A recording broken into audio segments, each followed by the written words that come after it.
Definitely not to be trifled with.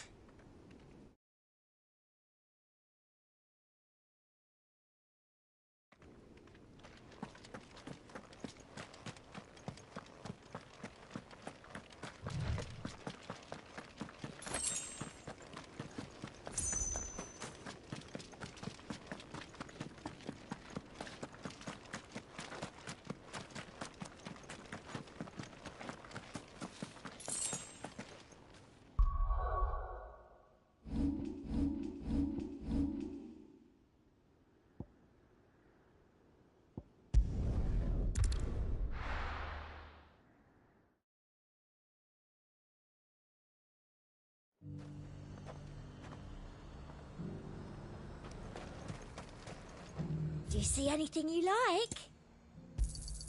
I do like a customer who knows what he wants.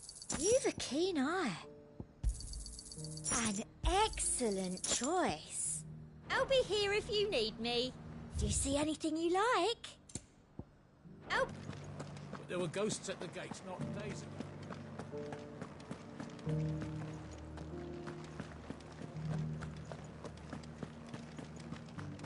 Those things I said before.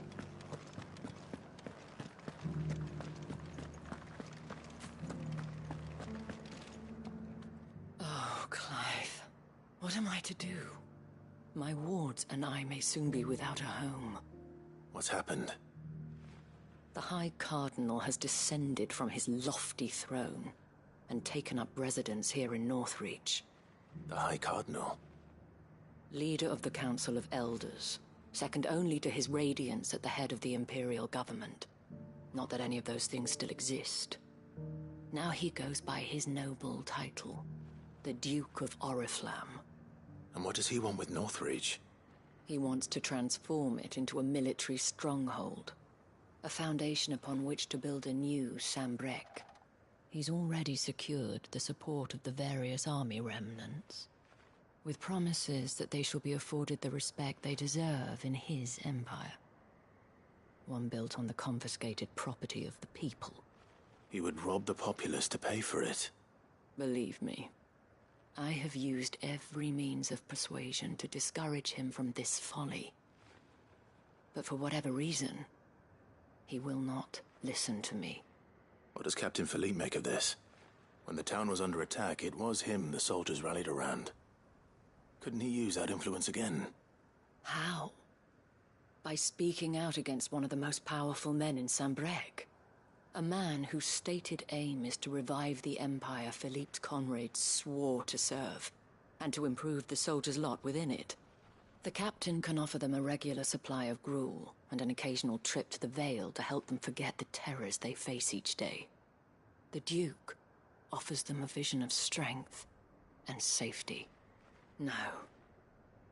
Any attempt to incite mutiny would cost Philippe the support of his men, if it did not cost him his life. But given the mood around town, mutiny may yet be unavoidable. The people have little appetite for further deprivation, least of all when it serves only to elevate others. And who could blame them? Clive, would you appeal to the Duke on my behalf? For your services to Northreach, you have the respect of the soldiers, and they will take you to His Eminence if you ask them. And unlike Philippe, no bonds of loyalty prevent you from speaking your mind to the man. Well,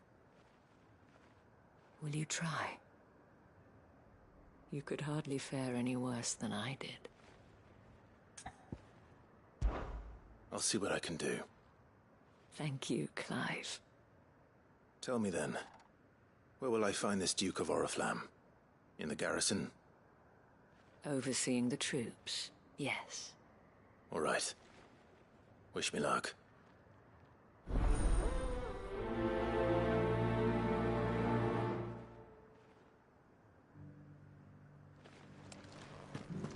I may have met this Duke before, at the Remembrance Ceremony. Let's hope I didn't make a strong impression.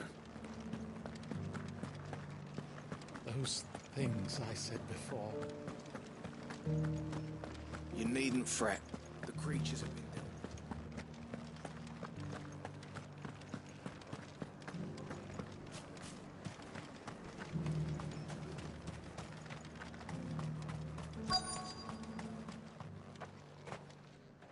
Halt! Oh, sorry about that. You're the dame's man, aren't you? You got some business with the captain? No, actually. With the Duke. I was hoping I might be able to speak with him. We're under orders not to let any civilians pass. But you should be all right. His Eminence has heard all about you and your heroics. Wait here. I'll go and ask.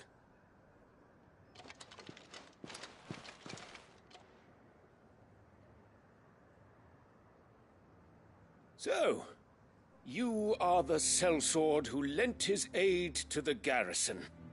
The Empire owes you a debt, and I shall see it repaid. But tell me, is it wealth that you seek, or favor? Neither, Your Eminence. I thought only to inquire about your plan to turn Northreach into a stronghold. Ah, I see. You are worried the expanded garrison will render your services redundant. Yet you needn't be. A proud fighting man like yourself shall always have a place here. Pride of place, in fact. For too long has the contribution of the noble soldier been under-reckoned. But no more. For it is they who shall see the Holy Empire rebuilt, beginning right here in Northreach. Why here, Your Eminence? The town has been fortunate enough to escape largely unscathed from the recent troubles. Her defenses are sound, and her garrison well prepared. Which is more than can be said for Oriflamme or Twinside. The Empire wants for a capital, and I believe Northreach to be the perfect place. With Caer Norvent as her citadel. Once we have seen to the refortification of both the town and the castle, we need only build a wall around both to create a city that would be the envy of the twins. Plans are already underway for the construction. Soon enough, these thralls shall learn that they are no match for the might of Sanbreque. I fear you underestimate how dangerous these creatures are, Your Eminence.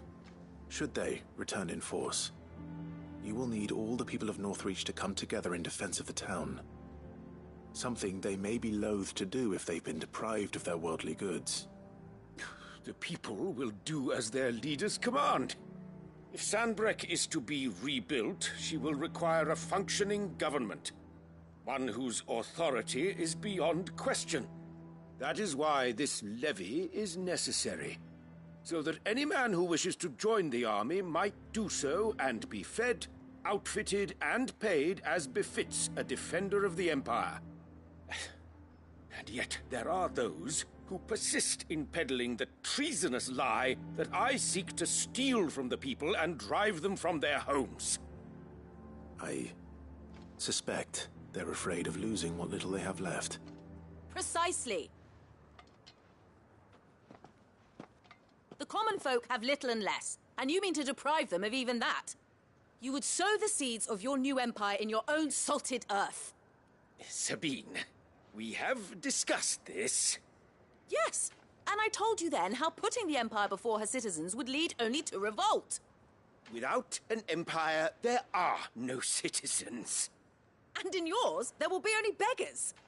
Is that what Griga wills for her people? Do not take her name in vain, Sabine. I'll come back later. The citizens revolt. I wonder what the people really think of the Duke's plan. It wouldn't hurt to ask them, I suppose. Let's begin with those on the other side of the wall.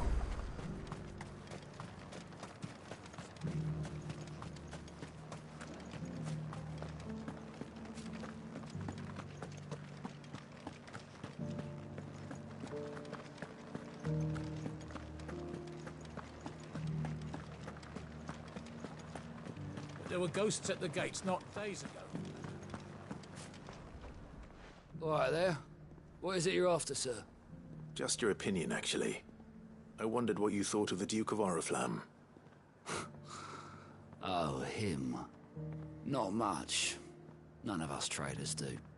It's thanks to nobles like him that we had to set up shop this side of the wall in the first place. Couldn't have the rabble getting any closer to the holy capital, could they? And now he's trying to drive us out completely, threatening to take everything we got from us if we don't clear off.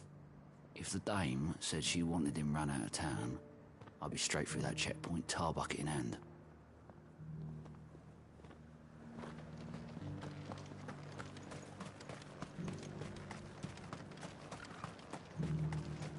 I heard the dame got an icon to rid the meadows of those guards. A question, if you don't mind. What do you think of the Duke of Oriflamme? Don't get me started. You build a life for yourself somewhere, only for some noble to turn up and tell you you've got to hand it all over to him. If he thinks his name and his chains give him the right to empty our purses, he's in for a rude awakening. We'll do whatever it takes to keep what's ours. Whatever it takes.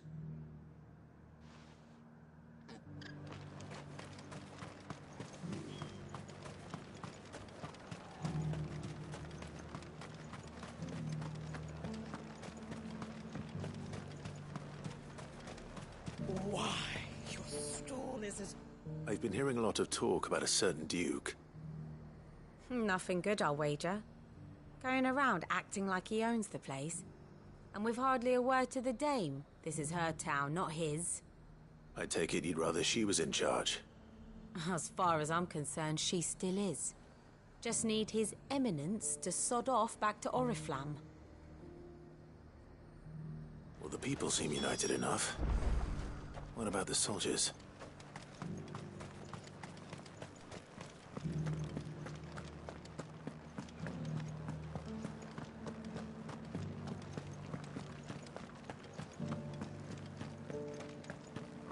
Those things I said before. Excuse me, do you have a moment? I wondered if you'd mind sharing your thoughts on the Duke of Oriflamme. Well, he's made a lot of enemies coming in the way he did.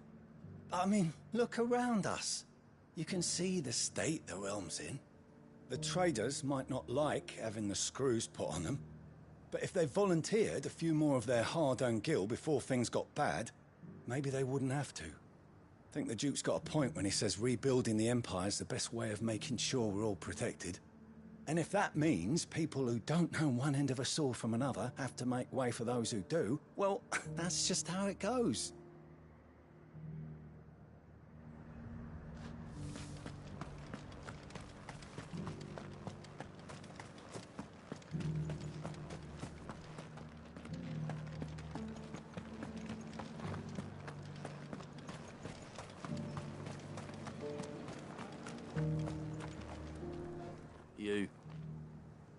You're the one who was talking to His Eminence. On the dame's behalf, yes. I was trying to persuade him not to take the people's goodwill for granted, but it seems my words fell on deaf ears. What do you think of his plans? I'm a soldier, mate. He tells me what to do, not the other way round. Listen, I've got nothing but respect for the dame, but I've got a family to look after. That's where my loyalties lie, not with the town or the Empire, but with my wife and children. If the Duke can get us the men and the equipment we need to fight off those blue-skinned bastards, I don't care how he does it. I left everything. As long as you remain, the veil will see to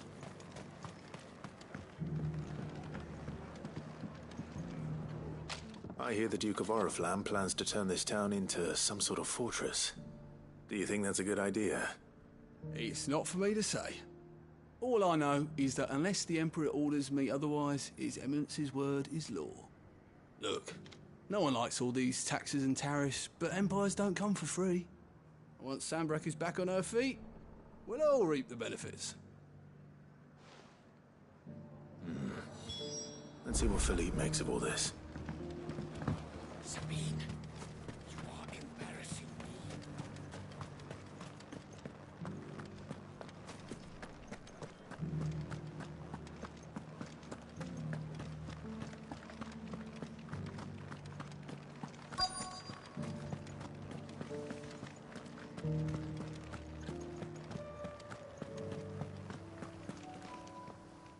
Captain, do you have a moment? For you? Certainly. Clive, wasn't it? Thank you for last time. How can I help you? I wanted to ask you about the Duke of Oriflamme. Do you intend to go along with his plan? But to tell you the truth, I'm in two minds. It's my sworn duty as a captain of the Imperial Army to obey his orders. But I can't say I agree with him. Philippe, I remember you saying that you became a soldier to protect the people you loved. The Dame included. That's right, I did. Well, she doesn't agree with the Duke's orders either. She thinks they could tear Northreach apart.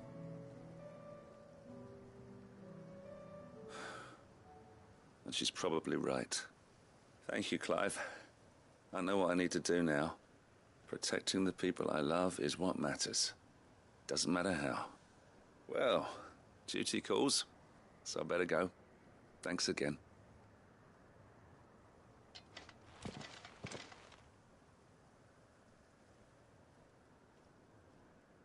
It seems Philippe wants to do the right thing at least. I expect Isabel will be pleased to hear that, if nothing else.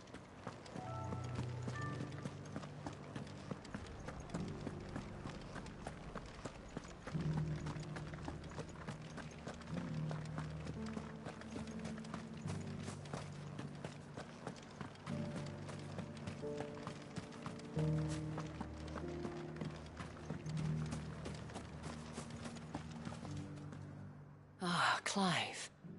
How did you fare? Were you able to speak with the Duke? I was, but...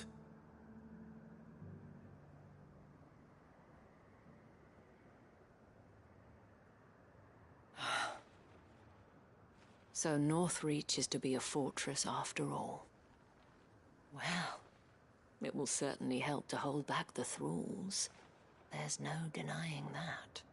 Though I doubt it will come as much consolation to the townspeople whose worldly goods are confiscated to pay for it. They deserve to be heard, Clive. To have a say in this new empire the Duke means to build.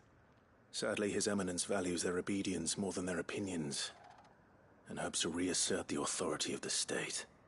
I fear he sees the people as mere pawns on his chessboard to be sacrificed for the greater good. Needless to say, they themselves are of a different opinion, and would rather their destinies were in your hands. The soldiers, meanwhile, are content to follow their orders. And not just because of the Duke's rank, but because of his vision. I thought as much. Had I sworn to protect Sanbreque, I dare say I too would want nothing more than to see it rise from the ashes. Thank you for trying. But the battle is lost. I don't know about that. What happened to your uniform? I handed it in, along with my resignation. Told the lads I wished them well, but that I owe it to those I love to call it a day. But why? Because I realize what really matters to me. Not following some nobleman's orders for the sake of it, but protecting what I care about. Protecting Northreach. I honestly don't know when those monsters will return, but I'm certain they're not finished with us yet. And when they do come back, we need to be ready for them. We need to stand together, all of us. And with you to lead us, milady, I reckon we can do it. It was you who finally convinced me, Clive. There's no point following orders if they go against everything you believe. Indeed. All of us, standing together. That has always been Northreach's best hope, and one which still lies within our grasp. We have only to turn our attentions to the true enemy. Thank you, Philippe, for showing me what I must do. Anything for you, milady. Speaking of standing together, would you mind if I borrowed a few of the lads from the Vale to help keep watch around the town? I fear His Eminence has loftier tasks in mind for the guard. Not at all. Be my guest. Wouldn't be the first time.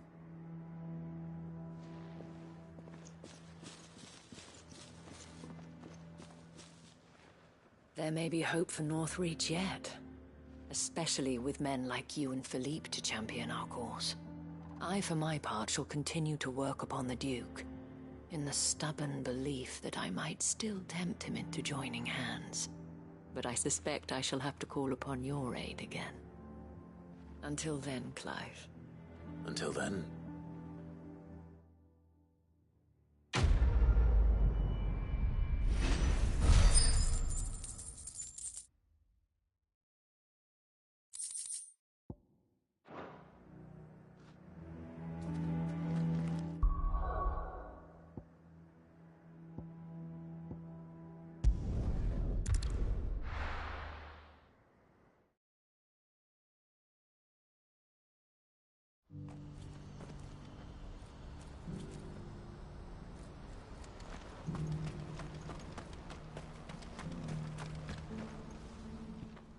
Clive, you'll be pleased to know that the negotiations are progressing well.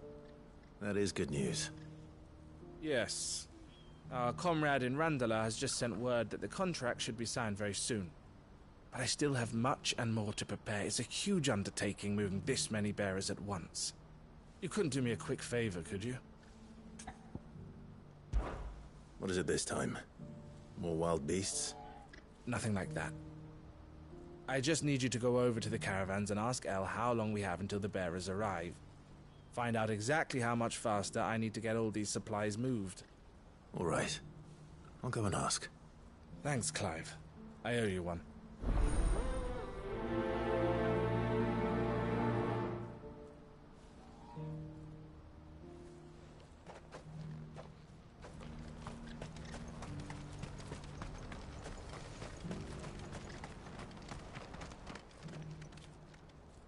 Don't blame yourself, El. This is their fault, not yours. I know, but... No buts about it, all right?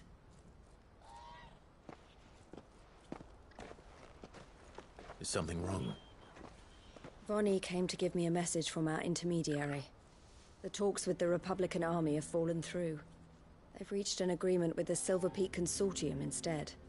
Though prices have fallen of late, we deliberately offered above the going rate to try and deter other bidders. But the Consortium offered double what we did, and the Army jumped at the chance. You had no opportunity to make a counteroffer? None at all. And we were so close. El? What's happened? I saw Vonnie leaving. She didn't look happy. And with good reason.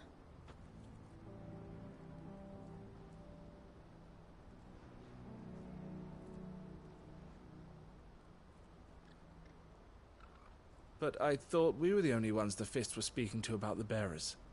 How did the Consortium even find out about this? It's not so surprising. They have ears all over the Republic. This isn't over. The Consortium will have to sell these bearers eventually, and at the price they paid, buyers will be few and far between. I'm going to Randalar myself. Alone? You sure that's wise? Are you offering to be my bodyguard? How kind. Meet me at the checkpoint near the capital gates. I'll send an owl ahead and request a meeting. You go to Cashlock, Theo, and get everything ready. We've waited far too long as it is. Even if I fail to free these bearers, there will be others. Someone needs to prepare the place and keep any prowling beasts at bay. Oh, and that's me, is it? Well, it looks like I'm following orders till she gets back from meeting the Silver Peak Consortium, who've been doing their best to undermine our scheme. She'll never join them after this, surely. No, she said it herself. She still has plans for Cashlock, even if this one falls through. She means to stay with us, then. I can't say I'm not happy to hear it, but... is this what she really wants? You have to trust her. You're right. It's what she wants now. And if Elle's off fighting for the cause, I should do my part too. So I bid you farewell and safe travels, my friend. I'll gather my men and leave for Cashlock. We'll make sure the place is well stocked and defended. You go to Randalar and see if you can stop my sister biting the Consortium's heads off. If she won't consider her prospects, someone has to. I'll do my best.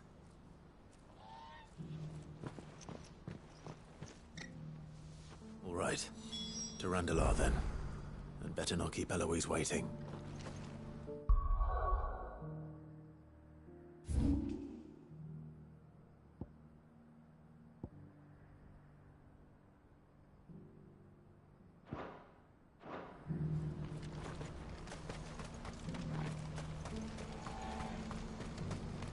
What's happened?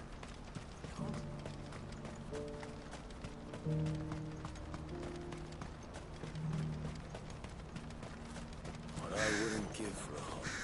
Looks like this is the end of the road for us. When are they gonna let us through?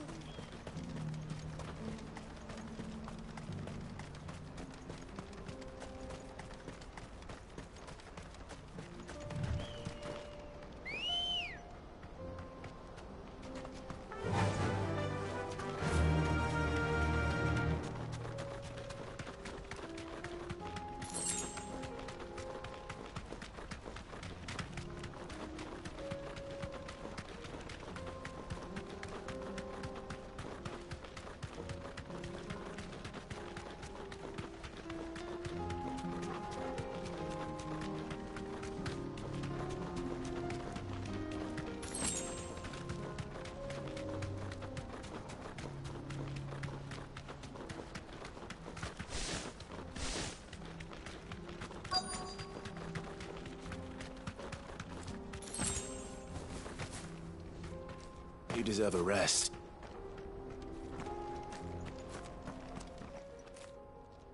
I hope I didn't keep you waiting. Did you arrange to speak with the consortium? Here they are now. You wish to consult with me? I did. It's about the bearers you recently purchased from the Fist. We had all but finished making arrangements to buy them ourselves, and then you stepped into the fray. You misunderstand. The consortium had an interest in purchasing them from the very first. It was only our regard for you that kept us from bidding. But your hesitancy in accepting our offer to you suggested that the regard was not mutual. And so we resumed our business. I did not hesitate. I am simply not inclined to make such decisions without first giving them due consideration. But what is done is done. Come then. How much do you want for them? Alas, you are too late yet again. We rarely take on such unconventional merchandise without a purchaser in mind. The bearers belong to him now. Who is your buyer? A trader from across the water. A most demanding fellow, if it's any consolation. He insisted the bearers be fed, dressed, even given their own bunks for the voyage over. That's what you get when you deal with continental types. I wouldn't know. Oh yes, the culture on the continent is quite different to ours. They pay good money for bearers not fit for the knacker's yard, and treat them like kings. But as long as they pay... That does sound unusual. No matter then. If they've already left our shores, there's little that can be done. Allow me to withdraw my interest. And with it, my interest in joining your organization. My associates will be sorry to hear that.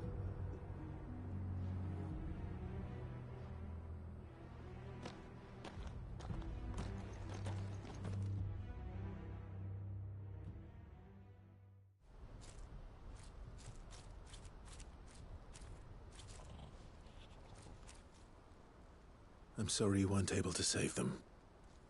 As am I. But I only have myself to blame. He was right, you see. The Silver Peak Consortium did intend to buy those bearers before I did. Their representative hinted at a possible purchase when he came to recruit me. I feigned interest in joining them in the hope he might be encouraged to tell me more. And he did just that. As soon as he left, I sent my own offer to Randalar. So you never... No. I entertained the Consortium's proposal solely so I could learn more about those bearers. But I was a fool to think they wouldn't find out. I knew exactly who I was dealing with. You tried. I did. And if what he said was true, the bearers are to be well treated. Which is something, at least. But they deserved more. I wanted so badly to see them freed. Eloise! Eloise! Word from Cashlock. The village is under attack. A pack of beasts have come down from the mountains, and there's a dragon at its head. Theo and the others are trying to hold them off as best they can, but the odds are against them. They need help, and fast. Theo! I'll go on ahead. Thank you, Clive. I'll gather some men and join you there. Just... make sure he's safe.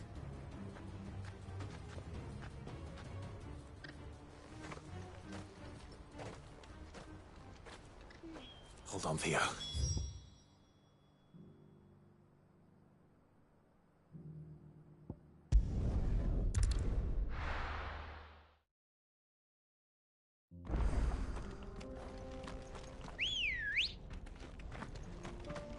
Good girl. Faster!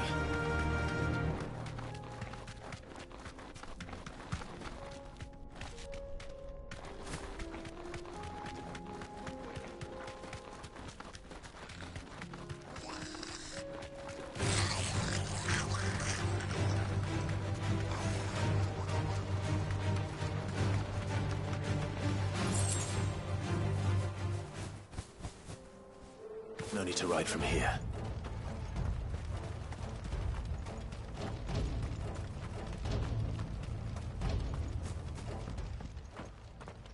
Where's Theodore? Upriver! He led the dragon that way to keep it from the village, but the whole area's flooded with ether. We just have to pray he makes it out in one piece. I can do better than that. Torgal, with me.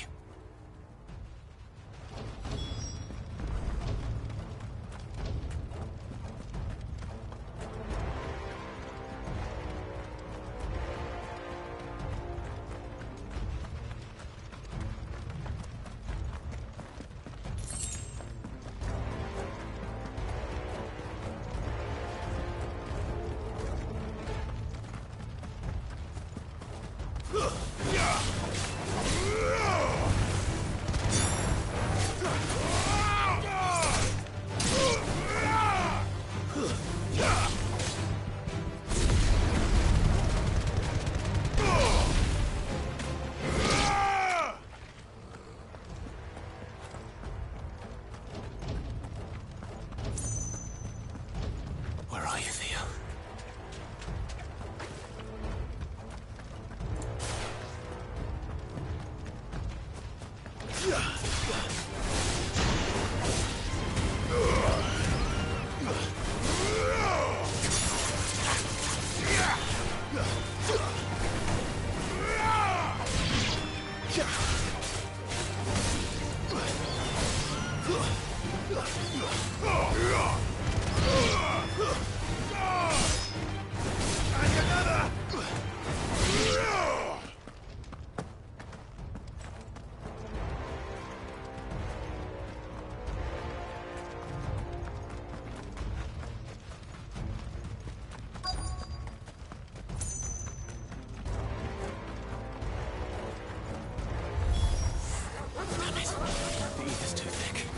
Creatures have already turned.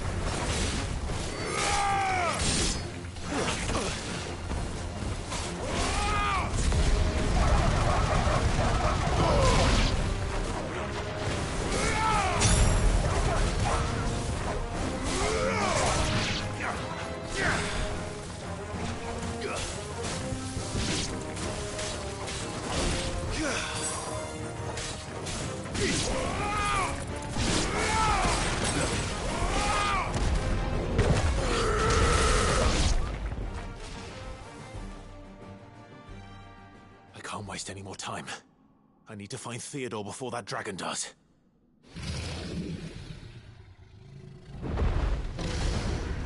Looks like it's found me. This thing's turned as well. This isn't going to be easy.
Theodore, you had me worried for...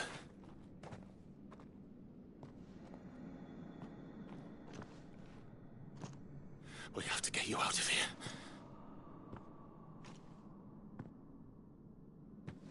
I think it might be a little too late for that.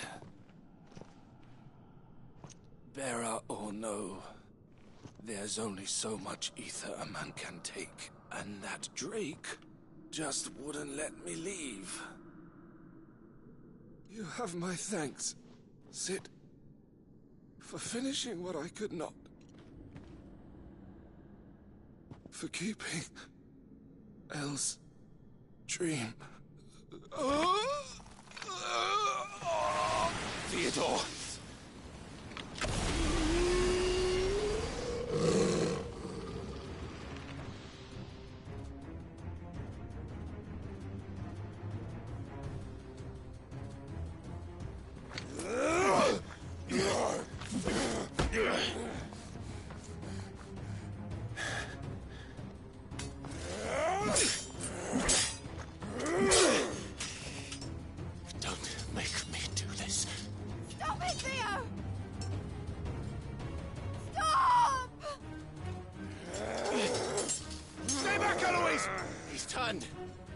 And so will you!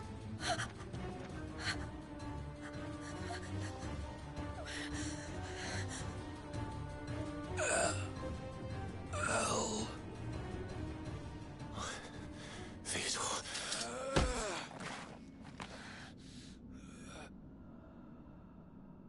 Take care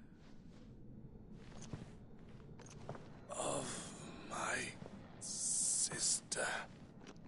Theodore, wait. Goodbye, Elle.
Thank you, Clive.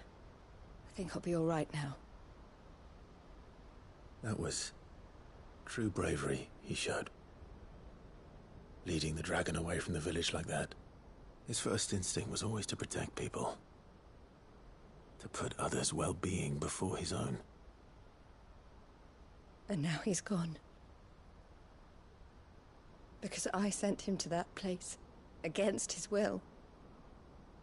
It wasn't against his will. He was ready to do whatever it took to show you he could stand on his own. So that you would finally be free to live your own life. To live my own life? He never could come to terms with the choice I made. What exactly happened? You once told me Theo was the first bearer you ever helped.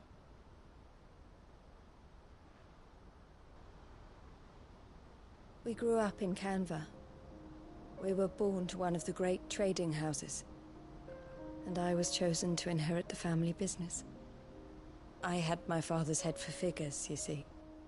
Theo did not. While I studied the art of commerce, he played at soldiers instead. A late bloomer. In more ways than one. For unlike most bearers, it wasn't until his 15th summer that his powers awakened. My parents tried to drive him out of the house and into the care of the constables. But before they could, I took him into mine. Theo told me something else. He clearly admired your devotion to the cause of freeing others like him from slavery. But he said you deserved a better life than this. He wanted to free you from what he called your bonds, just as you freed him from his. I would be lying if I said I had not wondered from time to time how much easier my life might have been if I had allowed Theo to be taken and devoted myself to the family business instead.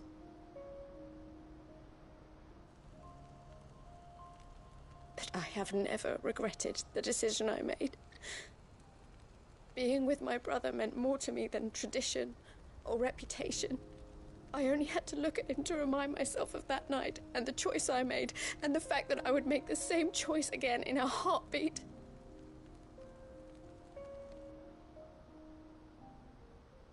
He was never a burden. How could he even think that? If anything, I was the one who weighed him down. You weren't, Eloise.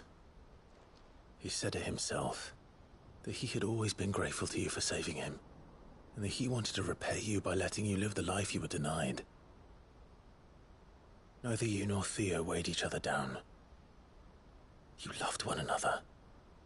You did whatever was necessary to continue living your lives together, and you always would have. You're right. All I ever wanted, all I ever did, it was so we could be together. Oh, Theo, why did you have to...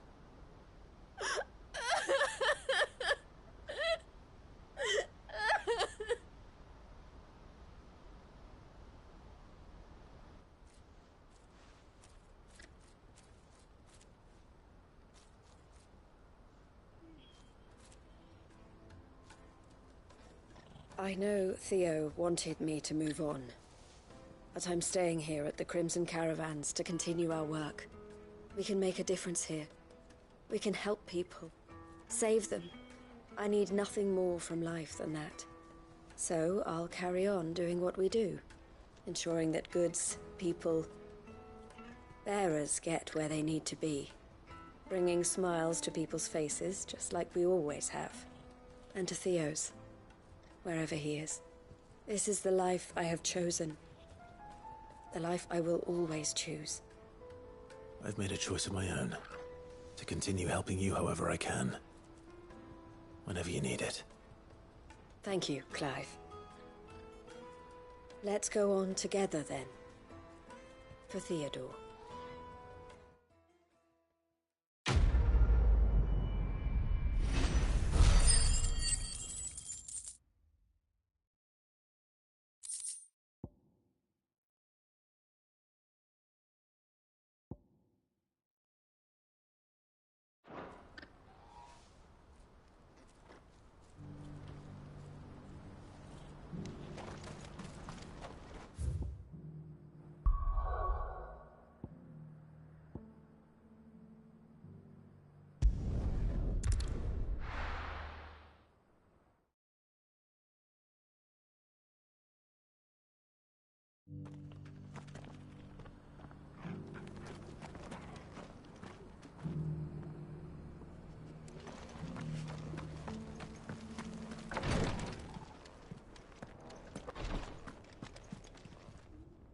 Lord Rosfield, is there aught the Undying might assist you with this day? Perhaps. My brother said that your order was helping him with his quest to uncover Ultima's origins. Have you learned anything of note since last we spoke? Little and less, I regret to report. I see. Be assured, however, that we will not rest until the truth is known. Even now, our archaeologians scour ruins in every corner of the realm for traces of Ultima's touch. Fallen ruins, I take it. Dating back as far as Phoenix Gate. Indeed. Ultima's thralls are oft sighted among the remnants of the fallen civilization, as if protecting the secrets concealed within. Secrets we'd see unearthed. Should our methods be of interest, my lord, mayhap it would please you to observe some of our number at work. Would that be possible? Of course. A survey is being conducted not far from here. Perchance you are familiar with Kretov, a small hamlet built around a fallen airship. I was due to visit my colleagues there to collect their preliminary findings, but if you would consent to do so in my stead, I'm sure that they would be honored to relate any discoveries they have made to you directly. All right. I'll go and meet with them. They will be most gratified, I am sure. Might I suggest you take the road through Titan's Wake? It will lead you straight to the village after but a short walk. Thank you. I will. I wish you a safe journey, my lord. May the Firebird's flames burn ever in your heart.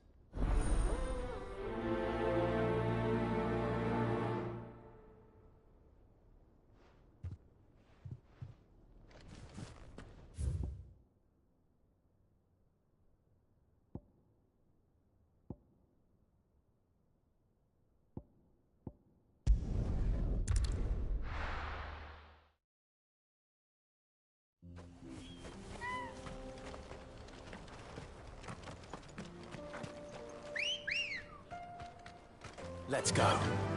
Fly, Ambrosia.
Come on.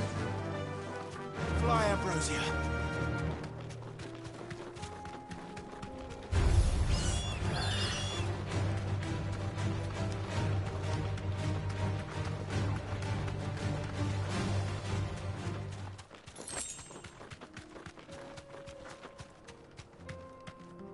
Straight home now. Yeah.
No mistakes.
Oh no.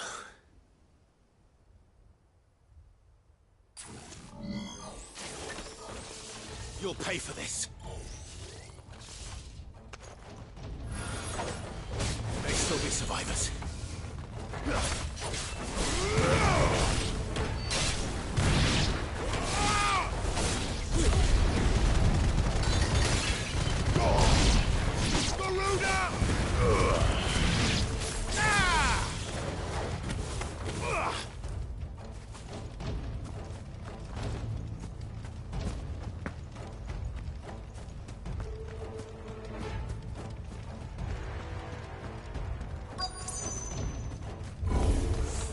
Whatever that thing is, say it's their leader.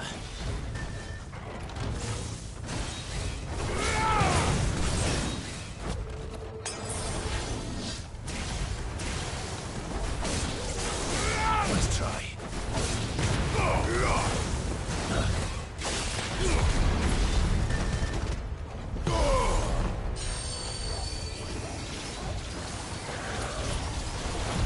Let's try. Too slow. Too slow.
Nice try.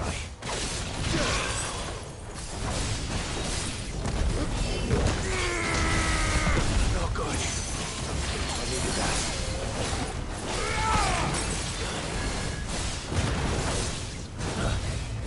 There's more! And another!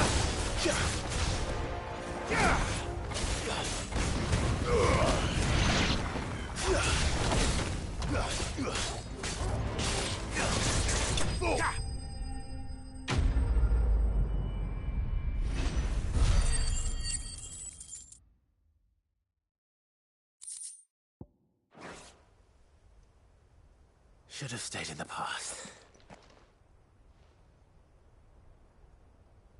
These must be Cyril's colleagues. You have our thanks, stranger. Who are you? Ah, forgive me, my lord. I did not recognize you. You are Lord Rosfield, are you not? We are archaeologians, tasked with surveying this site. When the echoes appeared, our brothers here occupied their attentions. Thanks to them, and to you, we were, for a mercy, able to see our duty to its conclusion. You call that a mercy? Your brothers might still be alive if you put their safety before your duty. Surely this survey wasn't worth dying for. We are charged with uncovering Ultima's origins, a duty of the highest import, as I'm sure you will agree. And you think your dead brothers would agree with you too? I know they would. They gave their lives for the cause, an honor to which all Undying aspire.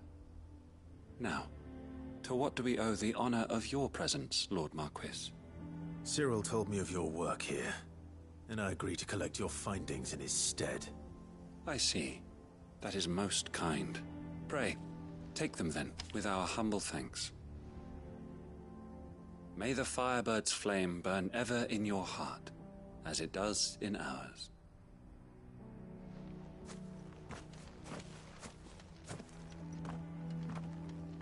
It's one thing to lay down your life for another. But for a survey... I suppose I'd better get this back to Cyril.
Ah, you are returned, my lord. I collected your colleagues' preliminary findings. Here, take them.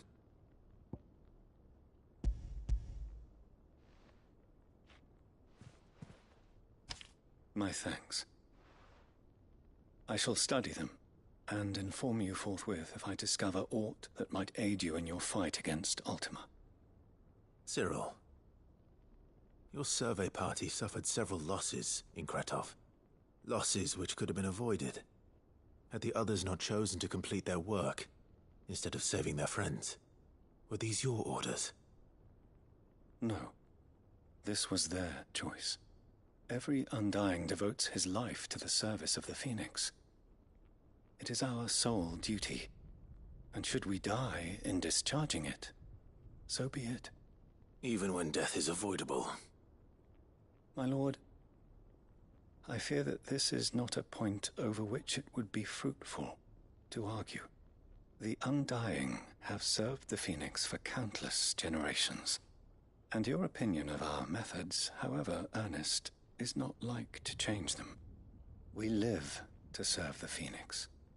Our very order exists for that purpose, and that purpose alone. Cyril, I know that you and your brethren answer only to Joshua, but allow me to offer you a word of advice. It does not further the cause of the Phoenix to have his loyal followers surrender their lives without good reason. Provide your survey parties with an escort, that they might live to do their duty for years to come. Think not only of how you can serve the Phoenix, but how Joshua would want you to serve him. Please. For all our sakes. I thank you for your advice, my lord. If you will permit me to respond, our faith in his grace, Joshua Rossfield, is absolute. And we of the Undying will do what we believe is right to fulfill our duty unto him. As first shield to the Phoenix, I am sure you understand what it means to do one's duty. I do. Then we are of the same mind. And it is my hope that we may continue to do our duty together.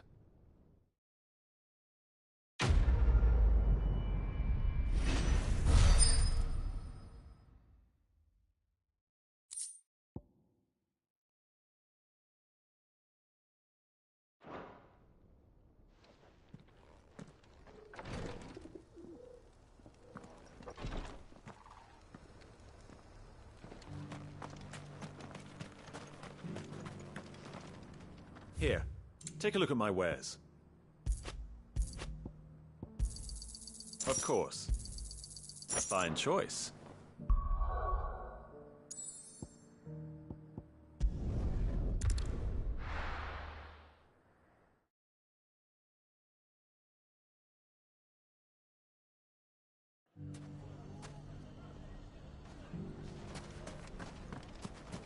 Take that, you naughty thing!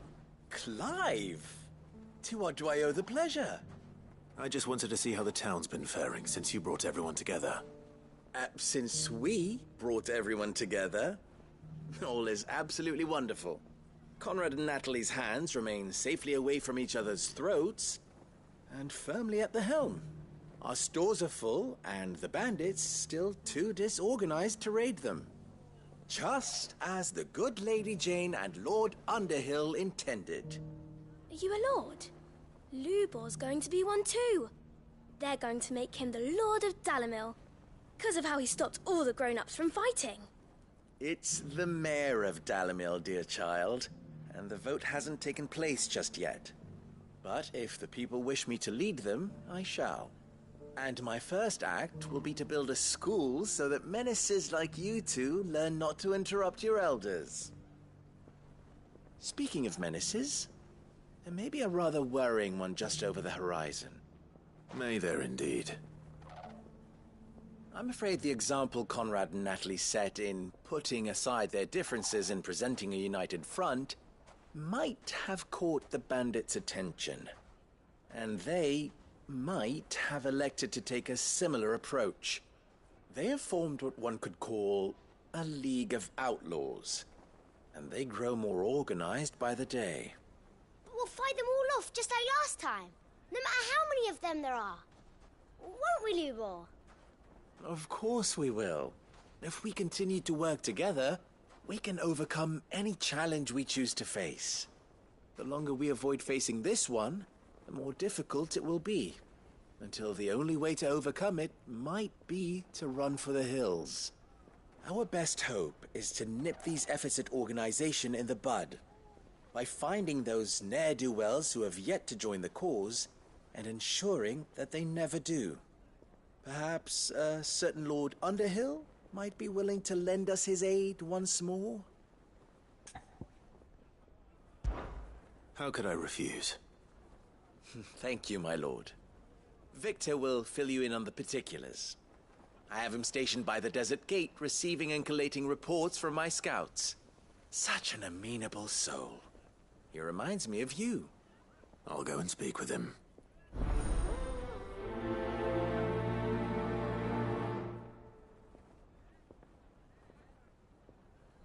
What's the difference between a lord and a mayor? That's easy. A League of Outlaws. Sounds like we have some competition.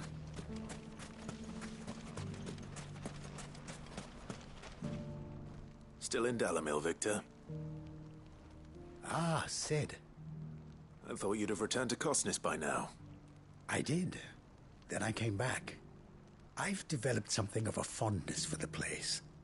And having worked so hard to see it saved from one fate, it would seem remiss to abandon it to another. A sentiment Master Lubor certainly isn't shy about exploiting. Hence my doing his bidding yet again. You're not the only one. What does he want you to do? He asked for my aid in putting down the bandits. And he said that you might be able to help me find them. Then you've come at just the right time. I was on my way to speak with Conrad about how to organize our forces. There are more camps in the vicinity than we can safely strike at once. But we must strike together, and we must strike soon at as many camps as we can. We can't give this league of theirs time to rally its forces. All right. Which camp shall I take? There's one upriver. Just out there, across the dunes. Leave it with me.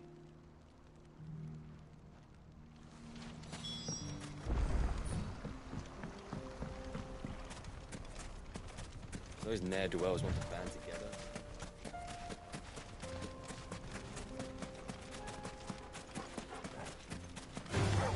All right.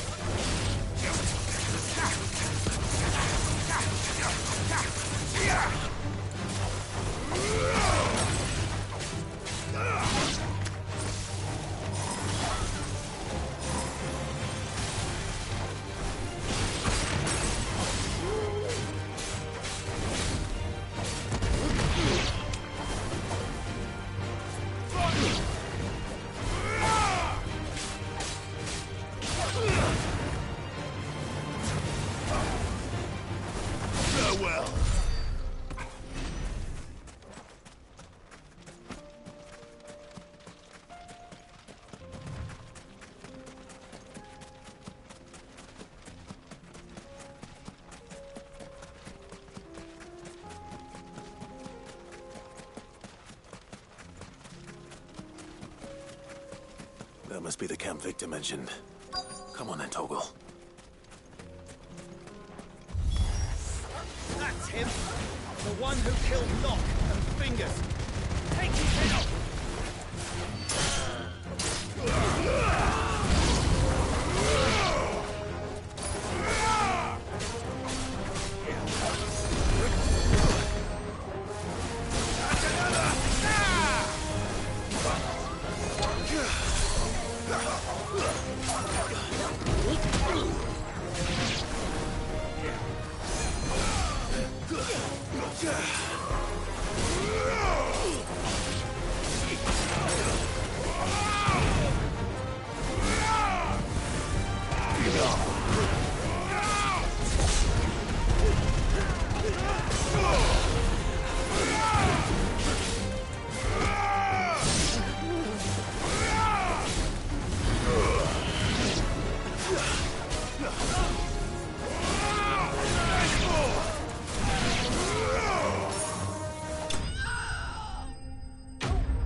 I'd better let Victor know.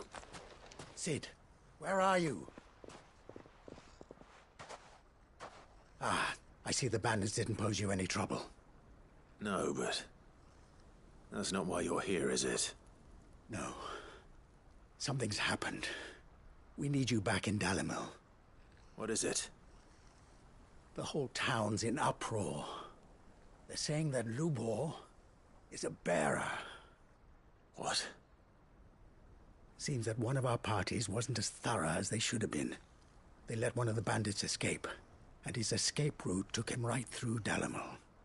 Some of the children spotted him, and he was about to silence them. And when Lubor felled him with a bolt of magic, and without a crystal. But that's not possible. It is, if he's a bearer and has been hiding it all these years, which is what people are saying. If he has, well, I wouldn't blame him. No man is branded by choice. Still, all those people see is a man who's lied to them all his life. One who was made a leader of himself when the world believed he should have been a slave. Fuck. I don't know where we go from here, but I know one thing. Lubor needs all the friends he can get right now. You're right.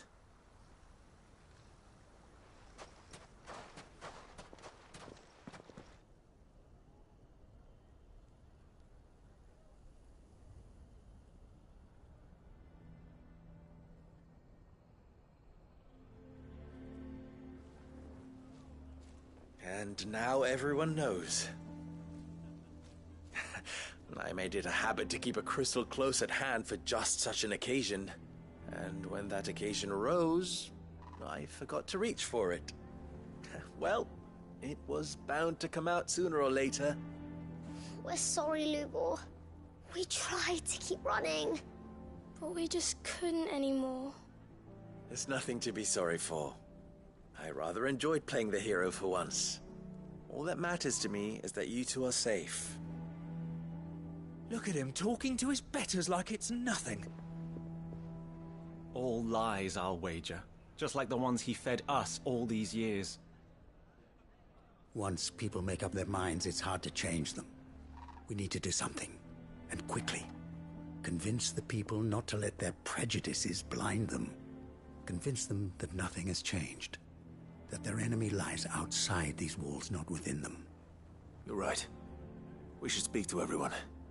I'm glad you agree. I'll handle the townsfolk.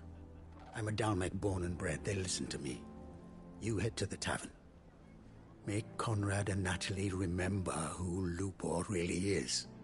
They know that Lubor and I are friends. I might not make for the most impartial of interlocutors.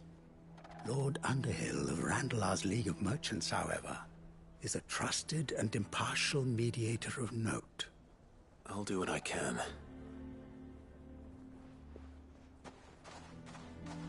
Lubor, stay here with the children. I can't promise anything, but we'll try. And that is all I can ask of you.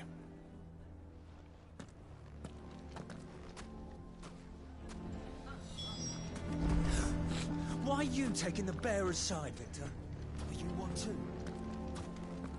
Why do they always have to make such a fuss outside? It's driving away our customers.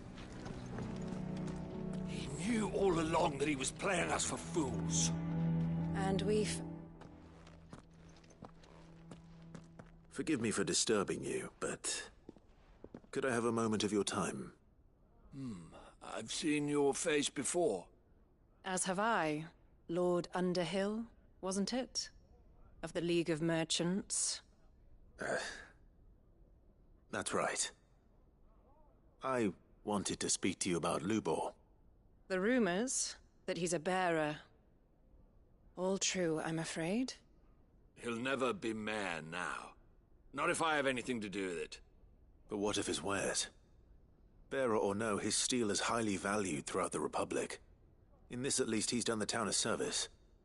Might that not earn him a little leniency? Leniency? He pretended to be one of us when he was laughing behind our backs all the while. I'm sorry, my lord, but he lied to us. He lied to you. He cannot be trusted. So what do you propose? Will you drive him from his home? Close his forge? Perhaps. That is a question for the people of Dalimil, and they will thank you not to get involved.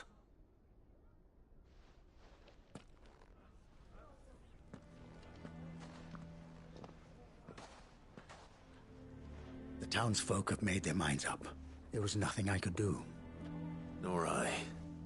Conrad and Natalie refused to consider anything but their own wounded pride. You never know. Once their anger is cooled, they might see things differently.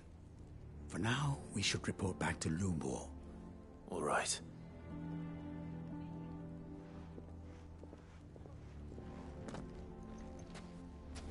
Why do they always have to make such a fuss? Why the hell would Victor take the bearer's side? I assume the situation is hopeless? There's still hope. But...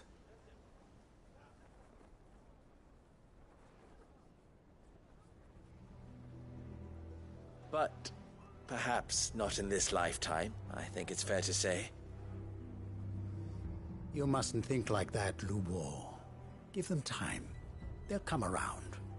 We'll talk some sense into them in the end, you'll see. No, you won't.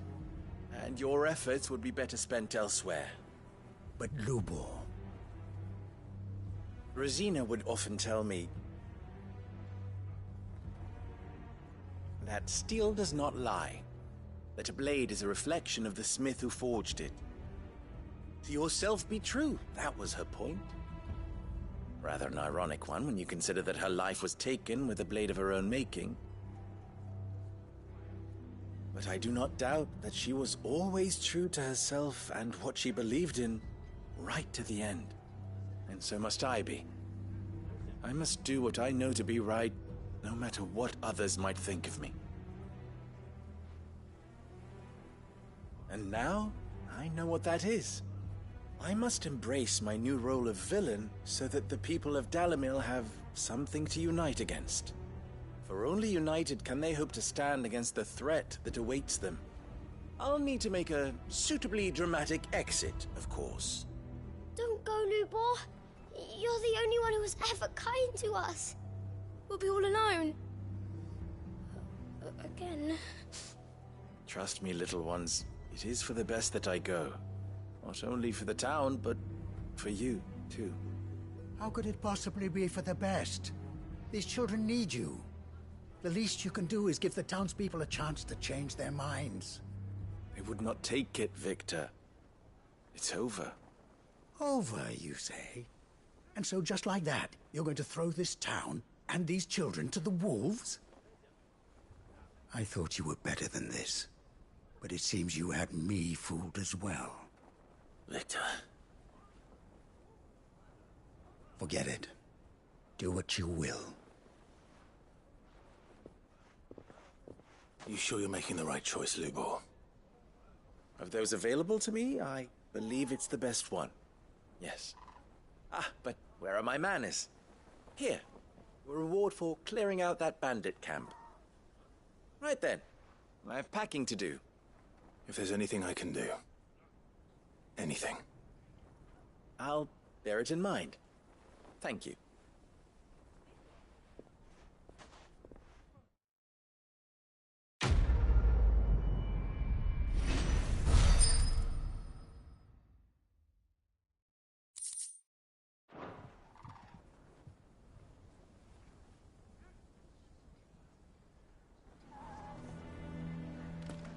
Why is everyone being mean to Lubor? He didn't do anything wrong.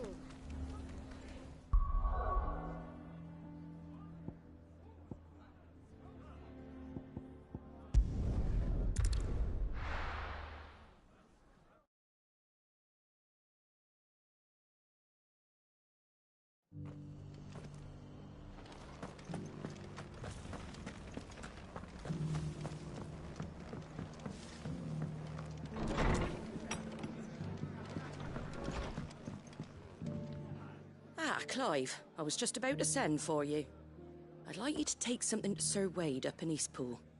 Seeds for planting. Thought it was about time they started growing their own food. I'll keep providing them with whatever they need in the meantime, of course. But if Eastpool's going to survive, it's got to be able to fend for itself. As have those poor bearers. They've lived their whole lives in servitude, but now they're their own masters. Small wonder they ain't got the foggiest how to provide for themselves. So it's up to us to teach them. And if you're wondering why you, well, the Wagoneers taking supplies up that way have been coming back with more and more reports of Akashic around the village of late. Sir Wade's putting a brave face on it, but I think even he's starting to worry. And if he's likely to share those concerns with anyone, it's you. All right. Thanks. Wouldn't ask if I didn't have to. There. That should be enough to keep them in Gazal Greens for a few years at least. Gazal Greens. Not the most mouth-watering crop, I'll admit. But they're hardy, they grow fast, and they fill a hole. Better that than something that'll wither away at first frost. And chocobos love 'em too, which is no small thing. When I say all of us need to pull together to get Eastpool back on its feet, I mean all of us. They ain't exactly succulent, but cook 'em right and they're just about bearable. I'll take your word for it. Anyway, Sir Wade'll know what to do with them. And if he don't, well, I'll go up there and show him myself. I'm sure you will.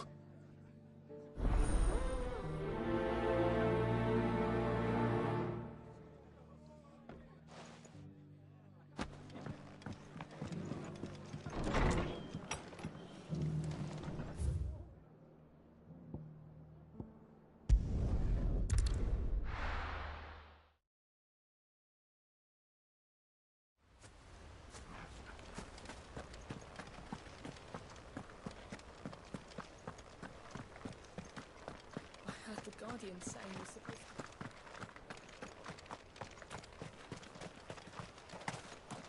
Ah, Lord Rossfield. What brings you to Eastpool? A delivery from Martha.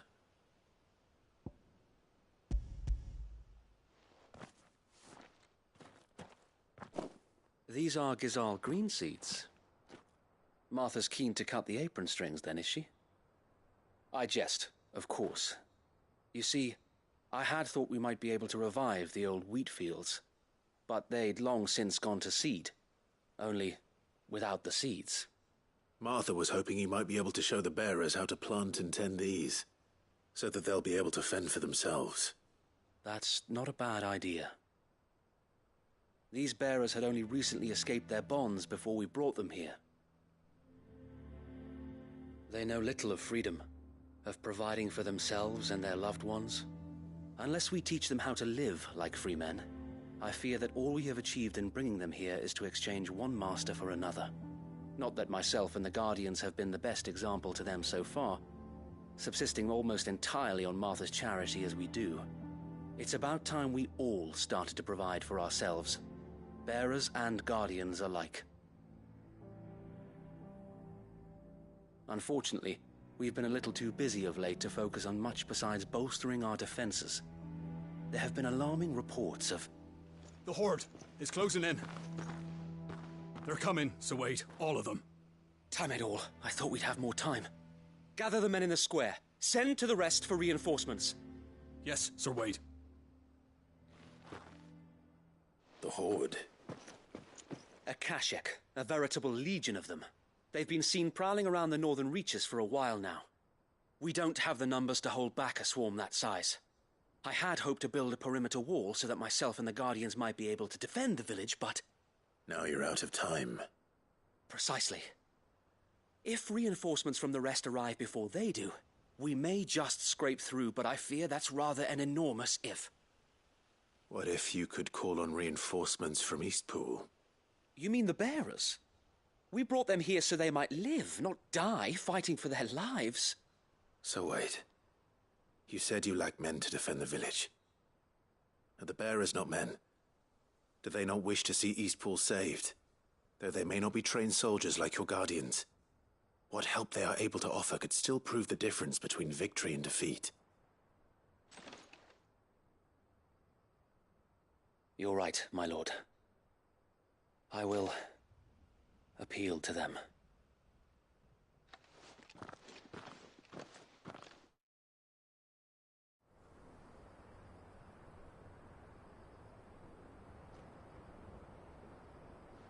My friends, I humbly beg your aid.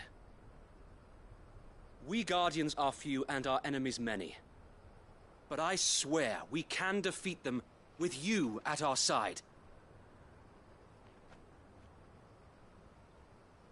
You would send us to the slaughter, to serve as bait for those fiends so that you and your men might be spared. And to think we trusted you. Say what you will, a home is not worth dying for. But it is worth fighting for. Sir Wade fights to give you lot a chance. Just like I do. Just like Sid does. We all wanted to give you a home where you could be free. And you got one, didn't you? This place, Eastpool. This is your village. Your home. And if you don't fight to protect what's yours, you'll lose it. You know I'm right. This world wants to take everything from you. Everything. Your homes, your freedom, your very lives. So then, are you going to stand by and let that happen to you? Are you going to accept fate like good little Bran did and die, having never stood up for yourselves? Or will you fight like free men and women?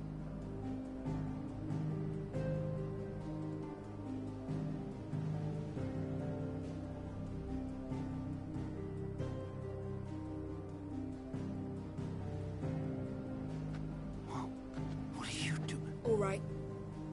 Give me a sword. I never dreamt I'd have a home of my own. And now that I have, I don't want to lose it. I will protect what's mine, or die trying. We all will. Free men and women, fighting together.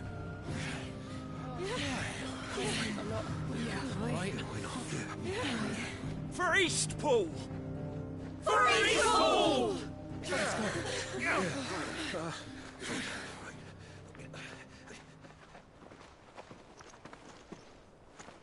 Thank you, Martha. Don't mention it. Just promise me one thing. That you'll show them how freeborn fight. Gladly.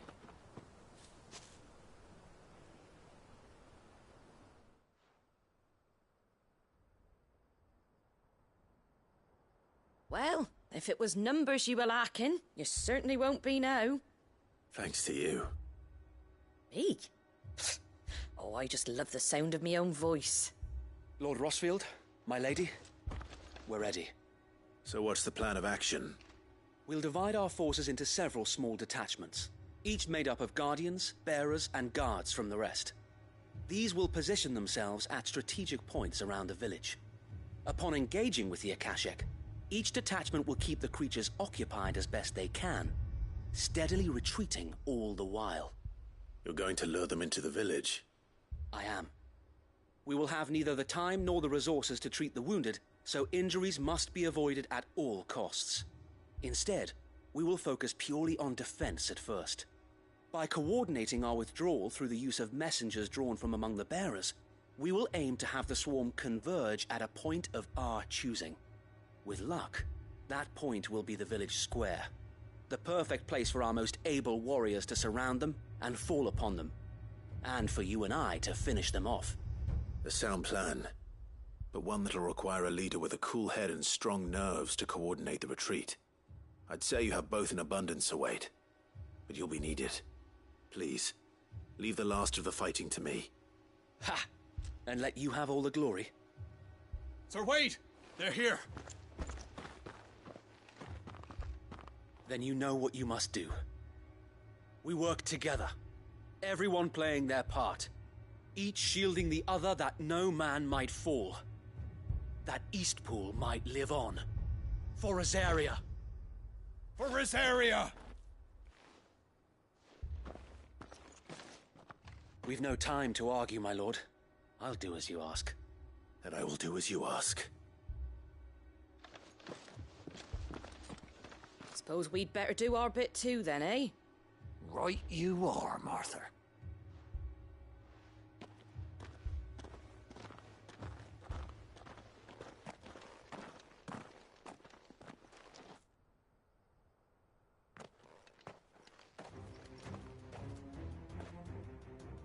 The calm before the storm.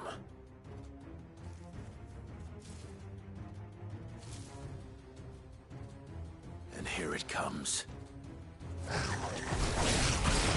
let this village fall.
Looks like that's the last of them.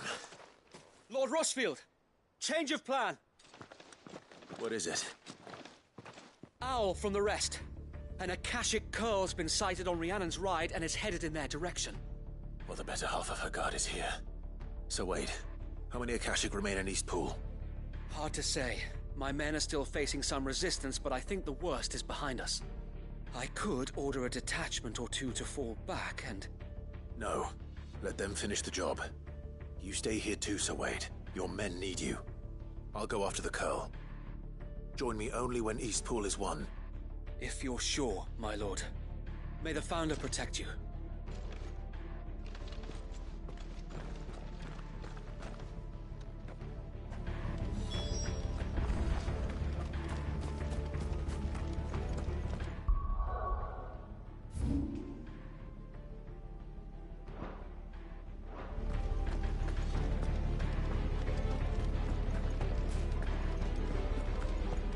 Next one's mine. I might not know.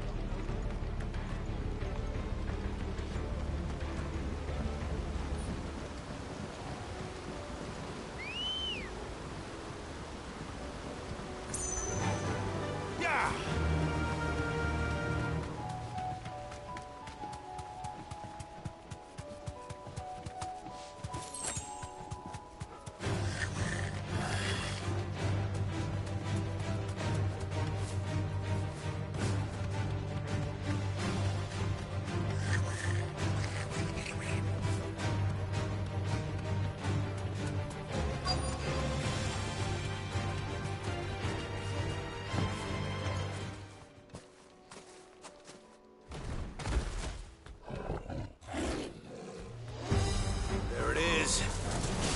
With me, Torgal.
All right.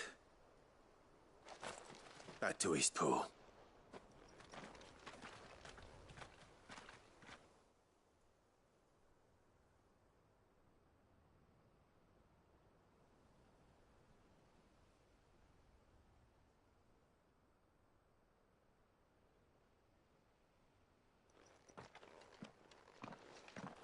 Lord Rossfield, the Curl, is it?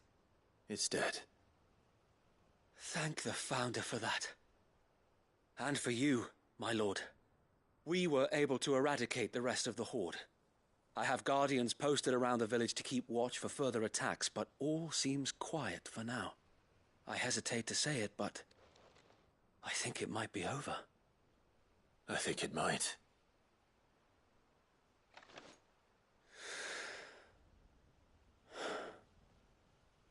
We did it. We saved Eastpool. Thank you, my friends. Thank you. No, Sir Wade. It's us who should be thanking you. You brought us together. Showed us what it means to fight for what you hold dear. We never had nothing to call our own before. We didn't know what it meant to protect it, but now we do. We really do. Forgive us, Sir Wade. You and your people saved us, and still we doubted you. But there's no doubt in my mind anymore. We're free men now, so we have to start acting like it. We have to fight to protect what's ours, to protect Eastpool. And we shall. We all shall. Together. This is our home. And if anyone or anything tries to take it away, they'll have us to answer to. Come on then. Let's get to work. This village isn't gonna rebuild itself.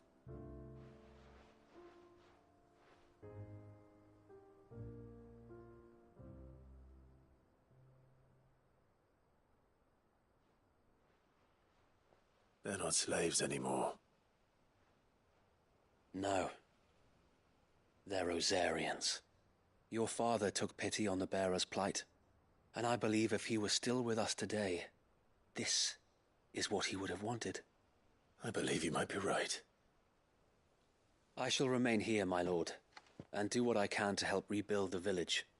After all, this is my home now too, and I could hardly call myself an Eastpoolian if I didn't pull my weight. I think you'll find it's Eastpudlian, Sir Wade. But you should be proud all the same. I'll have to pull my weight too. Can't have the rest getting outclassed. Speaking of which, I ought to be getting back. Can we continue to count on your support, Martha? Of course, and I'll be counting on yours too. Us Rosarians have got to stick together, haven't we? Indeed we have. And Clive, come by the Golden Stables when you get the chance. I ain't paid you for delivering them seeds yet. All right. I will.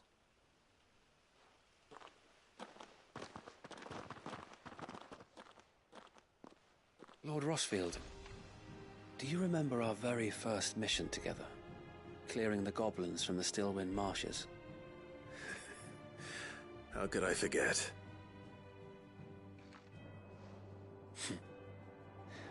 There's one sight that I shall never forget. You, facing off against that giant Morble. Not a trace of fear on your face. Since that day, there have been more than a few times when I felt like giving up. When the odds seemed so stacked in the enemy's favor, I thought I may as well just lay down my sword and surrender. But every time I would think back to the look in your eyes that day and remember what it means to be a shield. Know that whatever trials Eastpool may face, I shall never lose courage. Thanks to you. So Wade, you have always been a true shield. I know that Eastpool, and indeed all of Rosaria, will be safe in your hands. Thank you, my lord. I know the rest of the world will be safe in yours. I'll do my best.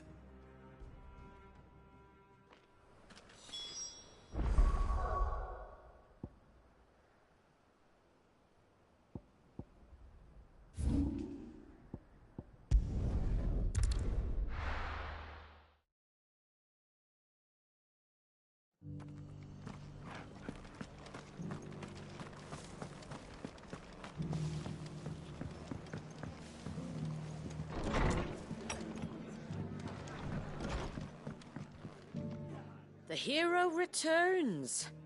It's lucky you came by when you did, eh? Not only did my seeds get delivered, but you went and saved Eastpool and all. I just did what I could. And it's only right that you get rewarded for it. Take it before I change my mind. Thank you, Martha.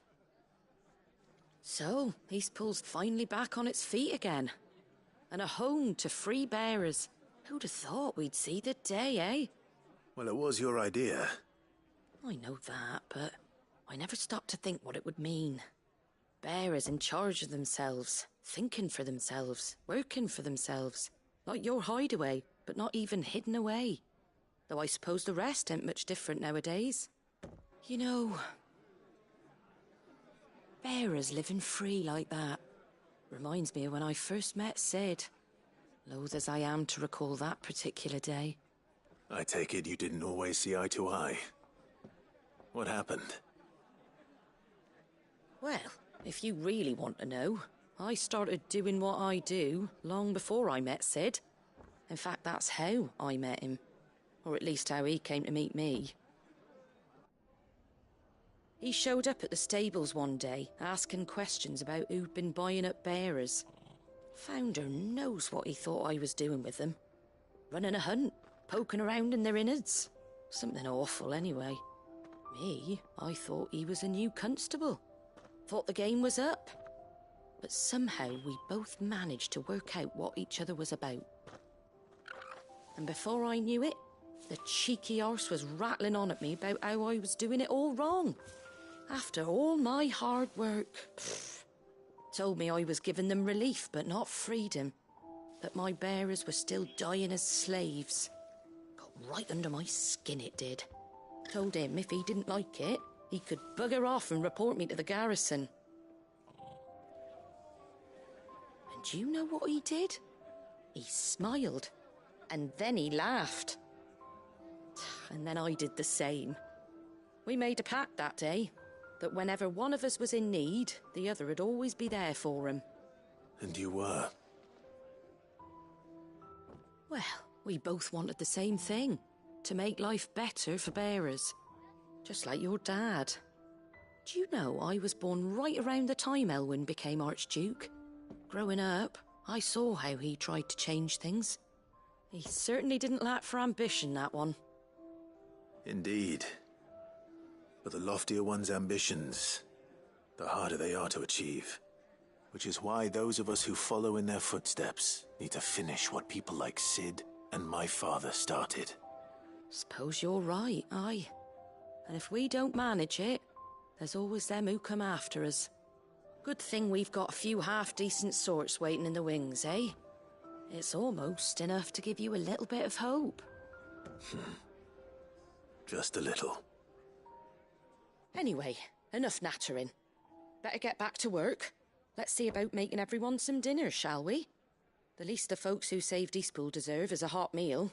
And you and me ain't gonna save the world on an empty stomach neither. That sounds like a wonderful idea.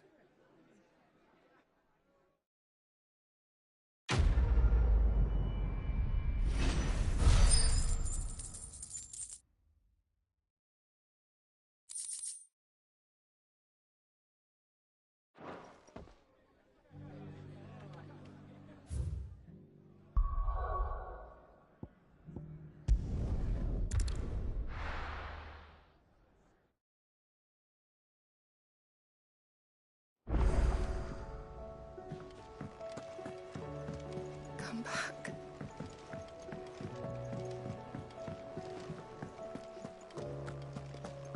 The stew's awfully filthy.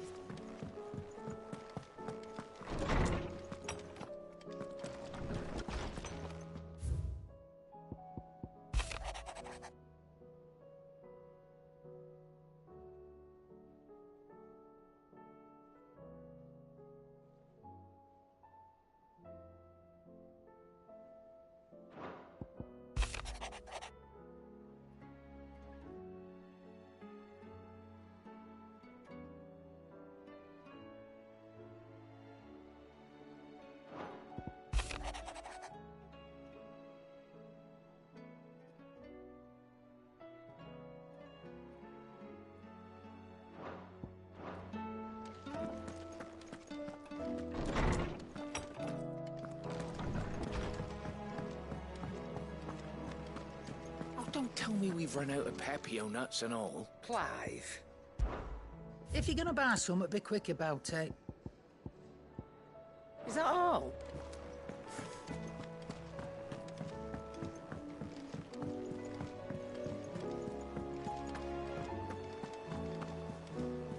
Covered in nicks and lumps, the lot of them.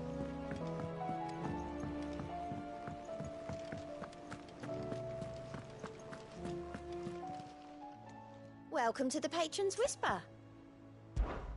Is everything we've received and everything promised? Here you are.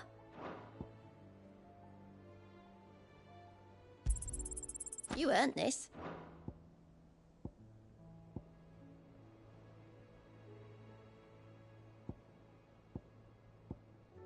Best of luck out there, Sid.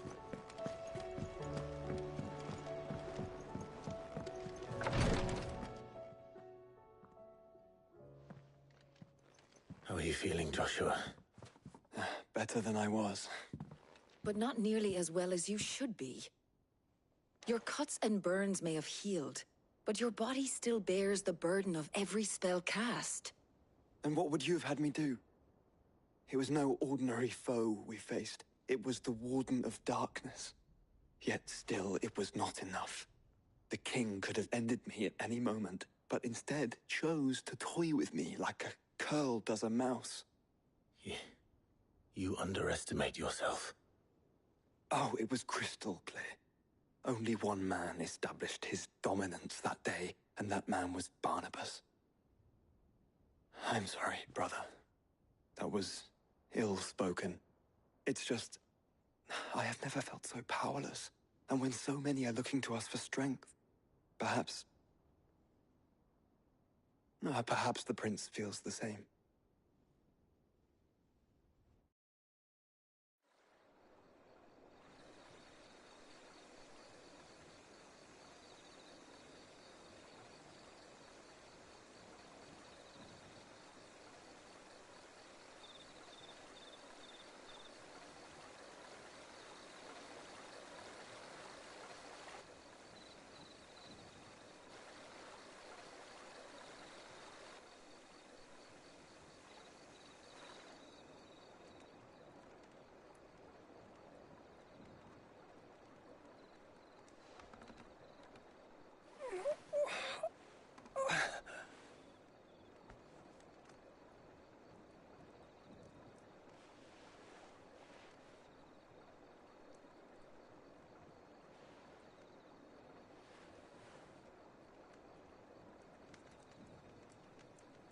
What is this place?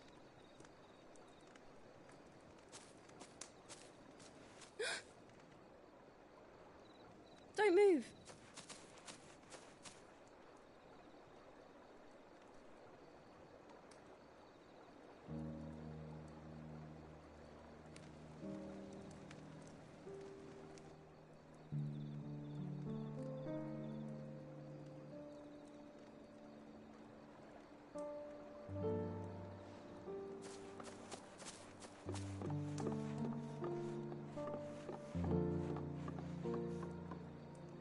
Here, it's fresh from the well.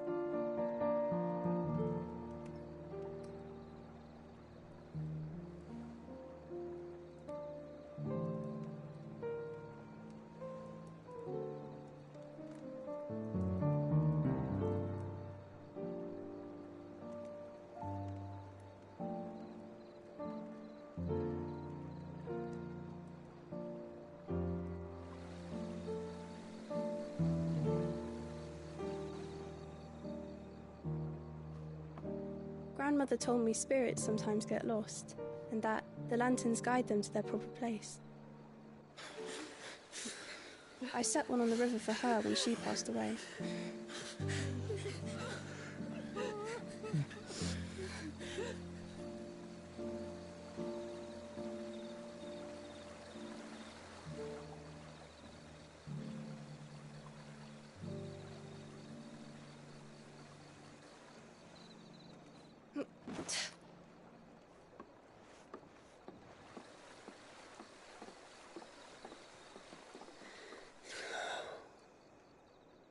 The fiend works from the shadows. Was it you who guided my hand then, Ultima? No, not you.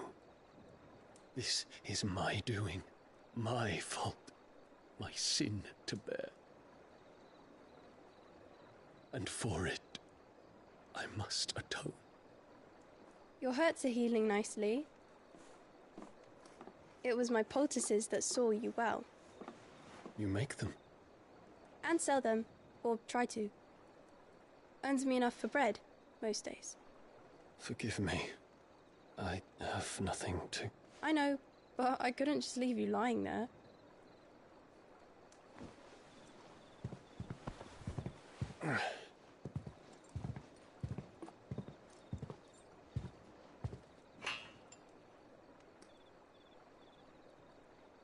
You're going then?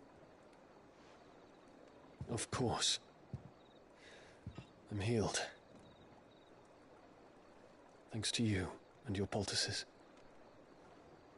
Will you promise to come back and visit?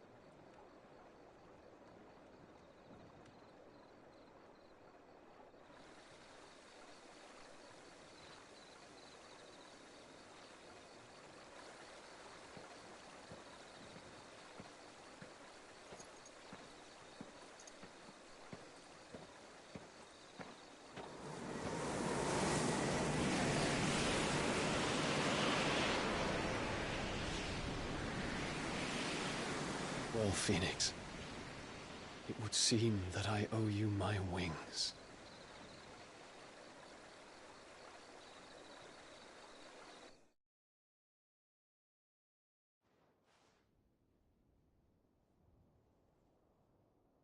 Perhaps he can find an answer. You will be returning to Waloed soon, I gather. I see no reason to wait. Then neither do I.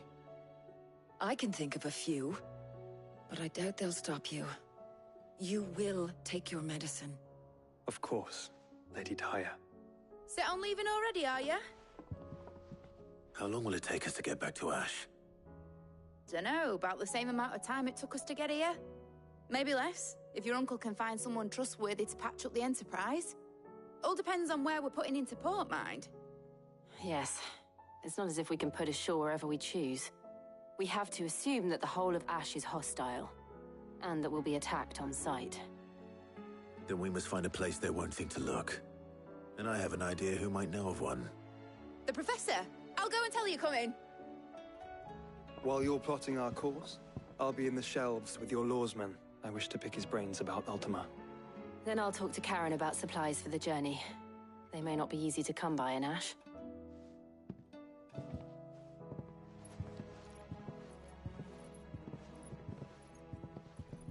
Your brother's body won't take much more of this recklessness. You know that, don't you? I do.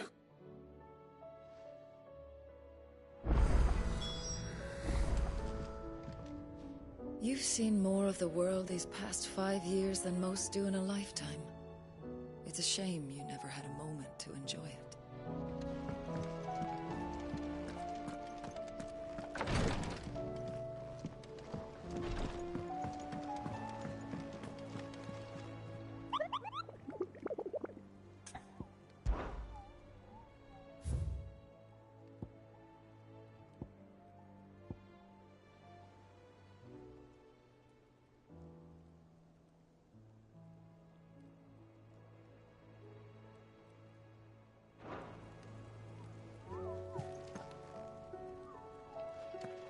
You need anything, you just ask.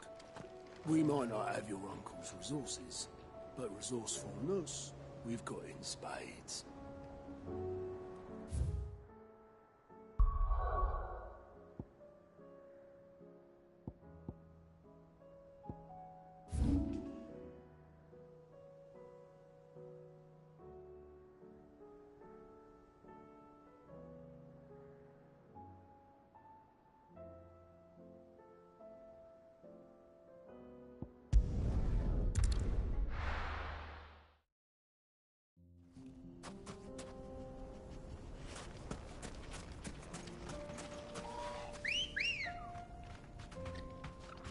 Ready, girl? Fly, Ambrosia.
safe.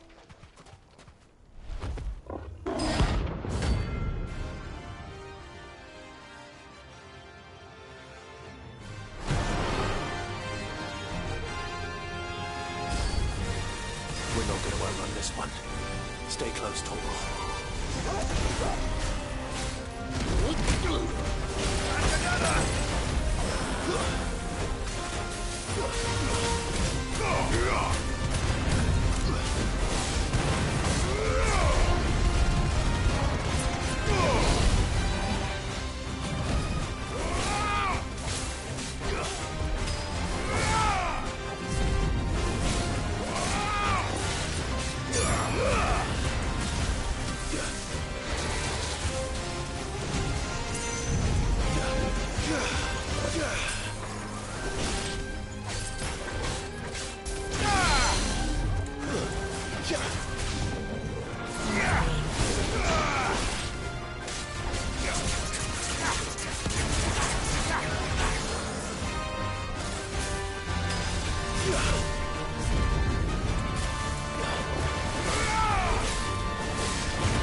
Should have picked on someone your own size.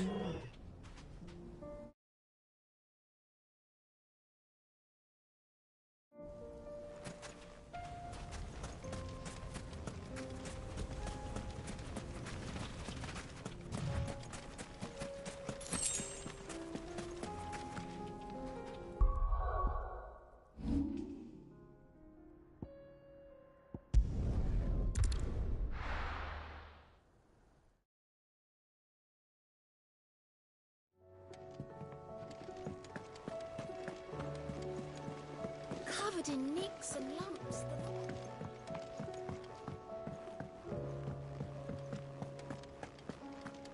I still say it were a compliment. Say it all you like. Ah, Clive. I was wondering when you'd arrive.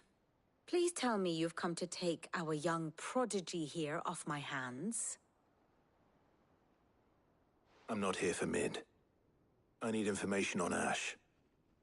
Then why not ask Molly if you can look in one of her ovens? Go on. As soon as the Enterprise is ready, we'll be setting out for Drake's Spine. And we're going to need a safe place to land. Preferably one that won't see my ship blown to shit and splinters. If it were that easy, do you think Waloed would have resisted invasion for so long? Very little is known of Ash, and the information we do have is spotty and outdated. We have the good King Barnabas to thank for that. Waloed's borders have been closed to outsiders since the day he seized the throne. If there is anywhere safe to land, you won't find it on my map. Then tell us what we will find. I'm sure you know better than we do. But no splinters! All right, if it will get you out of my hair. But interrupt me, and it's over. Understood?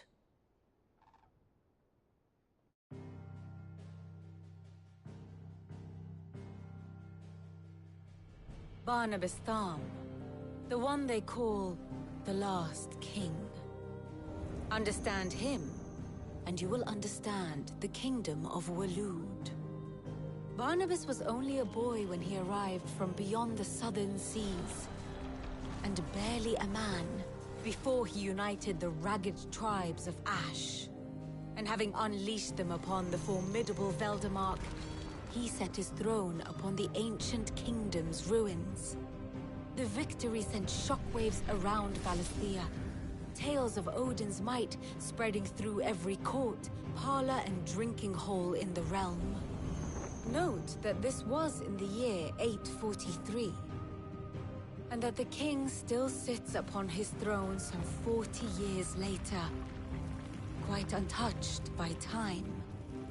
Waloed's recent inaction left many wondering if Odin had lost his appetite for war. And yet here we are. The Einherjar was committed to the fray, a bold declaration of intent. Orcs swarm around Drake's Fang, and throngs of Akashic haunt Canvas streets. Though how precisely the havoc they wreak serves Waloed remains unclear. Regardless, if the order to attack truly came from King Barnabas, then one thing is certain.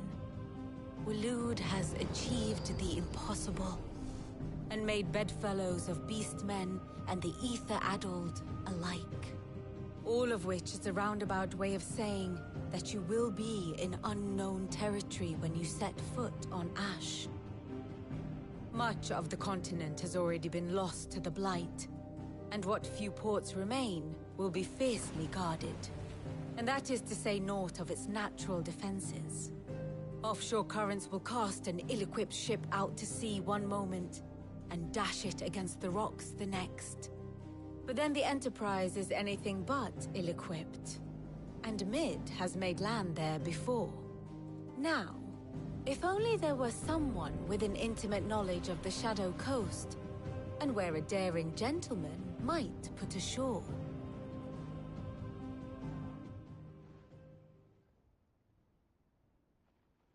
You see, Clive, you had the answer all along. Do you think you can get us back to that beach, Mid? Picked you up from it, didn't I? Not that it were easy. The currents were a right bastard. But then, if it wasn't hard, It wouldn't be worth doing, would it? Well said. Thank you, Lady Vivian. If a few morsels of common knowledge and a sprinkling of tavern talk are worthy of your thanks, I wonder what genuine intelligence might earn me. Probably more visits. Mid, I need everyone in the ale hall now. I'll fetch Joshua from the shelves. Aye, aye, Captain.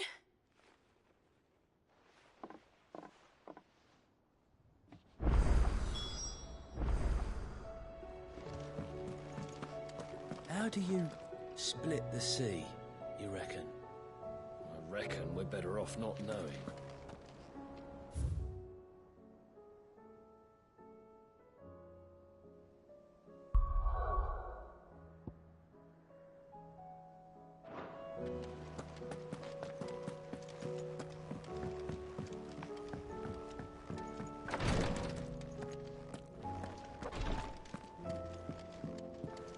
Please, your grace. Ah, my Lord Marquis.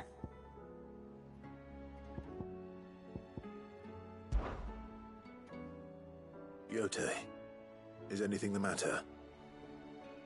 You seem troubled. Perhaps I might be able to help. My lord. Yes. Perhaps you might. It's your brother. His condition continues to worsen, though he does his best to hide it. The lesion on his chest pains him more with each passing day. I had feared as much. There are certain elixirs which can ease the suffering of those afflicted by the curse, but... But His Grace's case is severe. The drafts I have been able to prepare for him thus far have ceased to have any real effect. So I consulted with Talia and certain of my comrades among the Undying about the possibility of finding something stronger. And thankfully, a recipe was found. The only problem being that the critical ingredient is exceptionally hard to come by, and our supplies are almost exhausted. Unless we can secure more soon, your brother's anguish will likely become unbearable. My lord, I know that I have no right to make demands of you. But would you help? For Joshua's sake.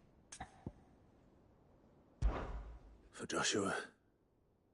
Anything. Thank you, my lord. So, what is this critical ingredient? A rare herb by the name of stonerwort. It grows only where the ether is densest. The vigor it stores in its stems helps to counteract the curse. We discovered a patch near the aqueduct in Rosaria. But alas, yet more ether has erupted from the earth there recently, leaving the whole area flooded. The search continues for a new source. One that we might reach without being turned. So it's only that you can't reach it? The stonerwort itself is unharmed by the flood? Well, yes, but... Then I shall go in your stead. But, my lord... You've yet to find another source, correct? So for now, the aqueduct is our best hope. Besides, I'm a dominant. The ether can't hurt me. Well, if you're sure, my lord. Stonerwort is easily identified by its blood-red blooms. Search around the aqueduct, and you're sure to find some soon enough. I shall remain here and prepare the other ingredients.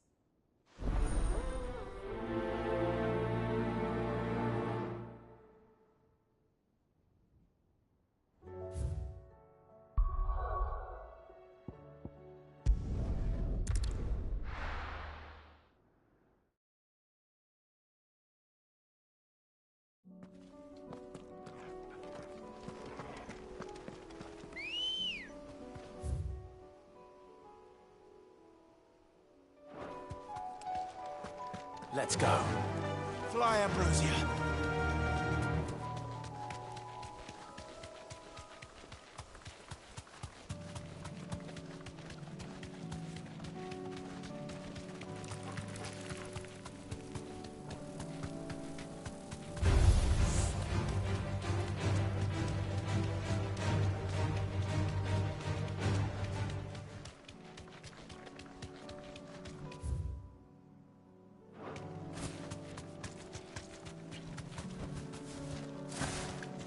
aqueduct. Now to find our stonewort. Yote mentioned blood-red petals.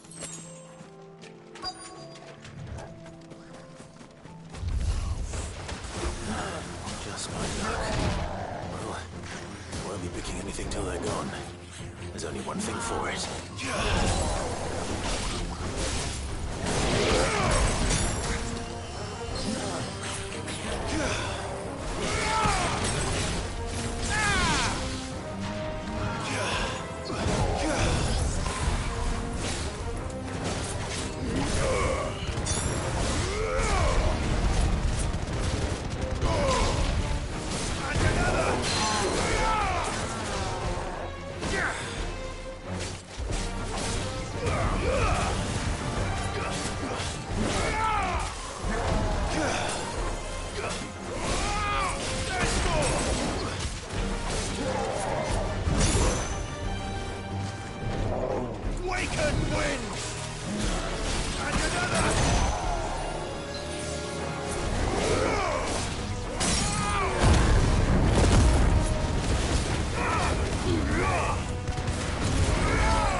Here it is. Better collect as much as I can before reinforcements arrive. Right. That should do it. Let's get these back to Yote.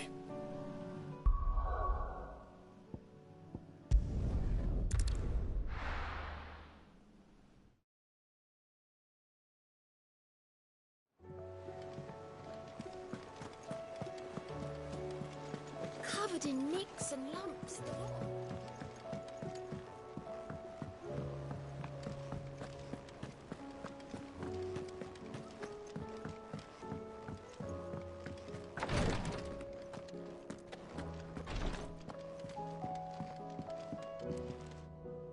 Yote, I brought back all the stone and water I could find.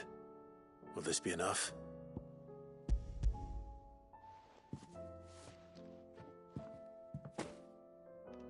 Yes, my lord. Thank you. I'm sure it will serve us until we can find another source. I'm very glad to hear it. You and His Grace are very much alike, you know. You think only of how you might help others, and never of the danger to yourselves. No more than you have minding my brother. You've risked a lot for him, and I thank you for it. I am honored that you should say so.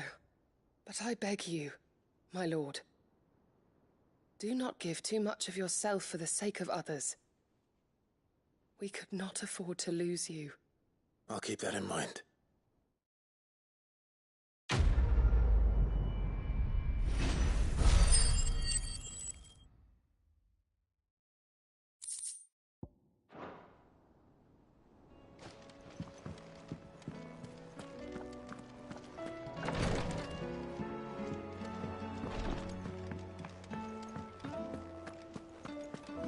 How do you split the sea?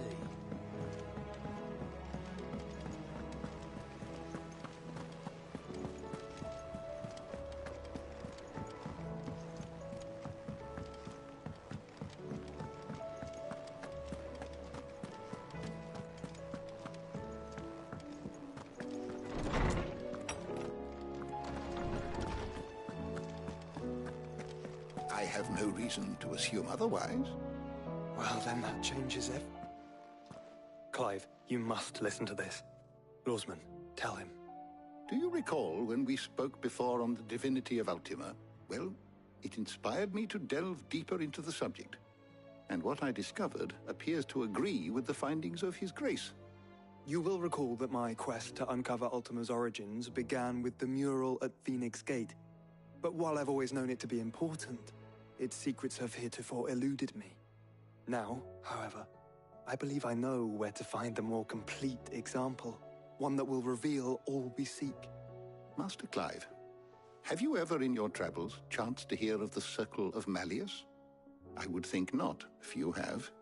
But there was once a time when the faith flourished, the oldest known religion in the Twins, and though its popularity eventually waned on Storm, hints of its dogma remain embedded in more modern faiths such as the Crystalline Orthodox. Wait, you said it waned on Storm. What of Ash? Religious monuments are often torn down or repurposed when new faiths rise to prominence. But if no new faith arose, then perhaps the ancient temples might still stand. And so, you see now why I must accompany you to Waloed. It would appear the past still has much to teach us, though in this case, it would not have been possible without the musings of Moss. To think that you carried a copy of my old mentor's chronicles all along. I am relieved to discover it in good hands. I shall guard it with my life. Joshua, if you're finished here, join me in the ale hall. I need to speak to everyone before we leave. Right away.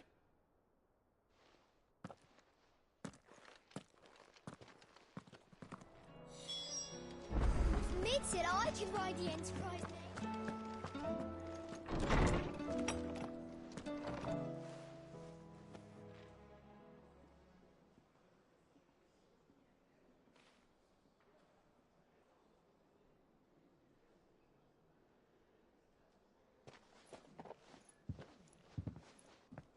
My apologies.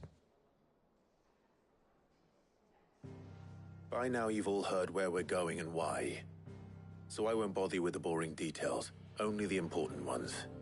If we attempt to approach Stone here by sea, there's a good chance we'll be sighted and fall prey to the capital's artillery. So instead, we'll disembark on the southwest coast and make for Drake's Spine on foot. I say we, but it's highly likely the entirety of Ash is under the rule of Ultima.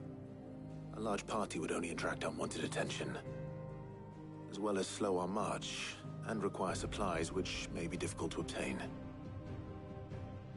Only Joshua and I will be going. And a scout. Preferably a good one. Gav, do you know of any? You bet your ass I do. Might still borrow some of Lady Vivian's maps, though. Just in case, like. Once you've dropped us off at the Shadow Coast, you need to retreat into neutral waters, fly merchant colors, and stay inconspicuous. If you sense any danger at all, you leave us behind and return to Storm. Inconspicuous is my middle name. But like hell am I leaving anyone behind. The ship ain't going nowhere till your scurvy mugs are smiling on deck. Jill, the Enterprise will appear a tempting target for royalists and pirates alike. You're to stop anyone boarding. Don't worry. I'll keep the ship and her crew safe. You'll be needing passage home, after all. But... very well. If there are no questions, I'll see you all at the docks.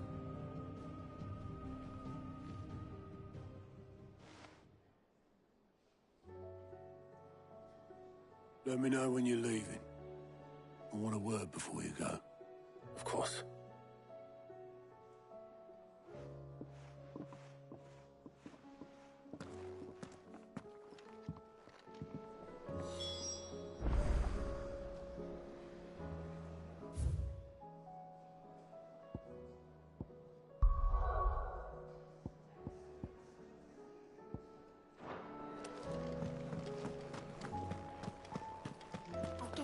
The stew's awfully thin these days.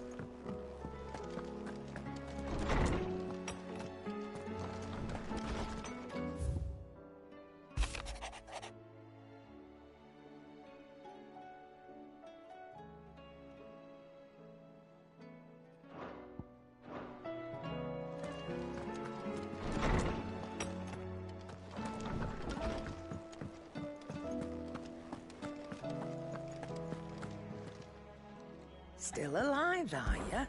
Go on, then.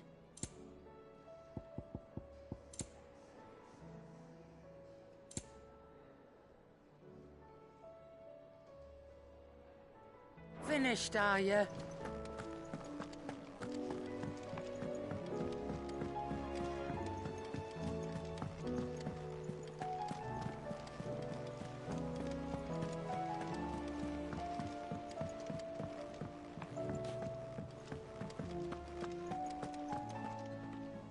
Is something wrong? Not at all. Honestly. Can't a man wish his friend farewell? Just wanted to let you know that I'll keep things in order while you're off saving the world. I'll hold you to that.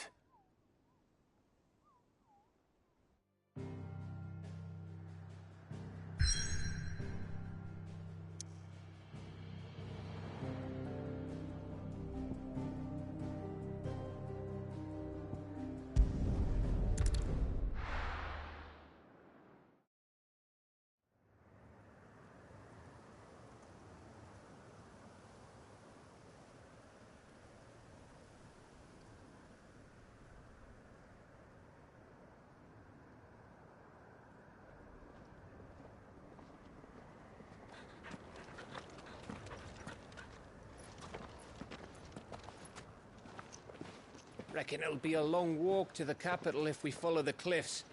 I'll scout ahead, see if I can't find us an inland route.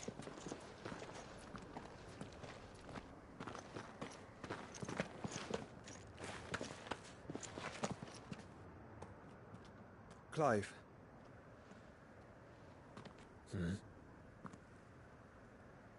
There's something I've been meaning to ask.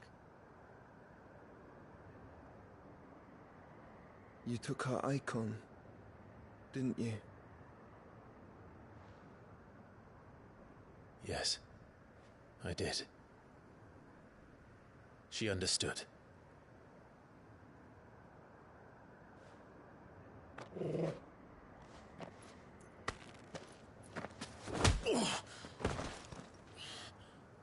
Oh, she understood. Understood that you decided to save the world all on your own, and that you'd die without her power. How dare you make her choose? You knew damn well she'd never refuse you. But I will. You can't keep pushing us away, Clive. The world is ours to save, not yours.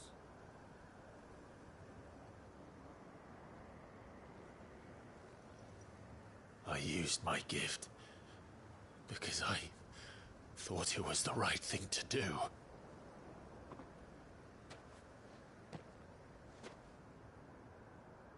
And you truly believe this will save you? Will save us all? I do.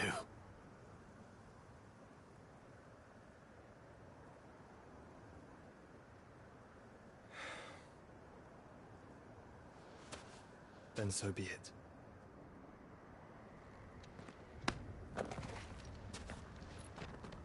Just don't forget, you're not alone.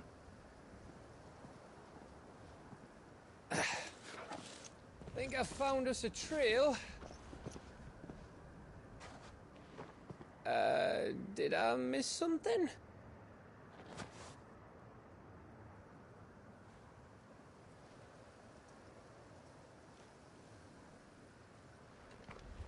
Only that Joshua didn't. I don't get it.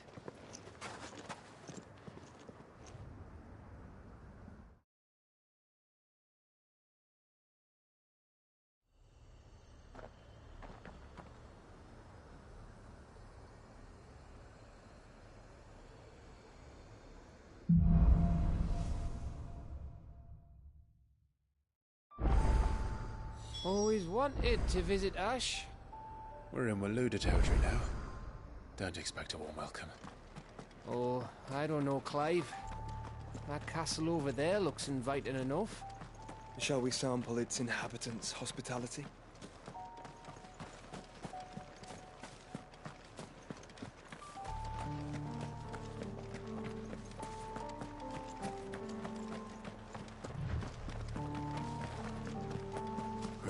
I said about warm welcomes, Gav.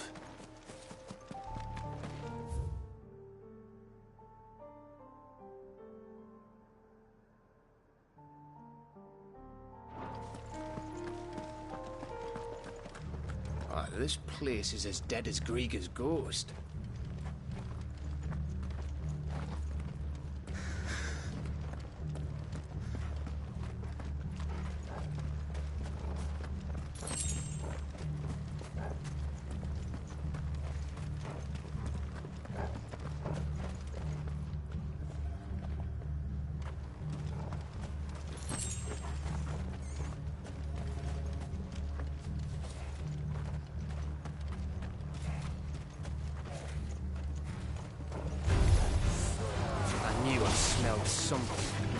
That's the only orcs and Cash's king.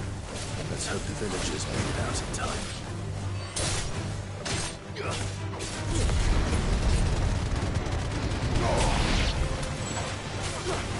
Waken, wing!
asshole.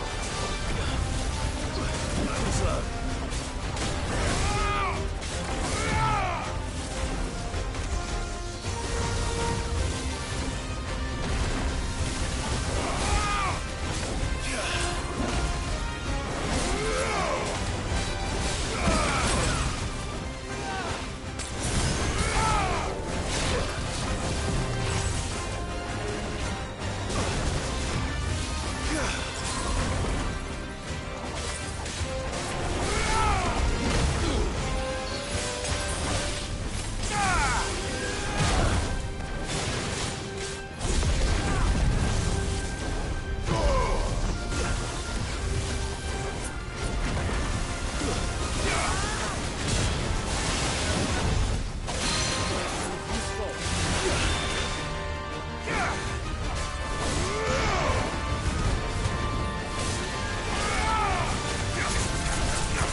is at an end. Better already.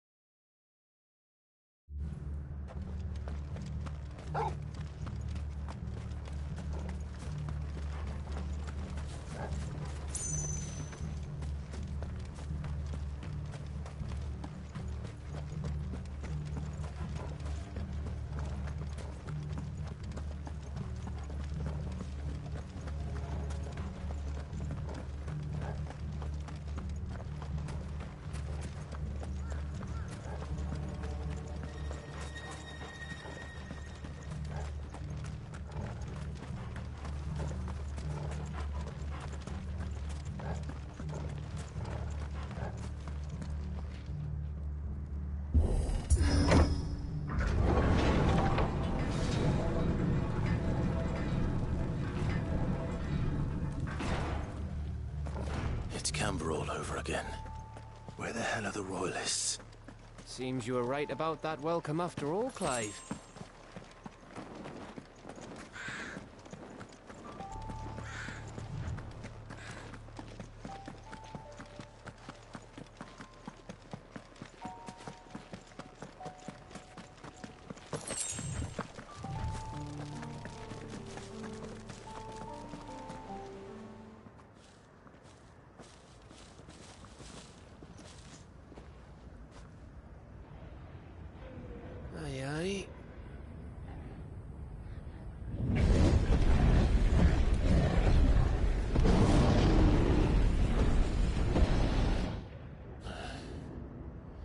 Is the whole of Ash fallen into Ultima's hands?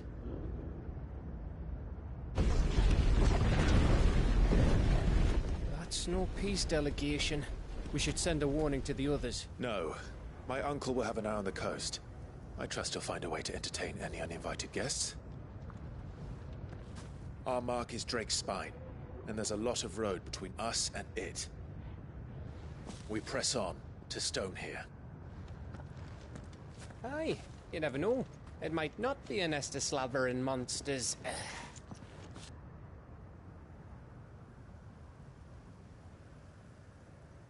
Clive, you must go on ahead without me. This stronghold is as old as Phoenix Gate, perhaps older. It may yet hide Ultima's remaining secrets, and if we are to best him, they must be unearthed. All right. Stay out of trouble. I always do. Mostly.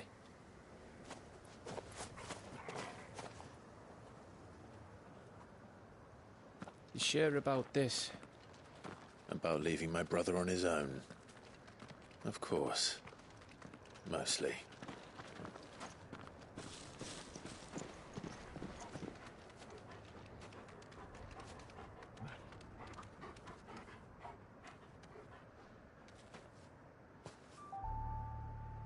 Lady Vivian's map is so old it's hard to tell which way is up. But if I'm right, we're not far from a village called Aistla. Then we make our way there, resupply, and wait for Joshua.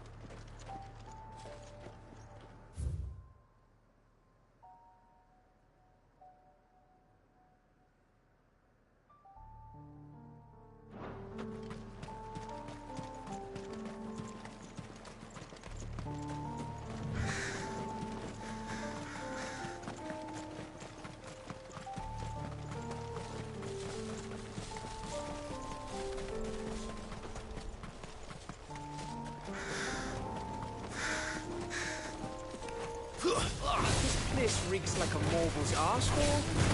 Though I'm guessing it's not the smell that'll kill us. Farewell.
Bahamut's breath.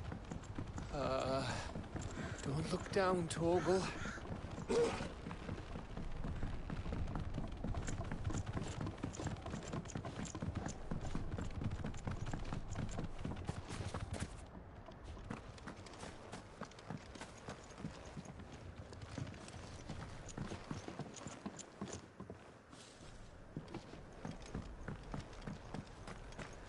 That must be Estla.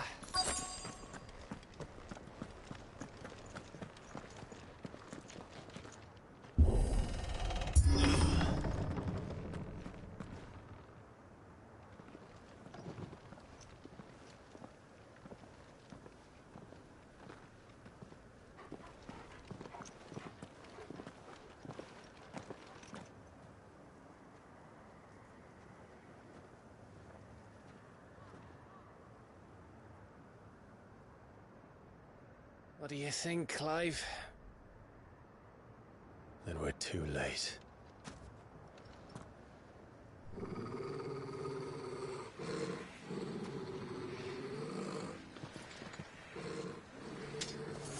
Damn it. They're all turned. There's nothing we can do. I wouldn't say nothing. No quarter gap! No quarter!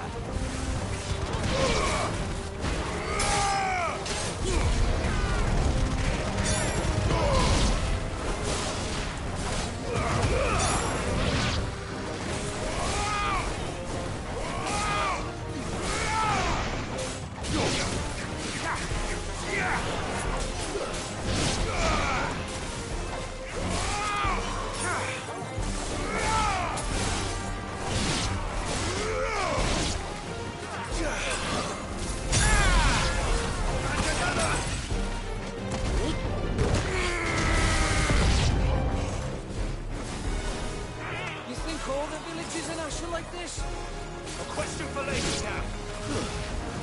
Let's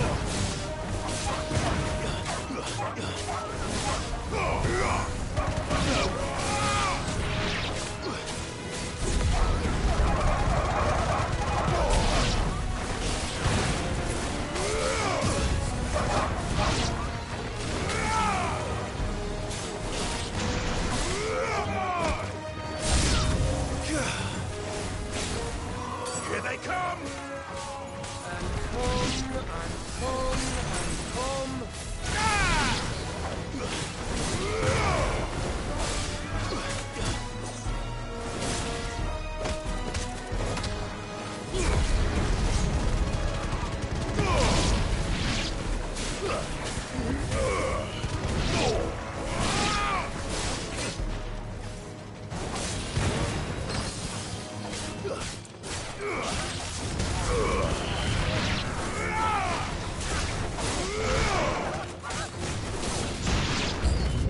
I don't want to die here, Clive.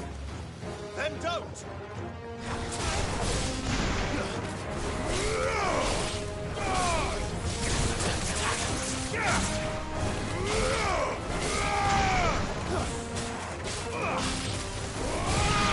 Nice try.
Gav. Gav! Don't tell me there's more of the bastards. Oh, fuck.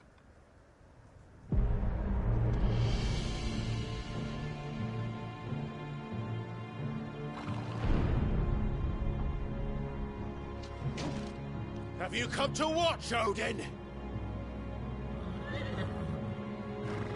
Bound for Stonehill. Good. My master awaits you in the capital, though I cannot allow you to attend him in your present state. And how are you going to stop us? Why, with this!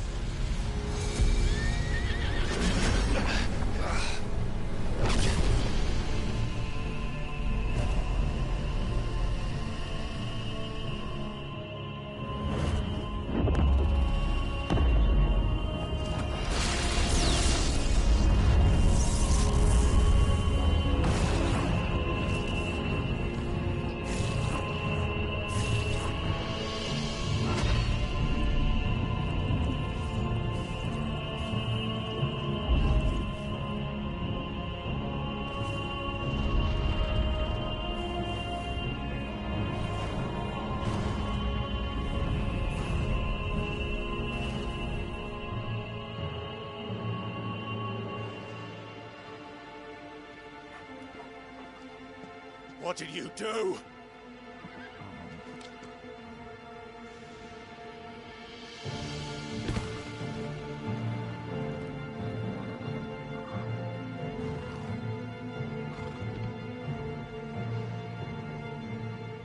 If the vessel would see the path opened, it has but to ask.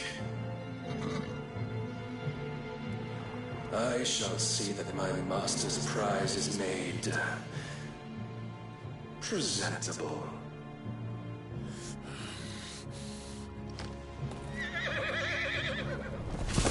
Shit! No!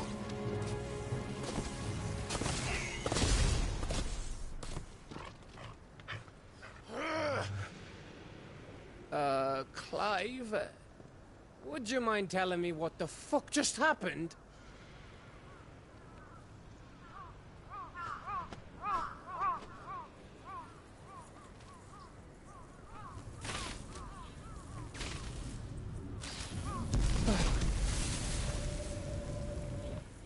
Oh, you've got to be. How are we supposed to get through that? We seek an audience with the king. If His Majesty wants me to come and ask him, then that is exactly what I'll do. Before you go practicing your petition, we don't even know where the fucker went. How about we cool our heads and think this through, eh?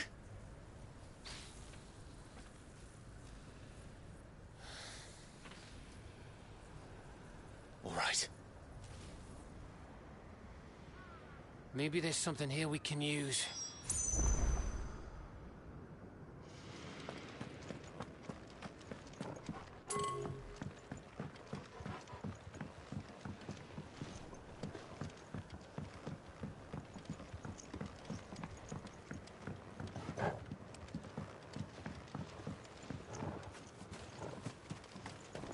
There's no one home, Clive. Then let's find somewhere to sit down and look at the map.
Anyone here?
I thought we got them all.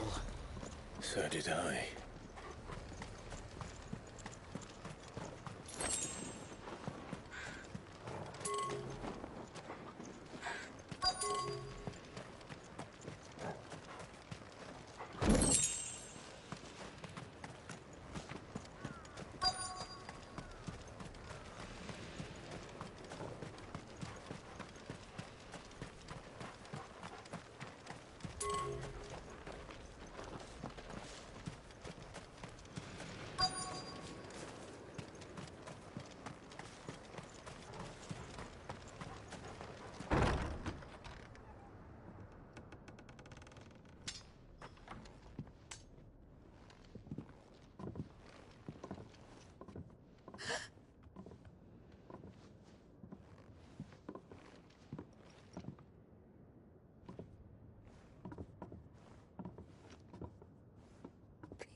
Please, no. Miss. Whoa, easy, easy. We're not turned, all right?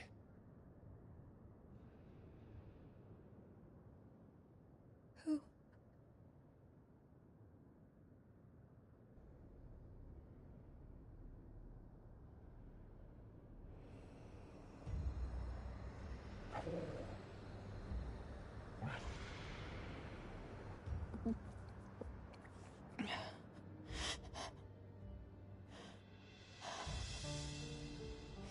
My thanks, kind travelers.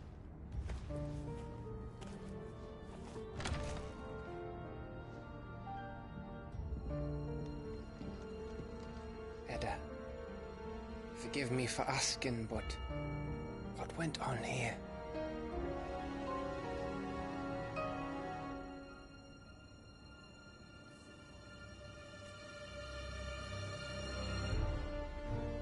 It all started when the skies changed.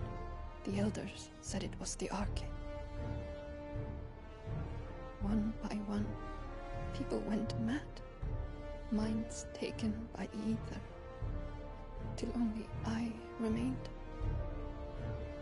By then, I was too far along to run.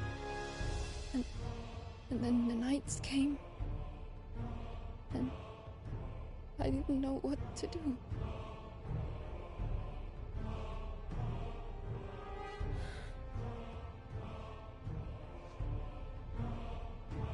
And this, Arcade is... Just a story. Something our grandparents told us when we misbehaved. About how the heavens would grow dark before the land took her last breath. The end of the world. You said the others went mad. But where did they go?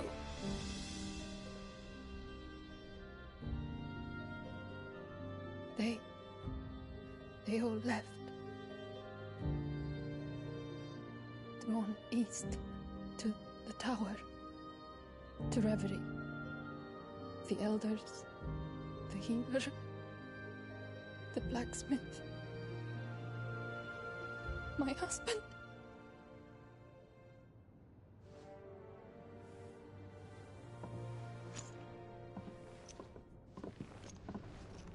You thinking he did this? Of course. Who else could it be? You were in Canva. You saw what he did to the people. But then what about her? How come her nut hasn't cracked? The baby, perhaps? Could be protecting her from the ether. I can't think of any other explanation. You mean... it's a bearer? It won't matter what it is once Ultima's magic takes hold. Time's running out.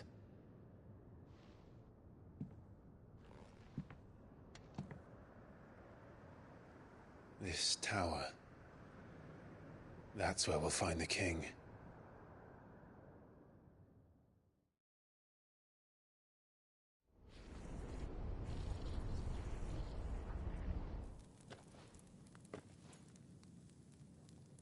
I knew it. It's the same as Phoenix Gate.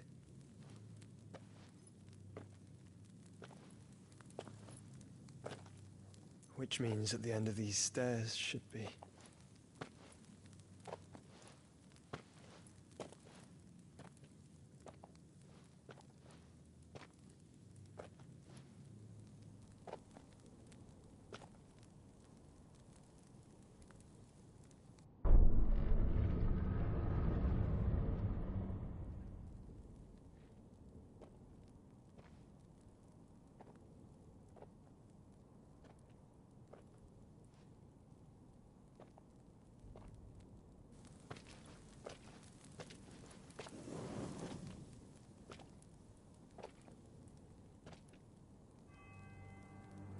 The mural is complete.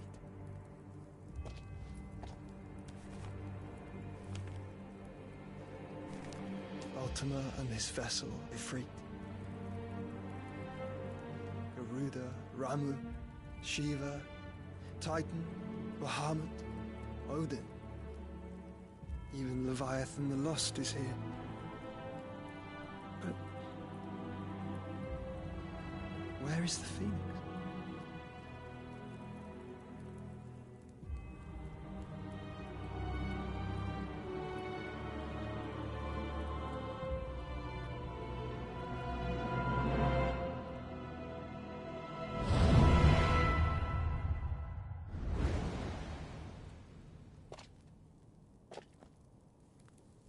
By the Founder.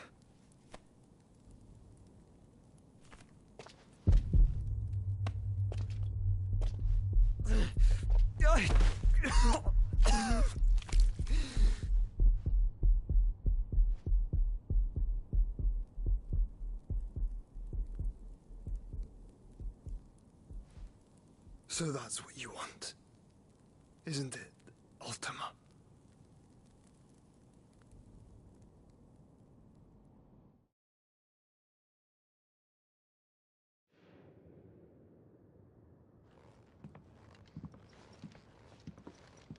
So that's how it's gonna be then?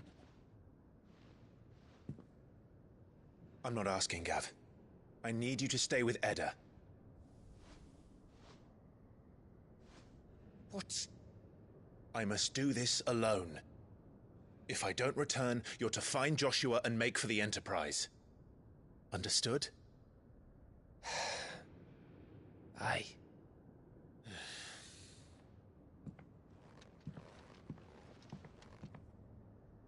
Just don't you go dying on me.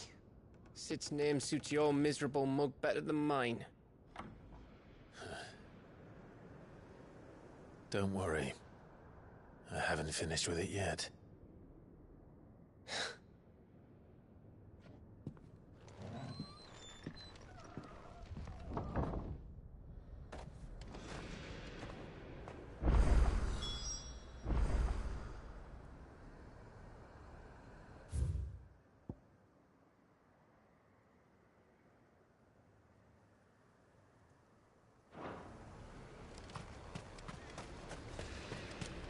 If Barnabas is controlling the Akashic, then wherever he goes, they'll follow. And so will I.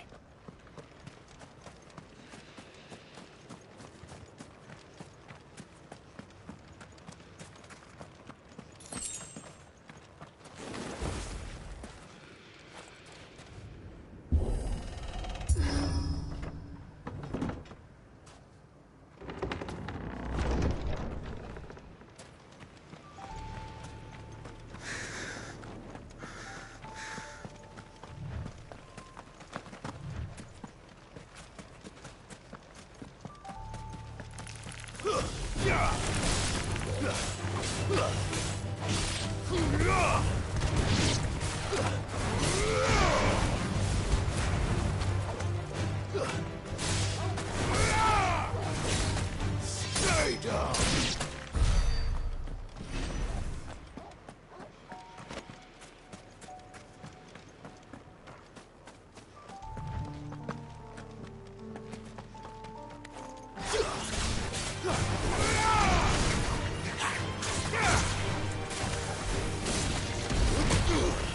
It's over!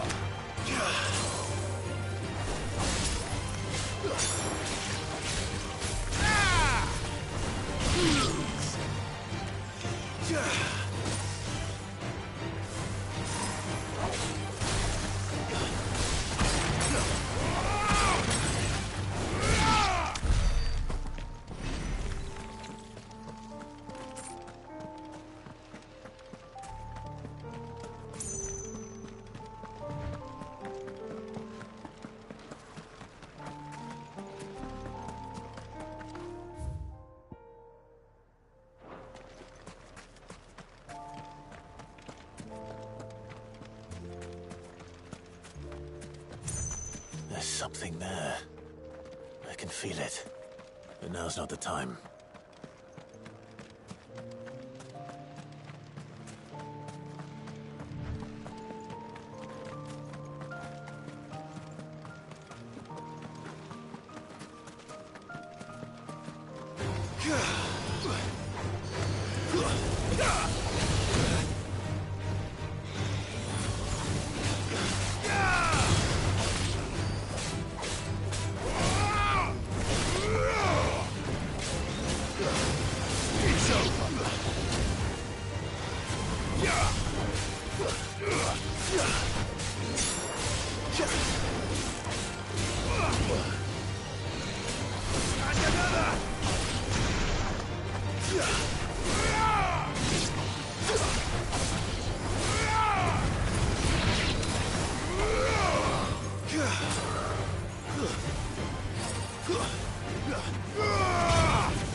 This is it, boy.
I've come for you, Barnabas.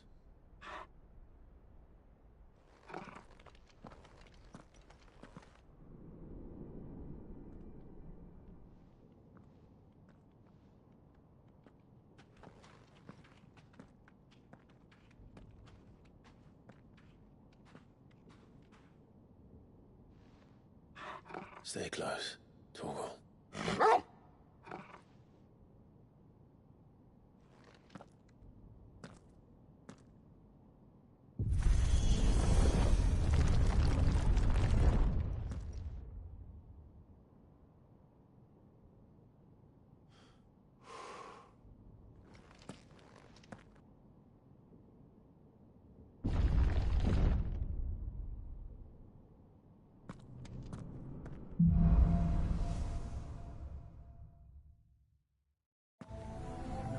The tower.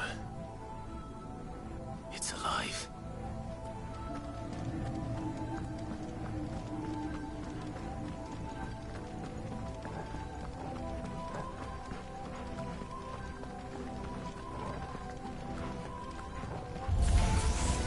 More echoes of the fallen. They seem to feed on ether. They should be any here.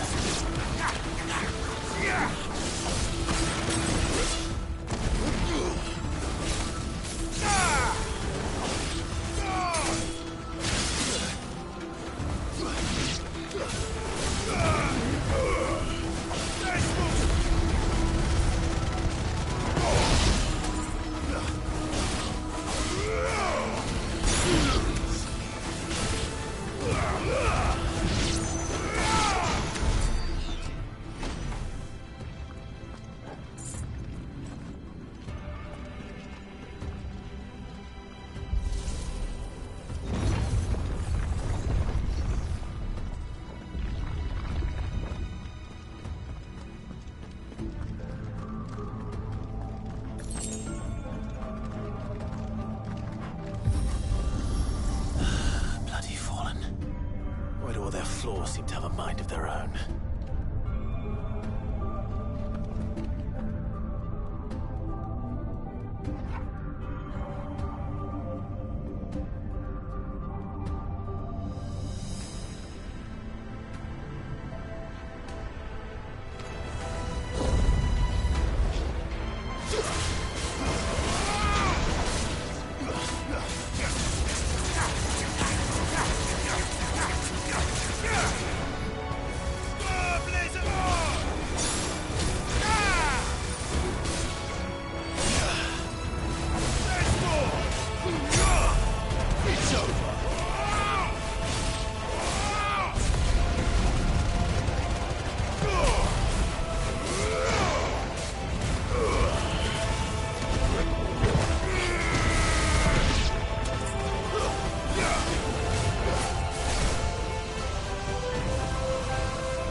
Oh!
If I were Barnabas, where would I be?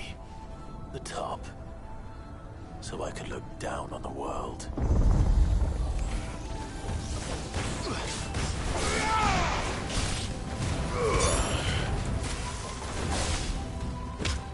You're finished! Stay down!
expected a full uncle rest.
was that thing?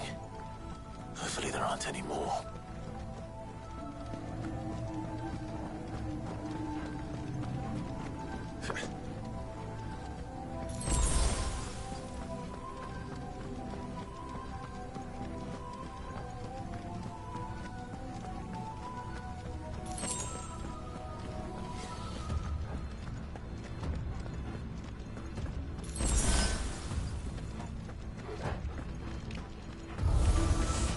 You know what to do, boy.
almost there.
He's here.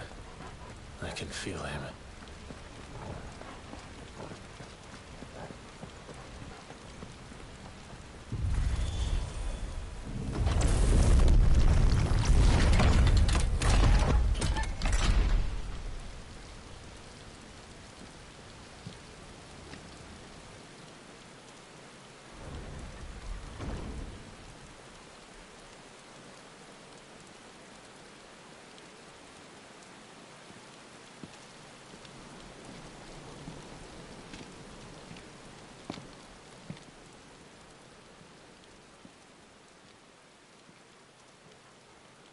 Why?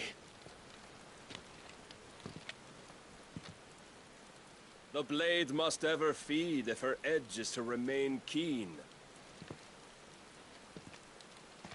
Butcher. What care you for these worthless creatures? They are nothing. Weak from the moment of their conception, ever longing for power not theirs to command, they turn unfailingly upon themselves. Like sheep, they roam in filthy flocks, eager to trample those few gifted a fleece of gold. Or that they might feel contentment with their pitiful existence. Prejudice and persecution, severance and strife, every earthly wrong springs from the malice in men's hearts. Malice born of the pain and suffering that is free will. Its corruption is gnawed at your being from the very moment of your birth. You're wrong. It is no corruption. It is who I am. Every choice I make, right or wrong, gives me reason to carry on. And carry on I shall. Not as a puppet, but as a man. Which are you? There was a time I too thought those the only choices. What? Long ago, God granted man the gift of magic. And with that gift did he build great civilizations. Yet over time, man lost sight of the gift's true meaning, stepping from the path of shared prosperity to one of avarice. He abandoned his creator for sword and flame, and through his folly, beckoned the blight. Yet, there were those few who refused to turn their eyes from the heavens, and they prayed to God that he might lead them back to righteousness. And the Lord, he did answer. Before the worthy shall the gates of paradise open. And so did I spread my arms to the ether, and cast my soul upon its gentle waters. I gave myself unto him.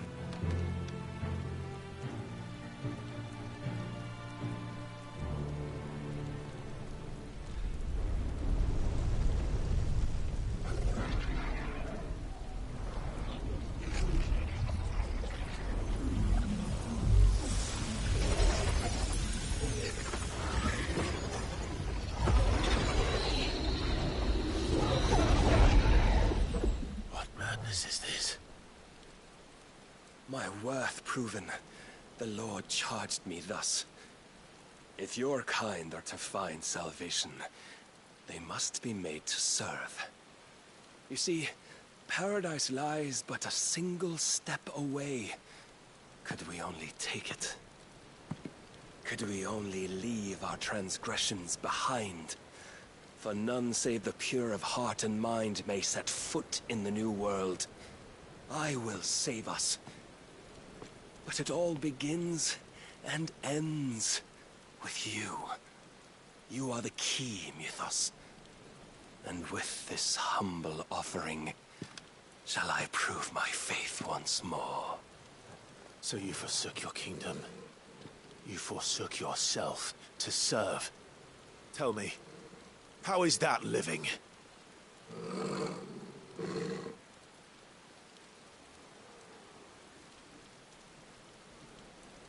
What you seek to provide is not salvation. It's anything but. Life is about always having a choice. Take that away, and we might as well be dead.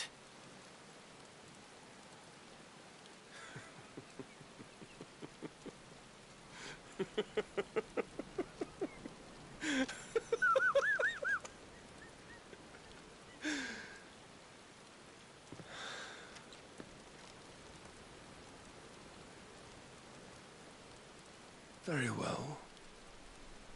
Come then. Show us the strength of your will. It's not the strength of my will that should worry you, but the weakness of yours.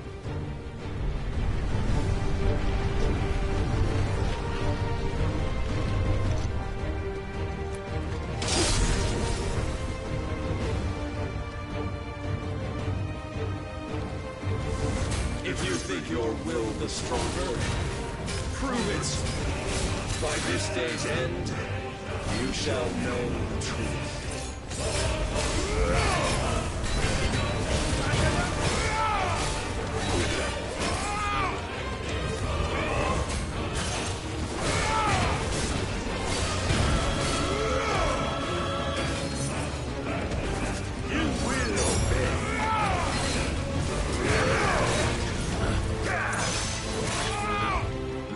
With the might of a god, yet still you fight like a man.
disappoint me. That's better.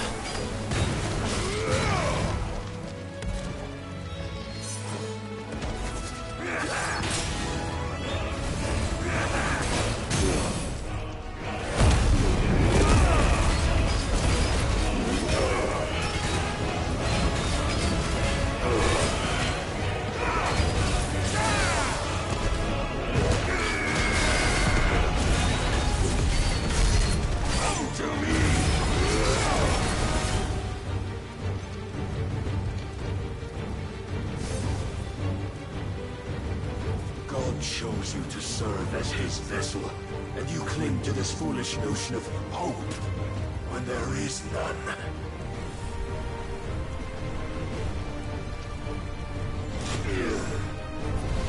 Fuck!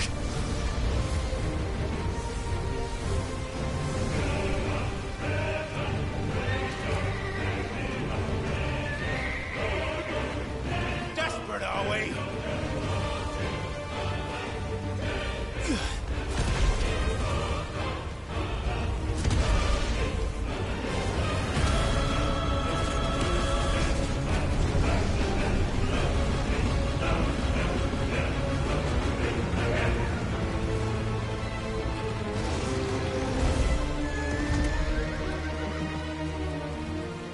Finally, we can begin.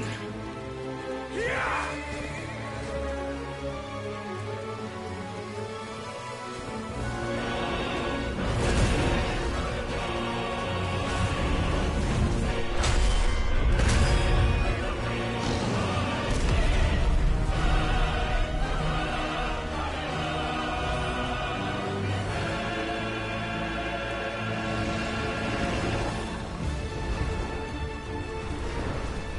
Almost.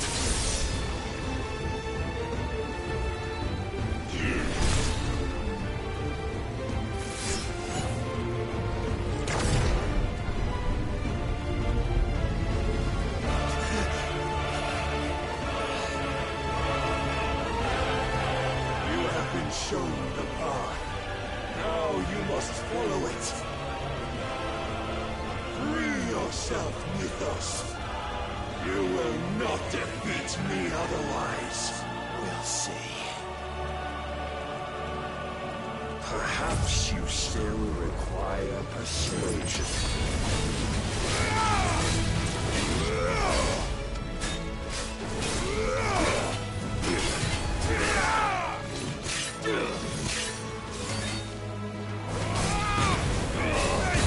Nice try.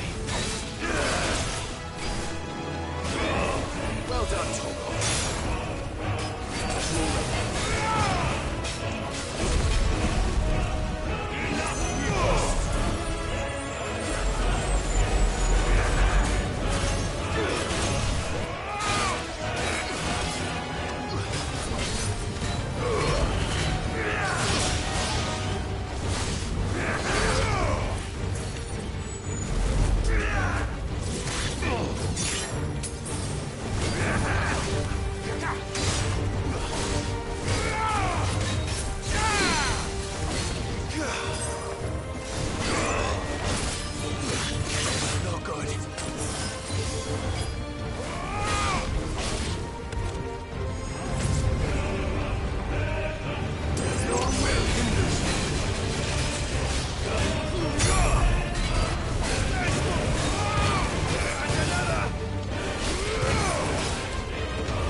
defeated. You admitted defeat the moment you turned your back on us. When you turned your back on the truth, Barnabas.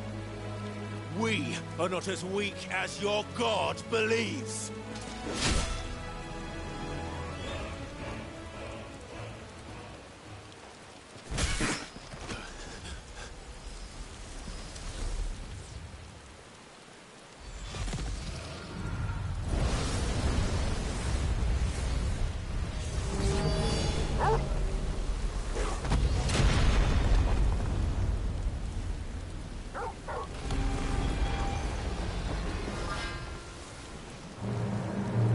Damn it!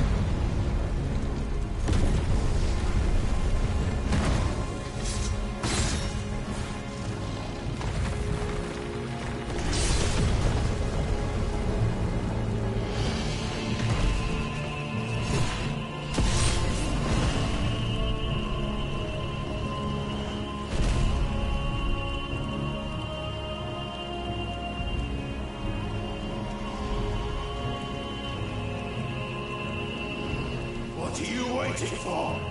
Men know nothing of strength.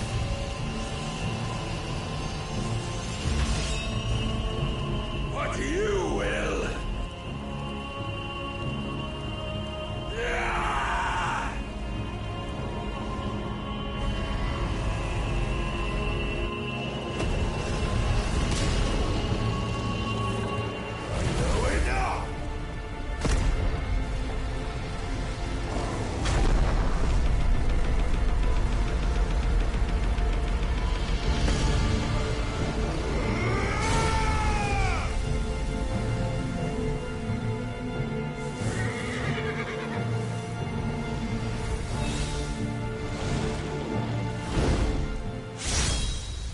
You dare!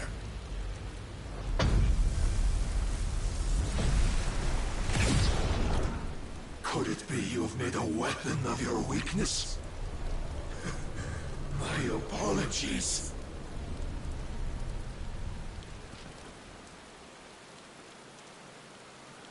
You are not the fool I took you for. And so it ends. No!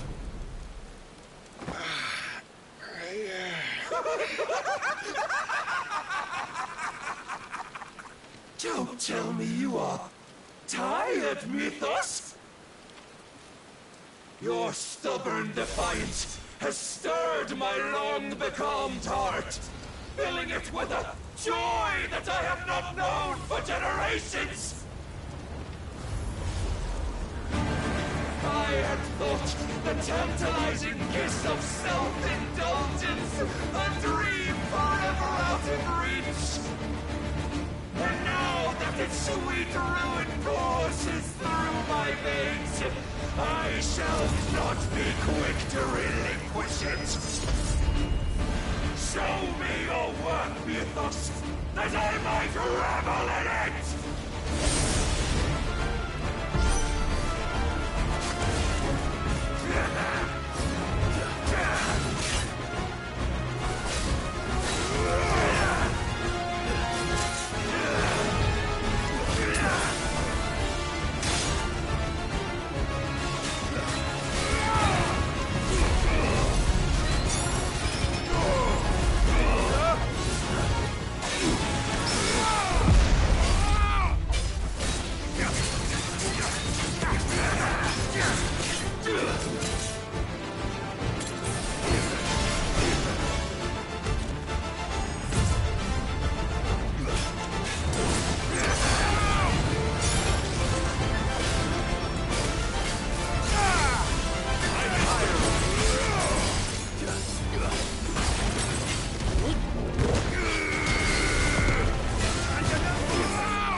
of lesser rivals, but no more.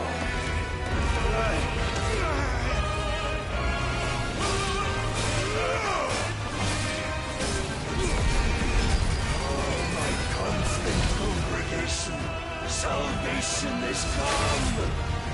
Rejoice as our souls are granted peace unending. How do you know this day will come? What proof have you? Why, you give us. Your mere existence is proof of the Lord's grand design. I'll never serve your god!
Claim me as your prize!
day is at an end.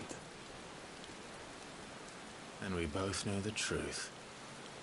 It is I who stand victorious. My will that prevailed.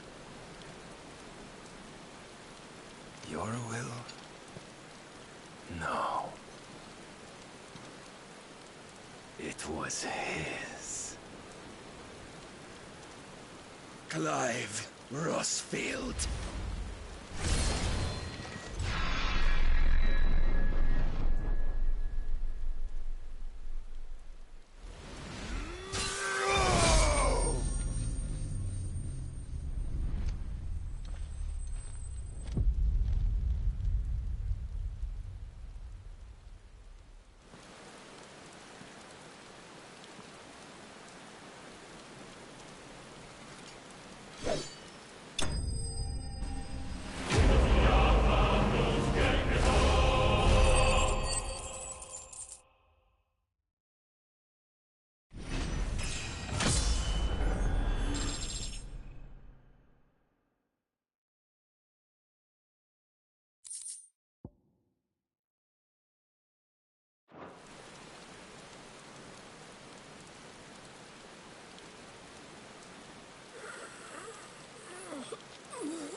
Perhaps there is strength in will. Would that I had not relinquished my own.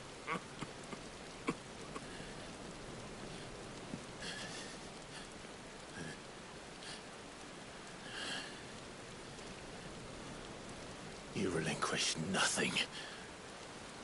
What was it, if not will, that made you strive for a new world? Strive to win your master's approval?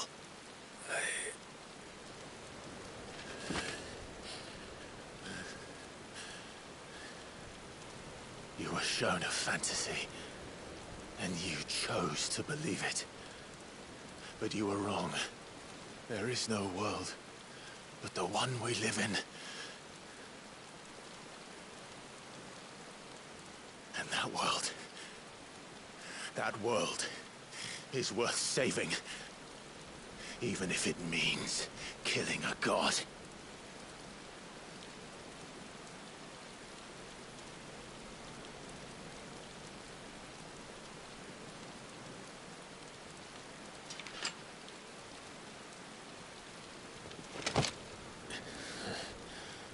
Bold words.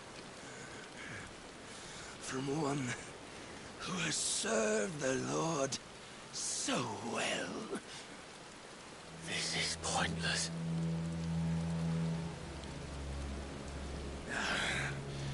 But I almost forgot. I promised that I would make you presentable.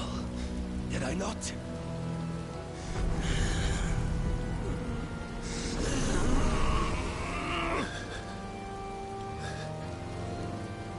We shall fulfill our destinies. Just as the Lord's Mother Crystals have fulfilled theirs. Come, Clive Rossfield. Take what is rightfully yours. Become one with God. No.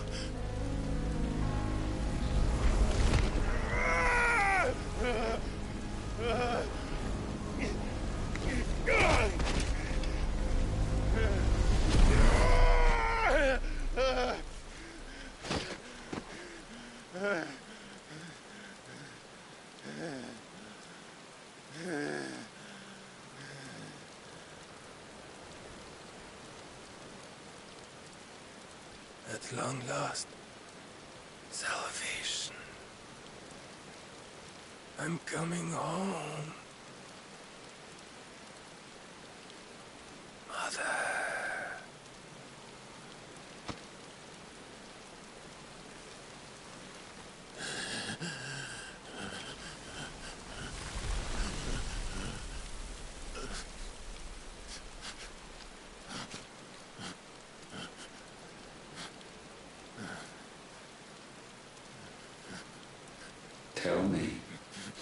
does it feel?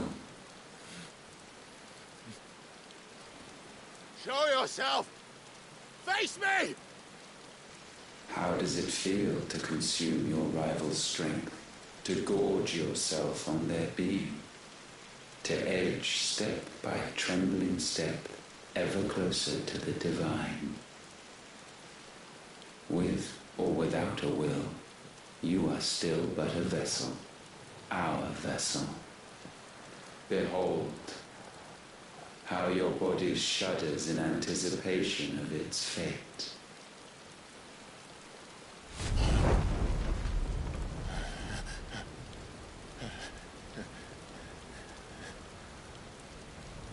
Oh, it's not yours yet. No. Come then, O wayward child. We shall await you upon the back of the first worm. There all shall end and begin again.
Quickly, my lord, quickly!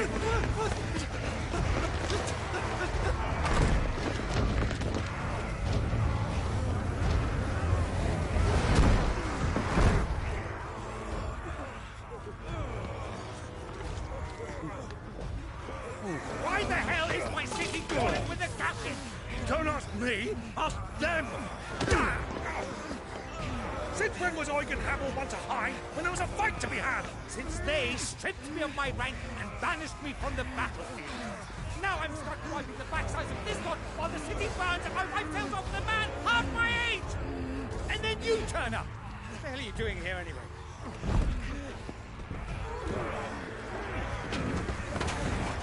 What indeed? The enemy numbers 200,000 or more, counting the orcs. There are simply not enough soldiers garrisoned in the capital to repel an army of that size. Then what of the central keep? Held by a contingent of soldiers and bearers from the surrounding boroughs.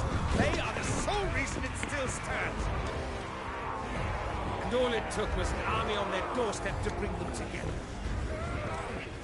The prospect of death does put things into perspective. Perspective. Perhaps it's what we've lacked all along.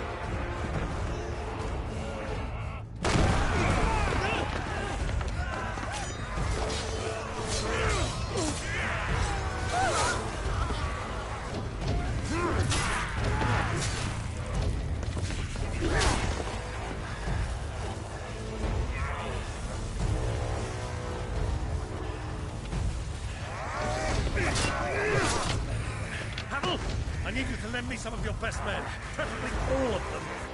My best men? Does it look like I'm able? I admit this might not be the most convenient time, but my nephew's in trouble, and I may have already promised him royal. Your nephew, the outlaw? My soldiers have better things to do than die for nothing. Then you and he are of the same mind. I fight for the opposite. He fights for a world in which we shouldn't have to live and die for nothing! And he fights today to give us all a chance of a better tomorrow! Be that as it may, a handful of men cannot stand against the kingdom!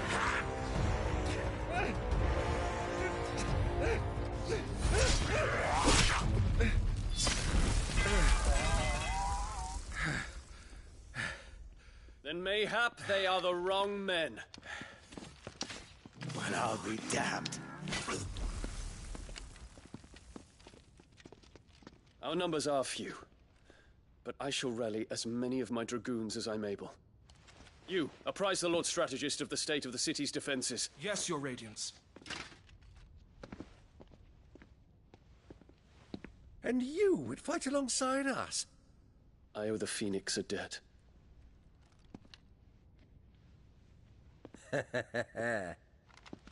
Does this vouch for my nephews? Aye, but I still have my doubts about you. Which we can discuss later. Indeed.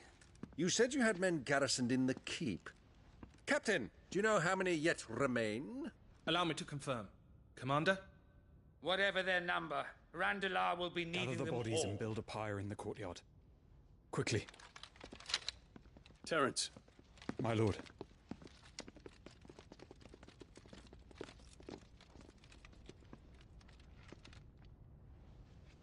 You will find a girl there.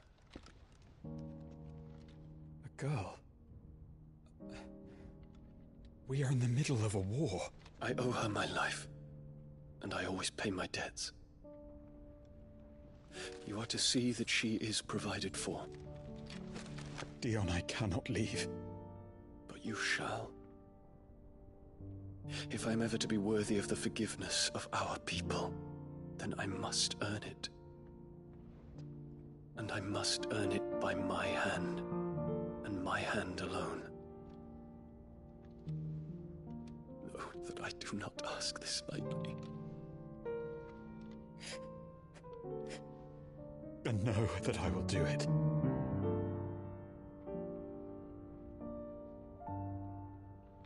Farewell, Terence.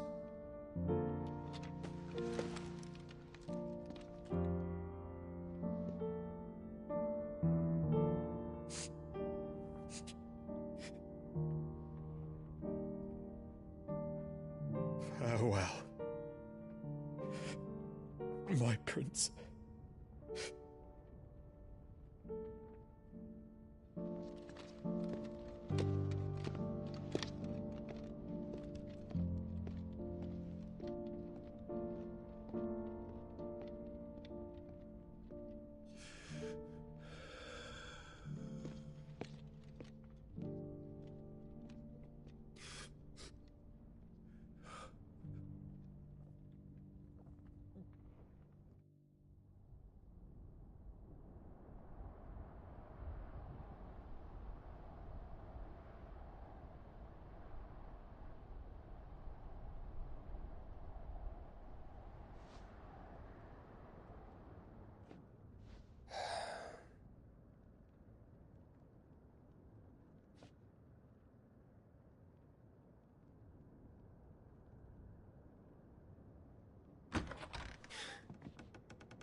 Clive. Thank fuck. You alright? I am. But I'm a damn sight better for seeing you, Joshua. And Barnabas. The king is dead.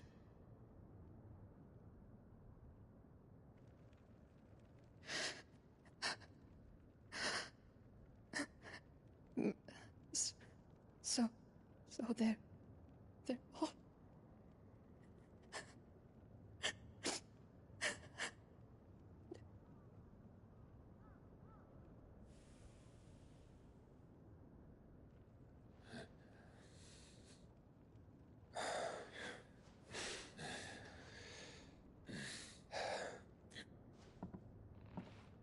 They are, but so is their killer.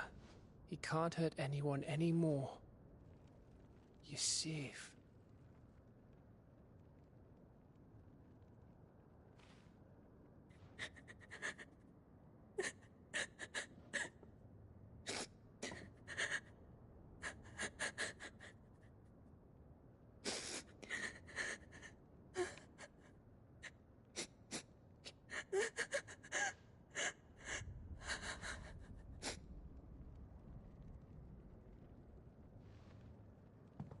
Gav.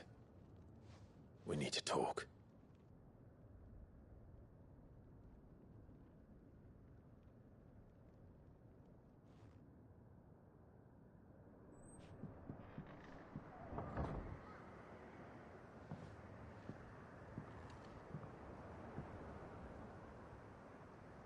I'm sorry, Clive.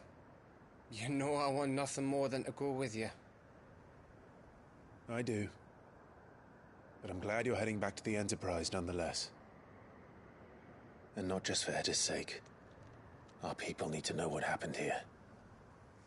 You can count on me. As can she, I hope.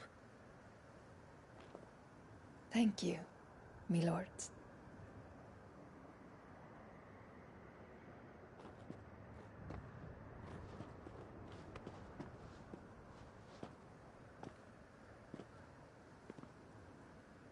Do you think that was wise? Wiser than leaving a woman with child alone in the Deadlands. They'll be safer at the hideaway. For now, at least.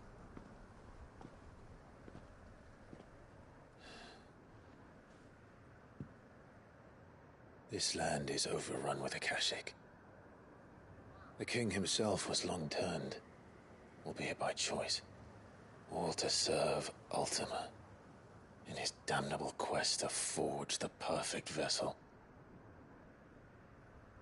The chaos Barnabas wreaked upon nation after nation. How many were killed for this? He didn't consider it killing. Or a mercy of sorts. A way to end their suffering. He truly wanted to save mankind, and ultimately used that. As he uses us. But why us? What are we? What are we? We are dominance. That is our fate. But that doesn't mean we have to accept it, which is why we fight. For the right to deny it. Is that not so? It is. For our sins.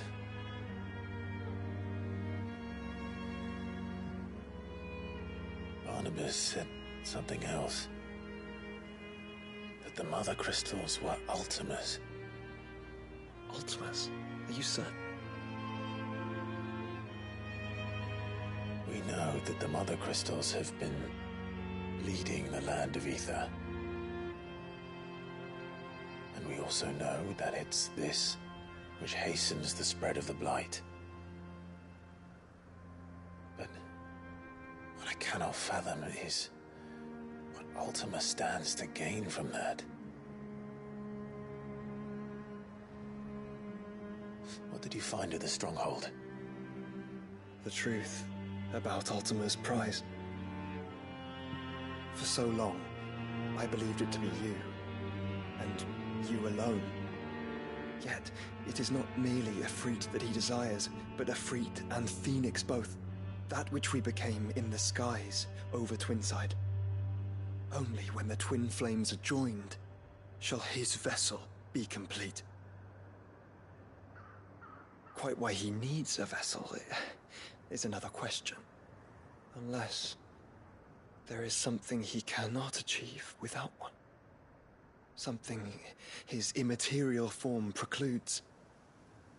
Something requiring an unthinkable amount of ether and a body resilient enough to channel it. If I did not know better, brother, I would think that he meant to cast a spell. A spell 1,000 years in the making. A spell to end all spells. And he cannot do it without us. Nor without the Mother Crystals. But if we destroy them all, we will stop not only the Blight, but Ultima as well.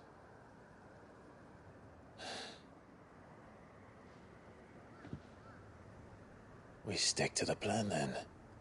Only this time, we face him together. Well, It's a long walk to Stone here. Let's not keep Ultima waiting.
When Barnabas fell, his magic died with him. The road to Stone here is barred to us no longer.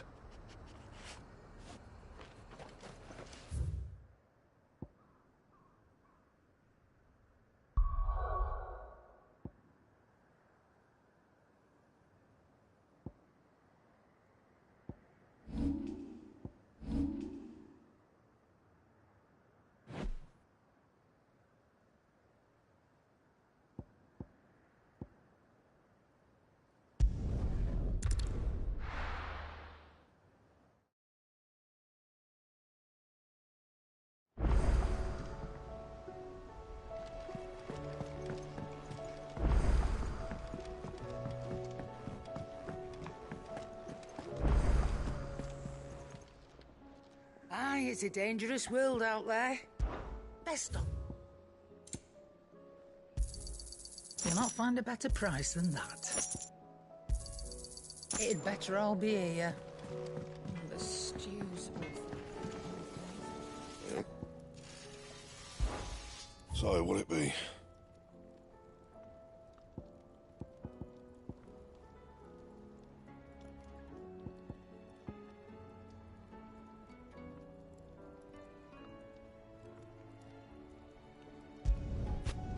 No scratches, all right?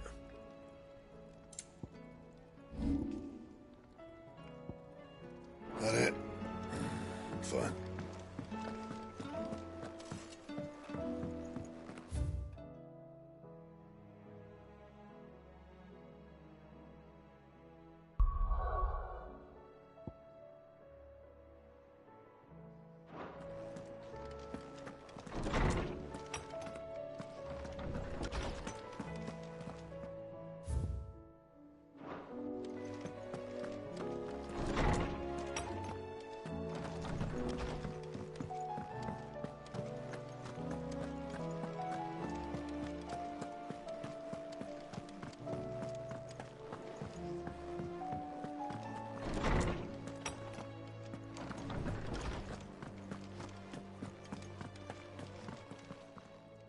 I was wondering when next you'd visit.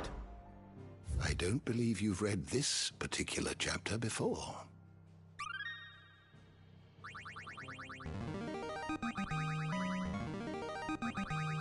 I have quite the find for you today.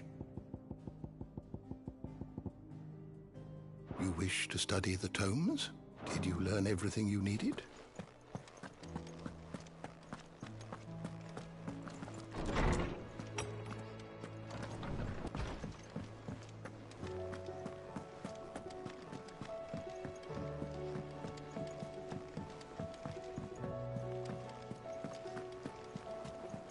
Covered in nicks and lumps, the lot of them.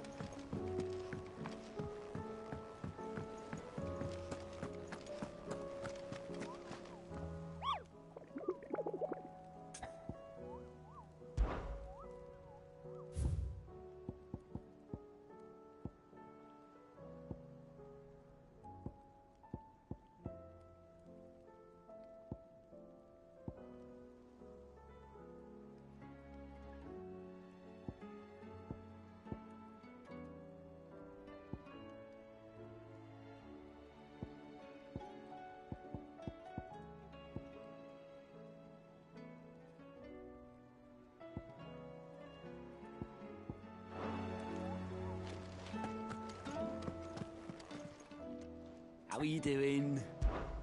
Quick look.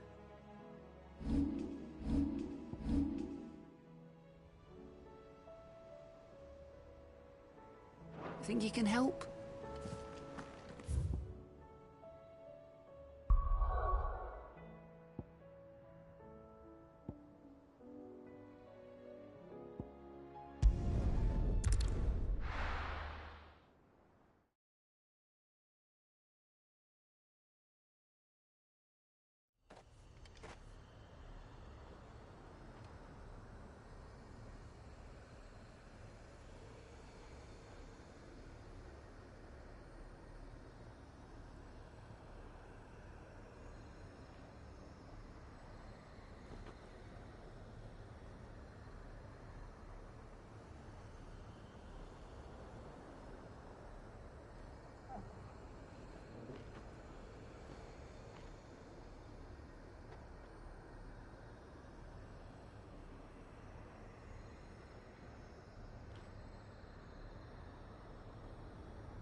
How the hell did it cross the strait?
Your journey ends here.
You were right, Joshua.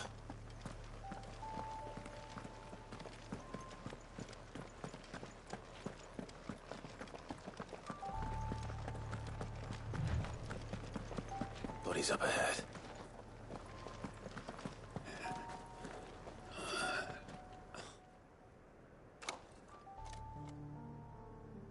Is there no peace for a dying man?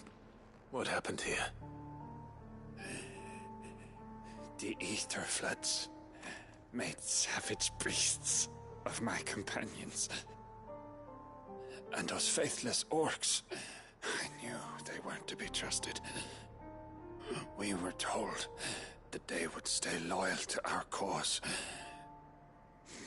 Something commanded their loyalty, but it was not us. It's a wonder they stayed faithful for so long. Perhaps they sensed our downfall. The king is gone, our nation in ruins. What becomes of us loyal pawns now? Sworn to a shattered throne. Fuck Walud. Fuck the dead king and his god. Fuck this withered shithole. The floods do not affect you. You are a bearer, albeit one who's lost his brand. Pray, hear me, brother. Will you grant this pawn his final wish? Will you lay my dying soul to rest? Of course. What do you need? Finally, some luck. Beyond the castle walls, towards Stone here, there is a forest. Never turn. My parents are buried upon a bluff, nestled amongst the trees. Theirs was the only love I ever knew. I was torn from them in life, but perhaps I can return to them in death. Take my ring. See that it rests beside their bones.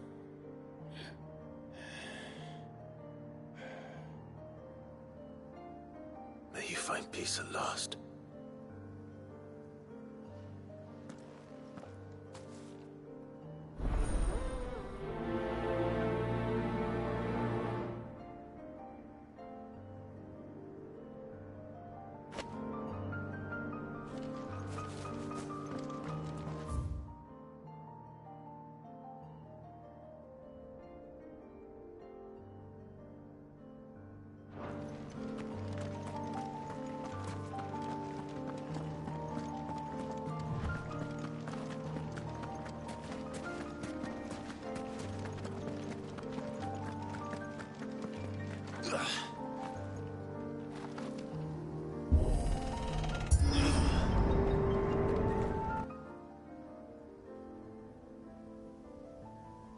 Don't tell me. The only way to the capital is through that gate, just as you surmise. There's an army down there, Joshua. Yes, but I don't see any dominance.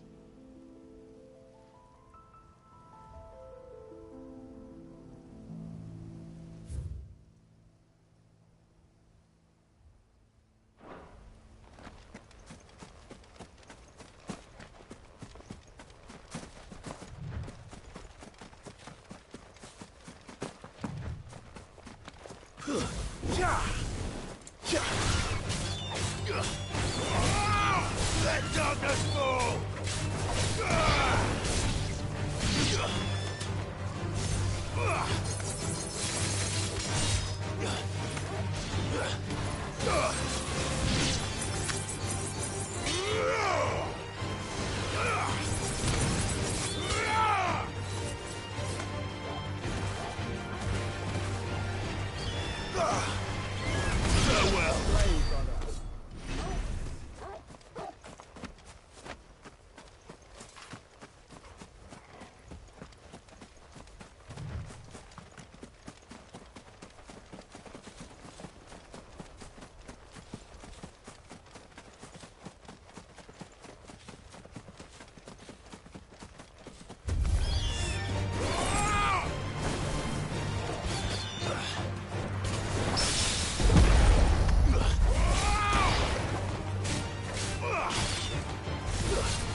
Caution, brother.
Not an unturned soldier in sight.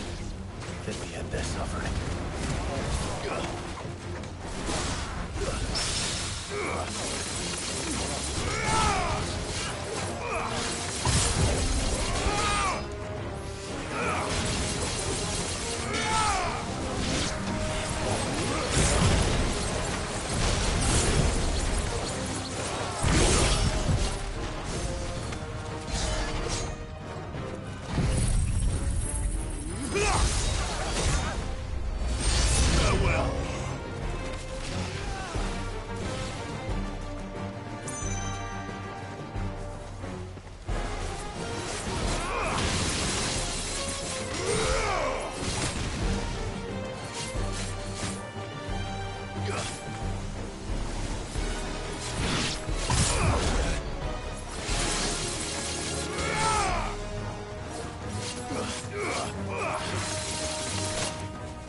It's over.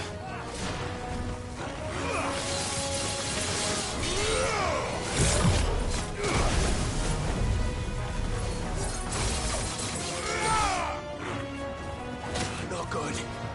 Guess we're all ready.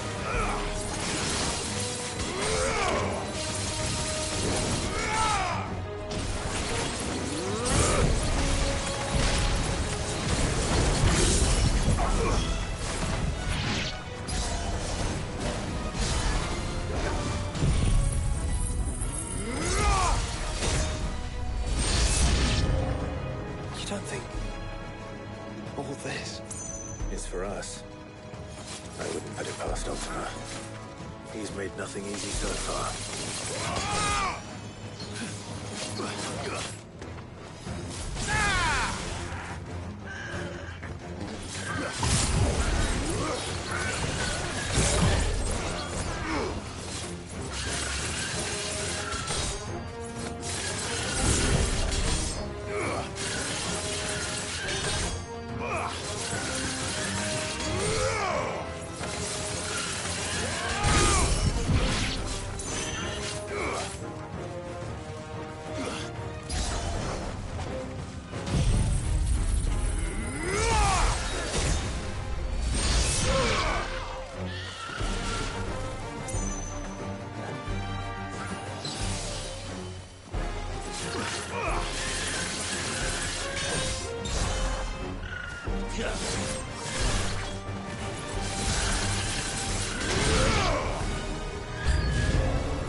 Joshua, can you go on?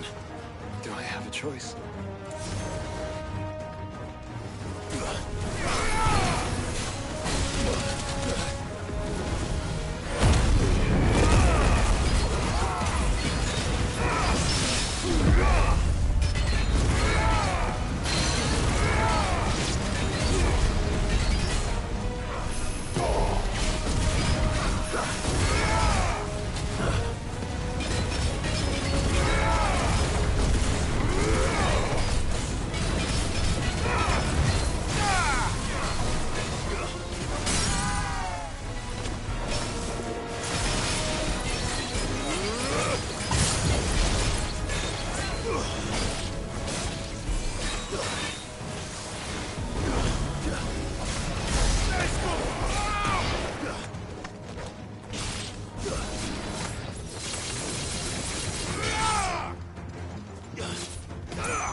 This one's bigger than the last.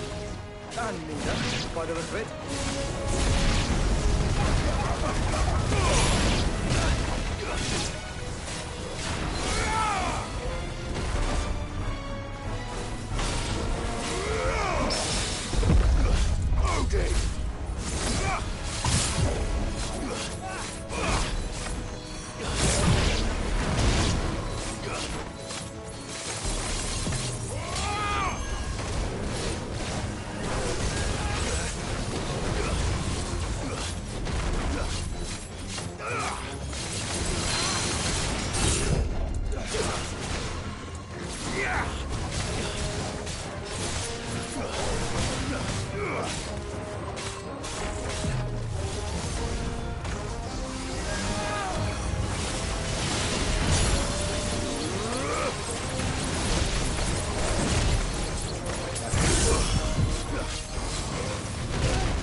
We can rest here if you like. Don't worry. I'll be fine.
Look, Clive.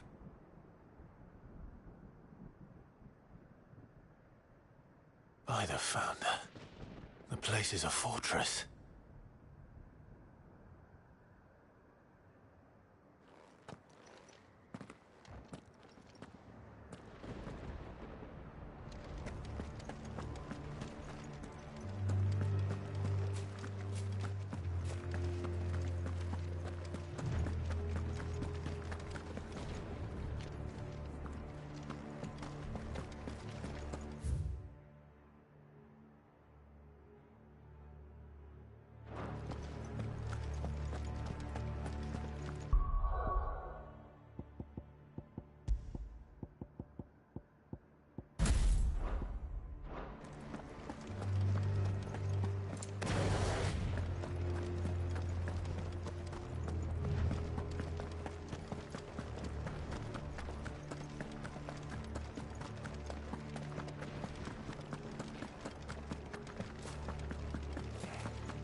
suppose that is. It's not on Vivian's map. Probably for a good reason. Right. To stone here.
No villagers.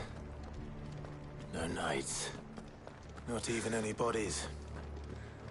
One could almost believe the whole kingdom had turned to Kashik.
Let's hope it was the last of its kind.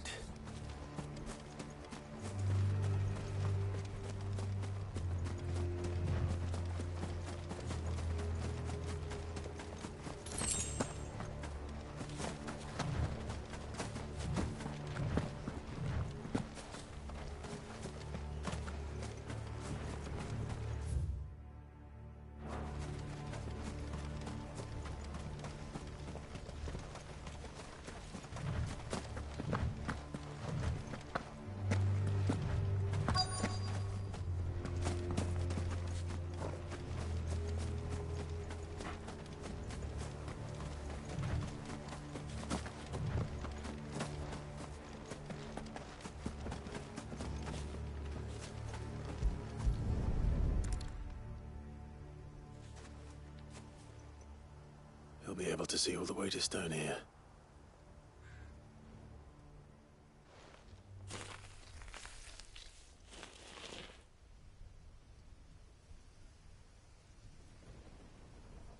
As fine a resting place as any man could hope for. Reunited with those he loves at last.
Does it bother you that we haven't heard a single human sound? Everything about this place bothers me.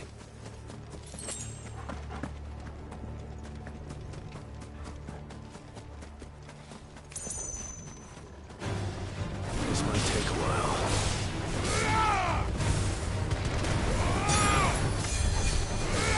Stay down!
The calm before the storm.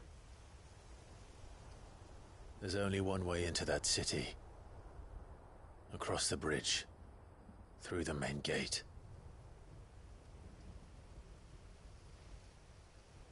Right into the midst of whatever is left of the late King's army. Are you ready for this?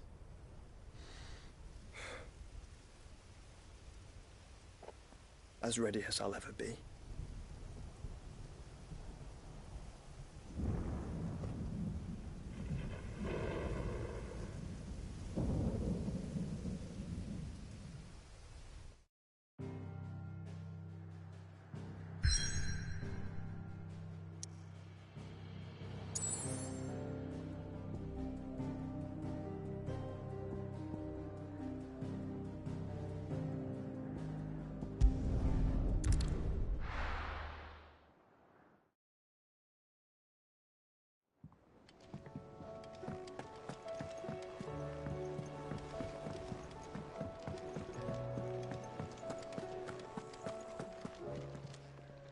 Aye, it's a dangerous world out there. Let's stock up one. You're rubbing me blind, you know. Finished, are you?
happened here?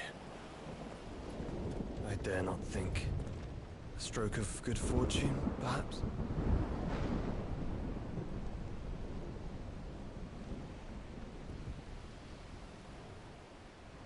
I hope you're right.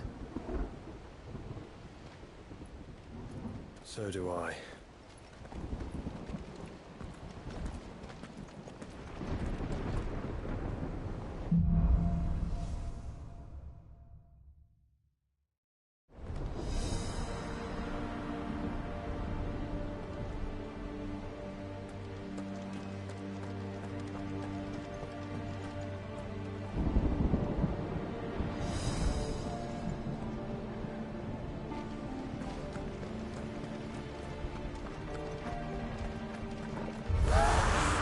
The ether has claimed them all. Let's see the win on next.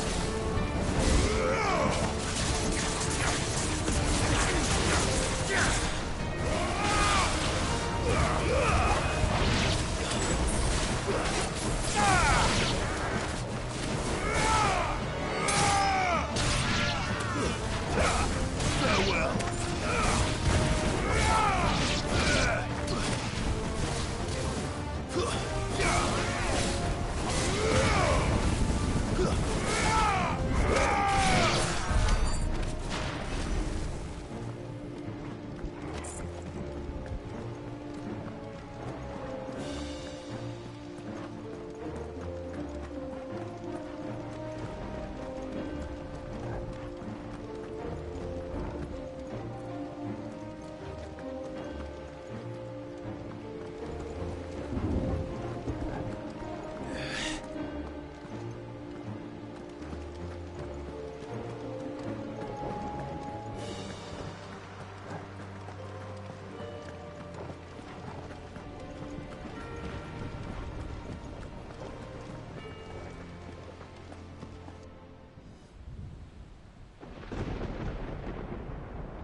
That's a behemoth. Who would be mad enough to tame such a beast?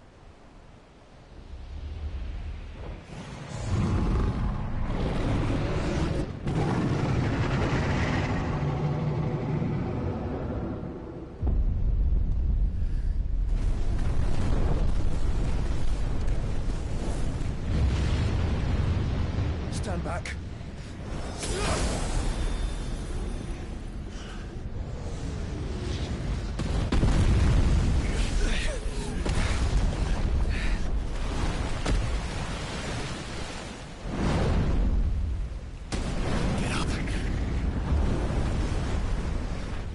Here it comes.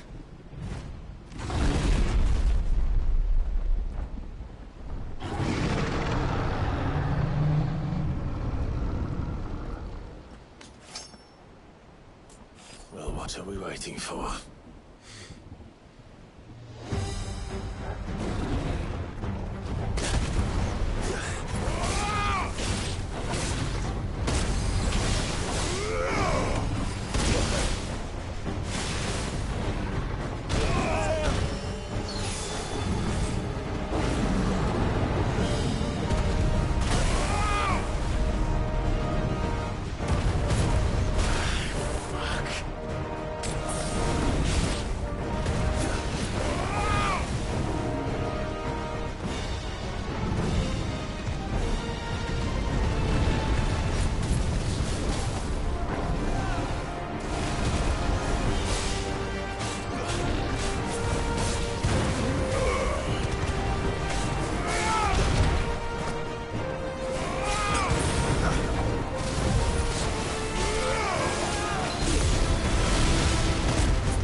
alive, no! Trust me. I'm your shield, remember?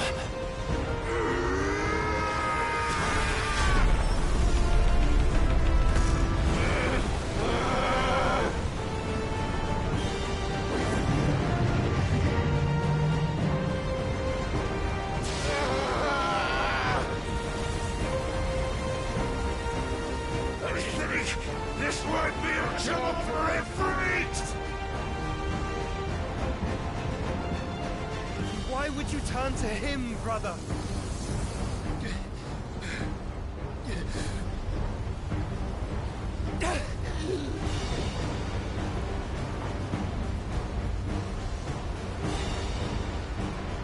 When we fight together.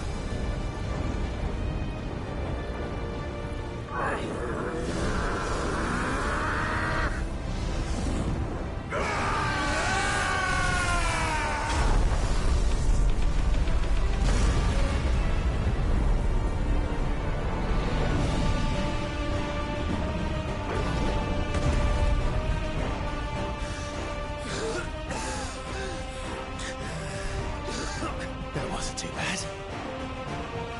That was just the beginning.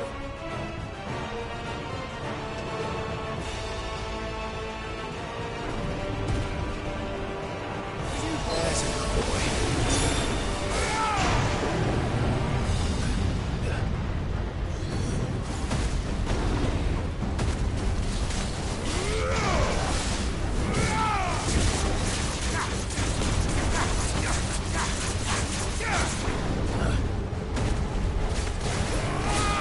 Let's try.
quickly, before we're cut off for good.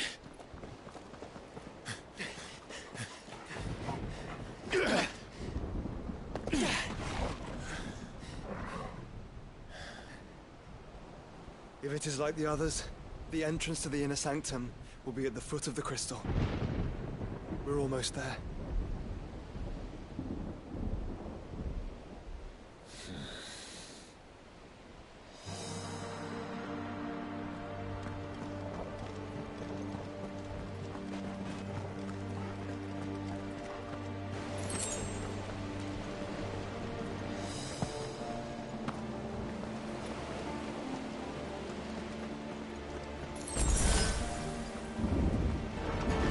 Enough of you, are there?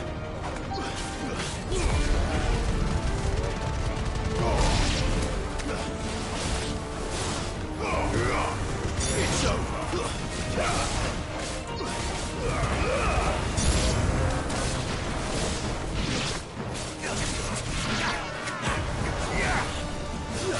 You're finished.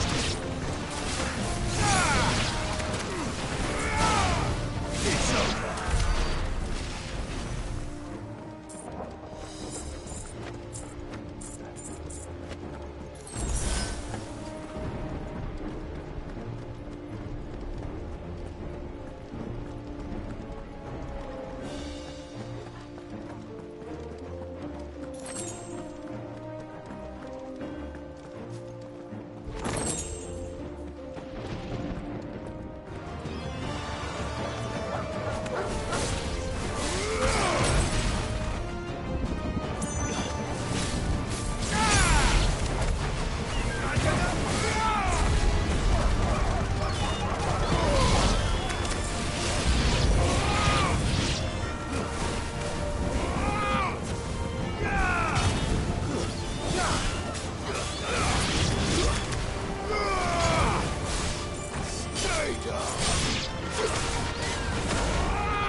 what I was expecting.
Once we step onto that bridge, we'll be easy targets.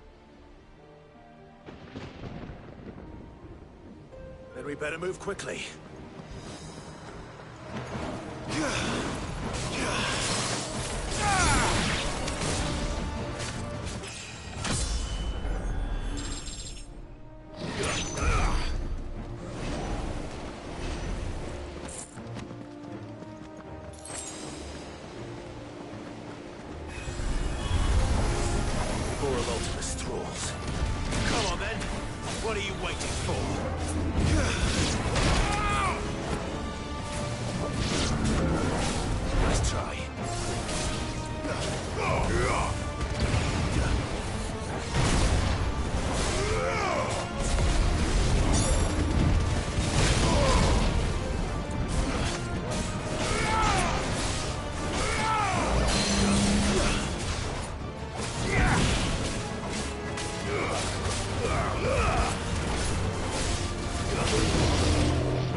Then. I don't see any other way.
Ultima's corruption knows no bounds. We cannot allow it to spread any further. And we won't.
Focus, Joshua.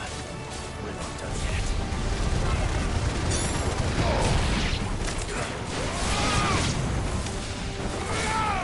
You're finished.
Clive. Of course there's more. There's always fucking more. There's more!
end to them. The whole bloody army's here. Stand back, Joshua. I'm summoning Ifrit. Stop, Clive! You mustn't. We still have a long way to go. If you tap your strength here, you'll have none left to destroy the heart. Then you'd rather die?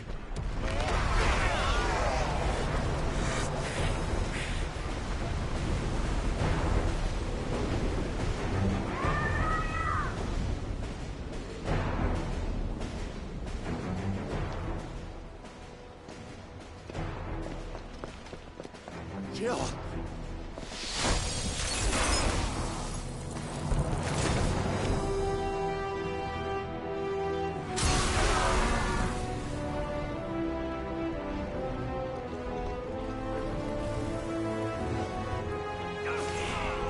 She's not alone.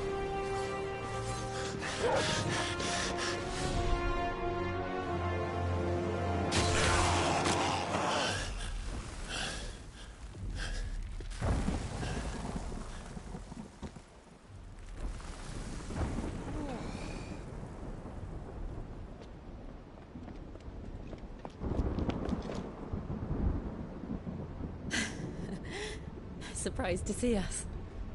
How did you? Gav. He told us exactly where you'd be. Even sniffed out a crack in the castle wall. And when we saw the heavens come crashing down, we had no choice but to believe him. It's been quite a day. So what do we owe this honor? A debt I would see repaid. Prince Dion. It's good to see you well.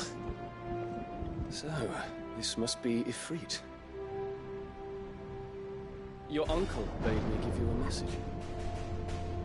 Listen to your heart, and guide your steel true. Your father would expect no less. That is all.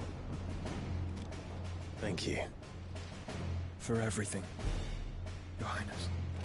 Dion, please.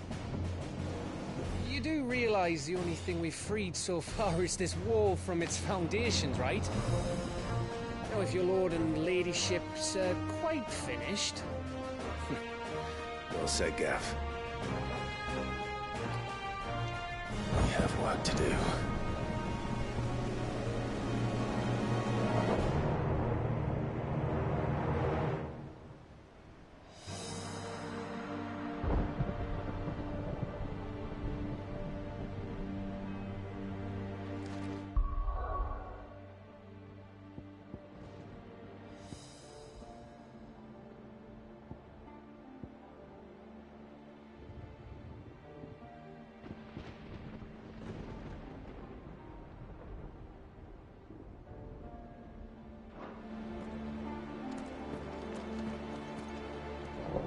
I don't suppose there's how I can say to make you change your mind. So I'll just tell you to stay safe. Nan won't take kindly to losing her best customer, especially after letting us carry all this stuff all the way to Ash. And we wouldn't want to anger old Nan. You mean, you'll buy some off us? Let me show you me wares.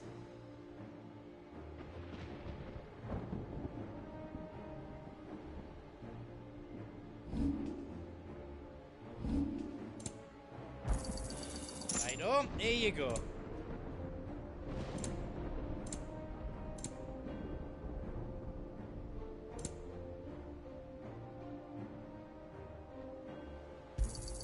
Thank you.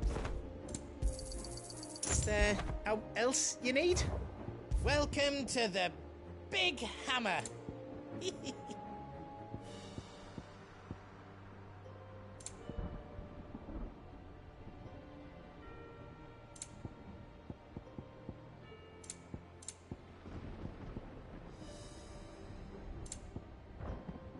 Is all done then? No.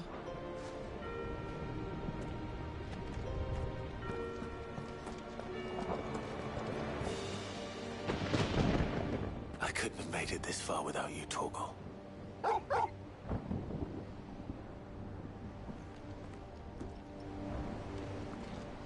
Each parting brings the hope of reunion. I missed you, Clive. I missed you too.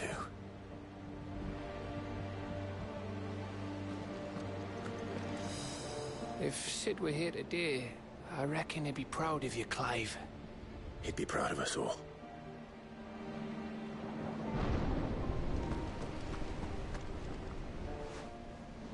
There is still much I would learn of your tale, once this day is done. Until then, all who might come between me and such knowledge shall answer to my spear. I do not envy them.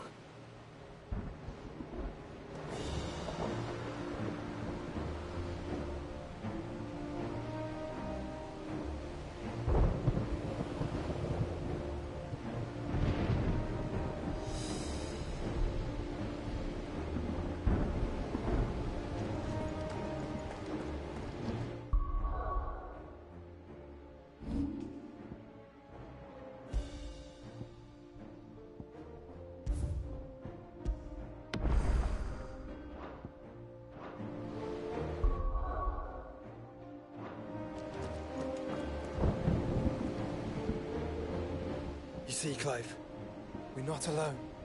If we are to win the day, we must all play our part. And ours. Ours lies beyond those doors.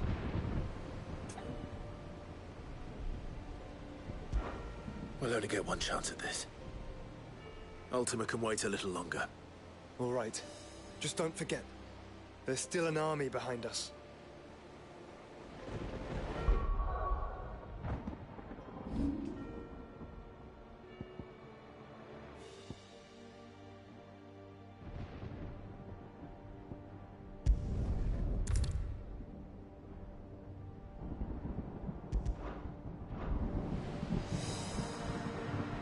You see, Clive, we're not alone. If we are to win the day, we must all play our part. And ours.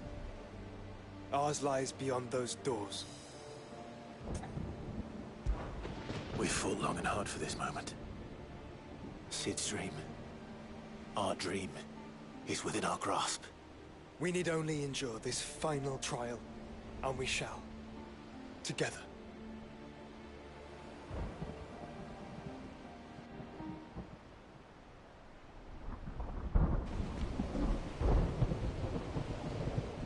You all know what it is that awaits us beyond this gate.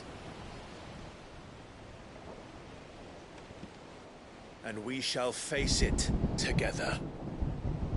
Aye.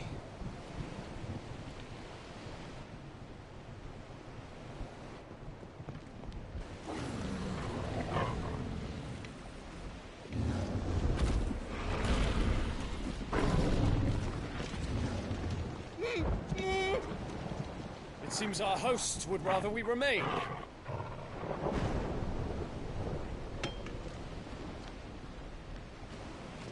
I will stay them. We will stay them. Go! Just don't keep us waiting. Thank you.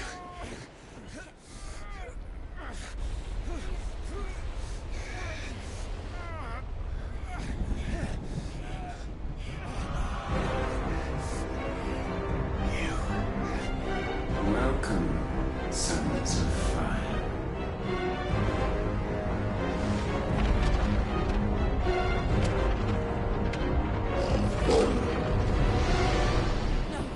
No!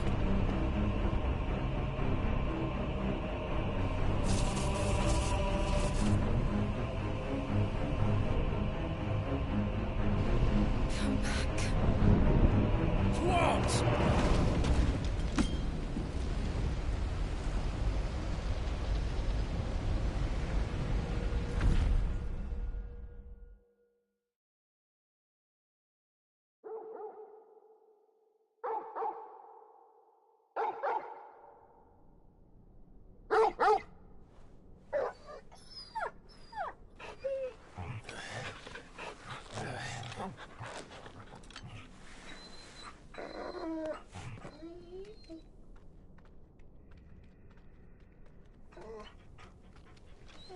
Joshua! Joshua! Wake up! Clive, is that you?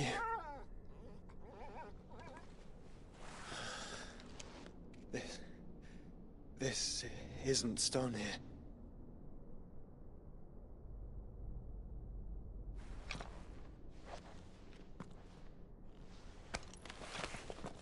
Welcome to our darkness. A rift between worlds wherein your kind might reflect. Show yourself! Grave and many are the sins of man. And we would have you know them, all of them, as fate has seen fit to deliver you home. Consider this our welcoming gift.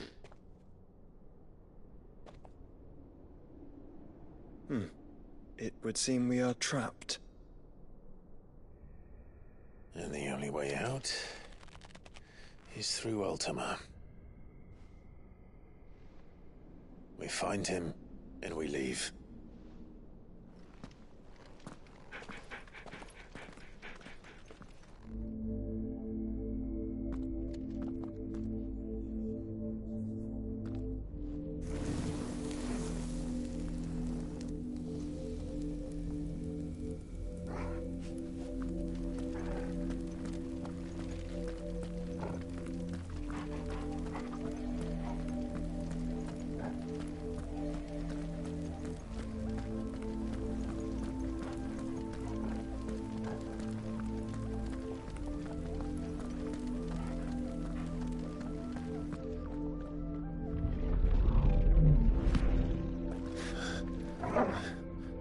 If you are to comprehend the full extent of your transgressions, we must go back to the beginning. When the world was still young, we visited upon it a miracle, magic, and in its light did all life flourish.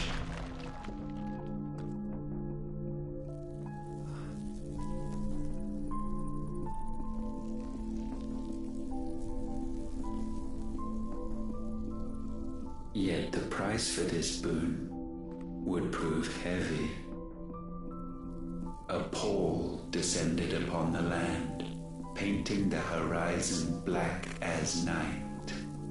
Though we labored to forestall its spread, in this one endeavor we stood powerless. And so we fled, that we might endure, that we might discover a means of salvation.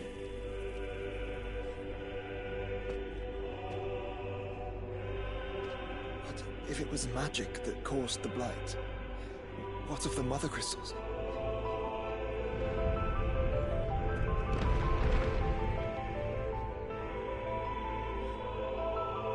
I expect he'll tell us soon enough.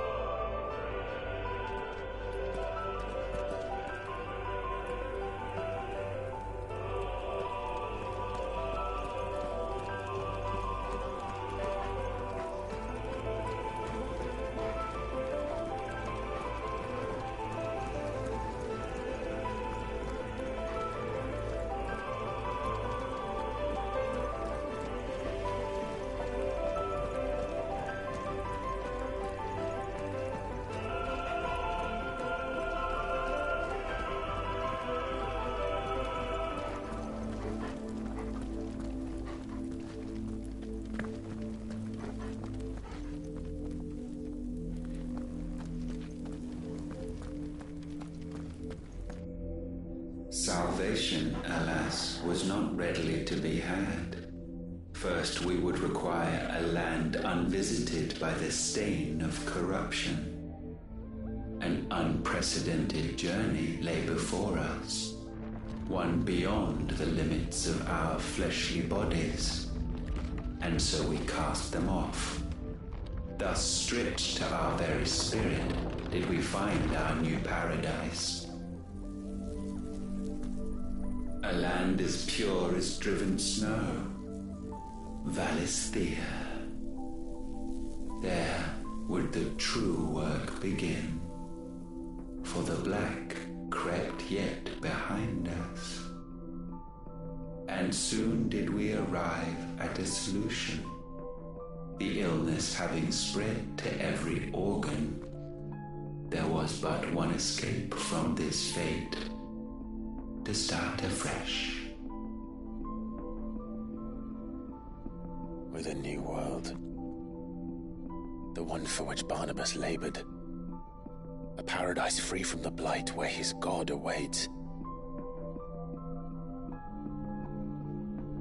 And where, if we only forfeit our wills and abandon everything we hold dear, humanity can join him. So, Ultima would have us follow in the footsteps of the king. And follow we shall. For now.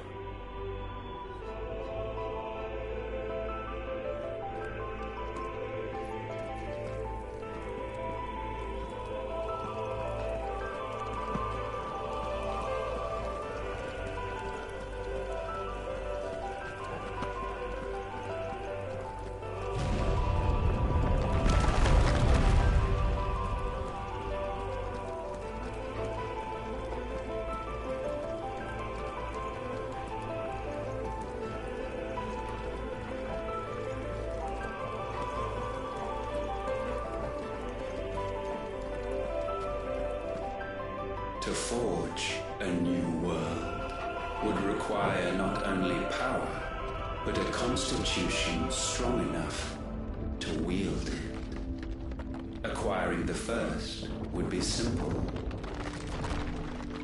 Untouched by the blight, Valisthea was replete with ether, and we had only to place jewels in her crown to claim it.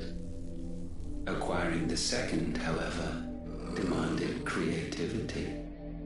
And so I cast forth the seeds of humanity. You created us. Is that not what gods do? We sowed the seeds for you, Muthos, all that you might one day blossom. And our future thus secured, we thought to slumber, though that would prove a grave mistake. For it was as we slept that man committed his greatest sin. He awoke. Alone in a world bereft of his God's radiance, he stumbled blindly, desperate for guidance. Finding no light, he sought to kindle his own. And from that single errant impulse was his will born. Having discovered himself at last, man turned his eyes inward and found he desired evermore that which only magic might afford. So wars were waged and brothers slain for custody over that dwindling resource. And the land, she wept tears of black.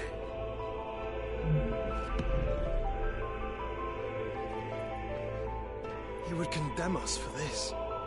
Surely he cannot be so blind to his own hypocrisy. Not blind, just unwilling to admit the truth. But we're one and the same.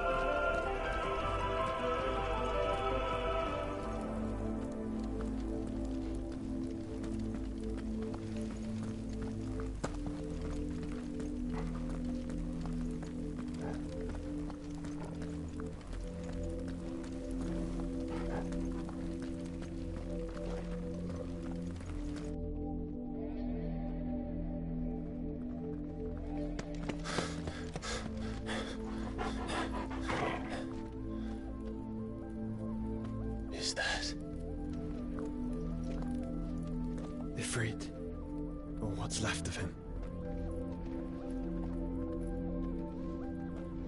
Long have our ashes lain cold for want of a spark. Cast your eyes upon them and see what you must become.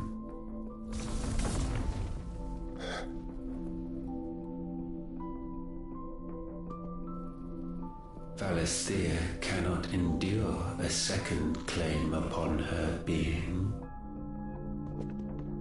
The avarice of man drives her ever closer to destruction. But she may yet be saved by you. It is what you were born to do, why we nursed you and fed you, as your own mother should have. And now that you are fully grown, our Muthos, it is time at last for you to serve your purpose. To right your wrongs. If our sin is wanting to survive, then you are as marked by it as we are. The fault is yours. Our wills were born because you abandoned us. And now, you would have us forfeit them. All for a place in your new paradise. Do you imagine yourselves worthy of one? Mankind has no place in our world. Is this truly so difficult to comprehend? We only ever require you, Muthos, when the time comes to bid this wretched realm farewell. None shall follow, none shall remain. What do you mean, none? This is our world. Once the land's rebirth is complete, humanity will have served its purpose. Why would we continue to suffer that which has caused us so much vexation? Because the land doesn't belong to you. It belongs to us all!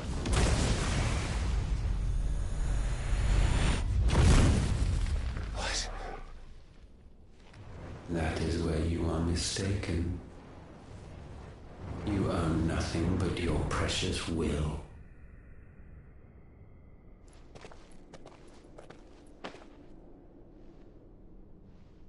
Brother.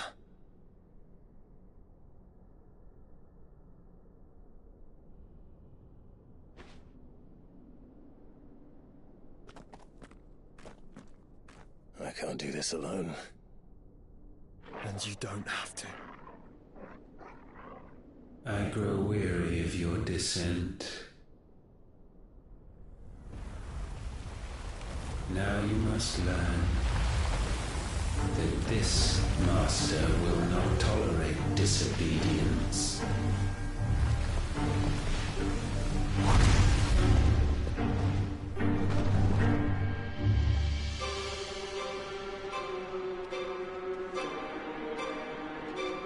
My friends, my family. We have all suffered, all fought to survive.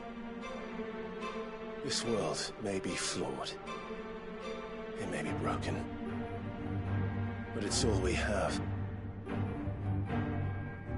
And if we can't share it, I see only one other choice. You have to go. You may have created us, Ultima. But it's time we lived on our own terms. This isn't your world anymore.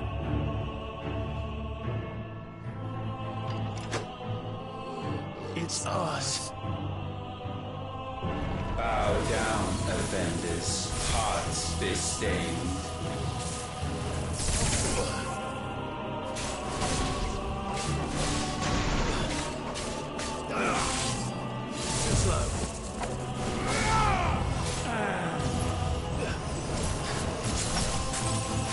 Forgive me.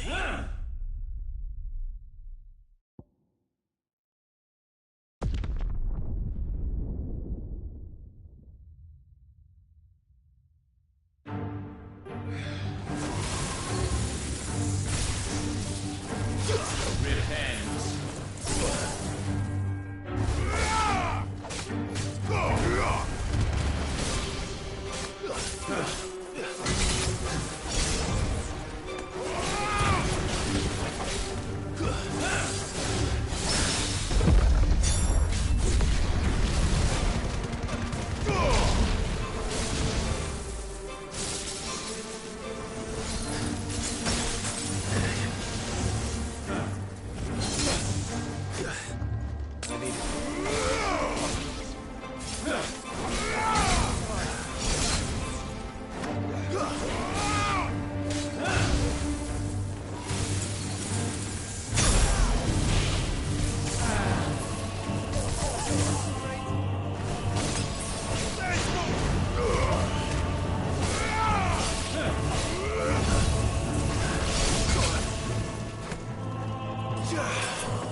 May not be sublimed through game standing.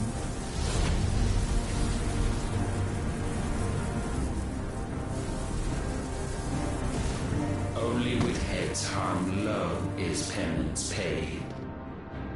O wretched mortals incapable even of contrition, in fitting season shall we reap our harvest. I needed that.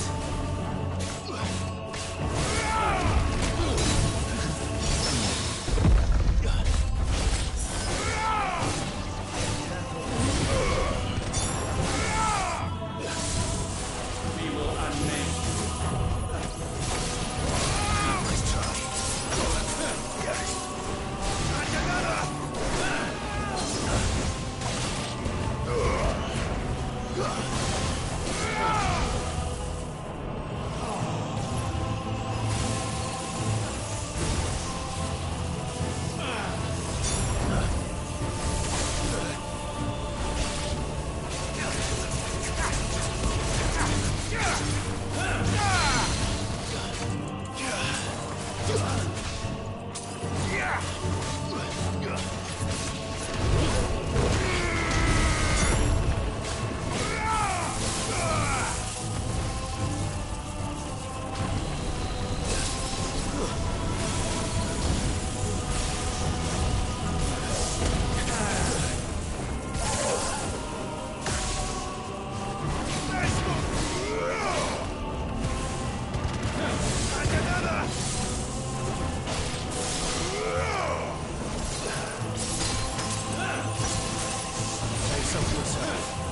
insignificance.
Gifted this chance, and still you would raise your hand against the Lord.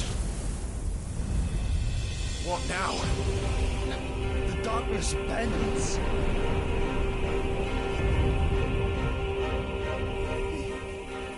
He means to end us. It wouldn't be the first time. Let's make it his last. Your fate is inexorable. Surrender the vessel unto the darkness. Surrender it unto us.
countless generations have we awaited this moment.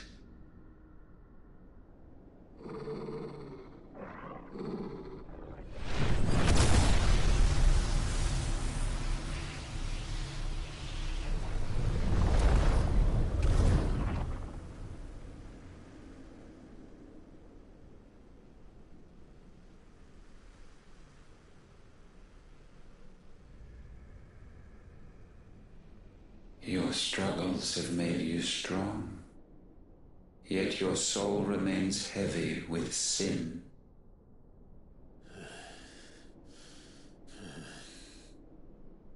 Absolution is nigh. Repent, and all shall be forgiven.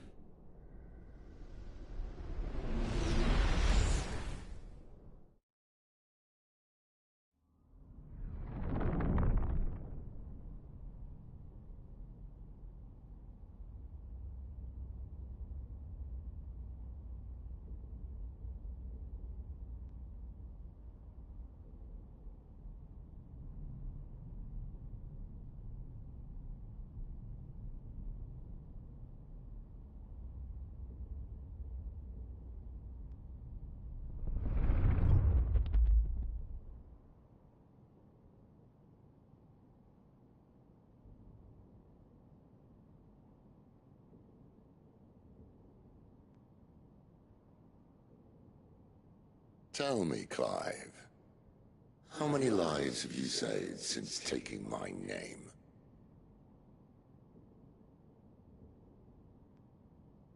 Fewer than we have ruined. Wherever we go, we leave a sea of tears in our wake. These are the wages of your will, son. What good are our choices when all they ever bring, all they will ever bring, is death? There's no atoning, Clive. No matter how hard you try. So why not leave it all behind? Leave it all behind.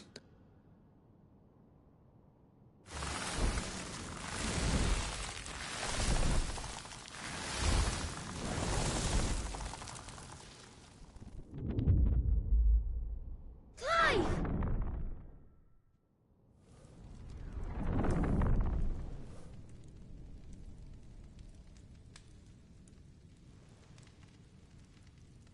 Please, won't somebody save me?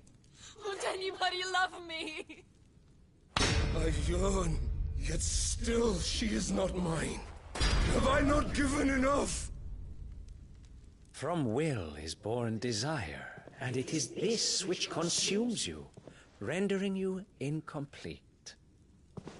Do you not see how the world bends and warps under the weight of your hungering hearts?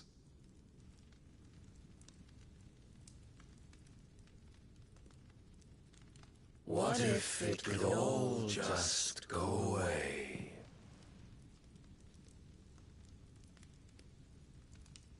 Just go away.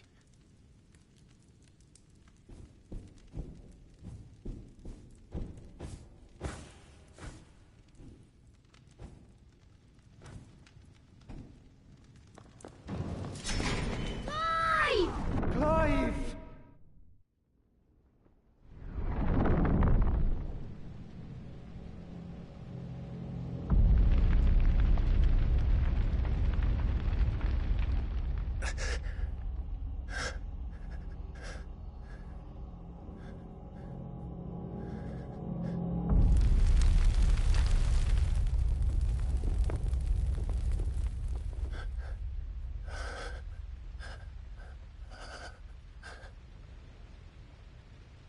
None of this is real.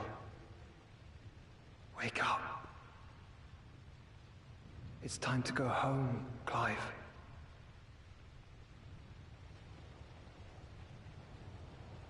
Clive.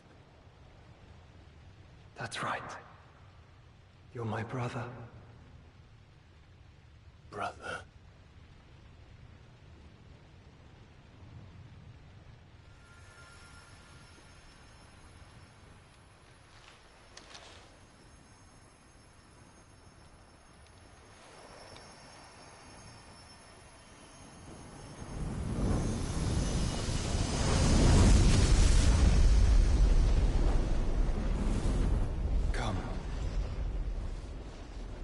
Remember who you are.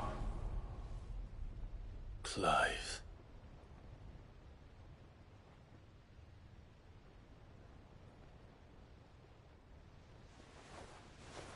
Once more, lest you forget.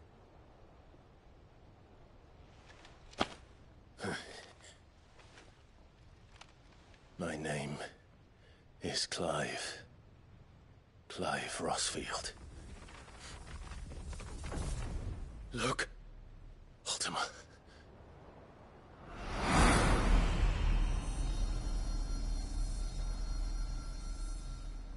Even here, the light of the vessel's will cannot be quenched. And the Phoenix, his trespass should not have been possible. Not possible unless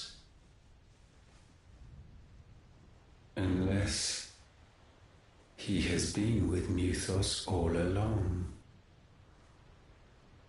The mark of the Phoenix, emblazoned upon his heart, made manifest by the power of will alone. The power of creation. Can it be? Are their wills truly so potent? Are you still talking?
Damn it, Clive. Wake up.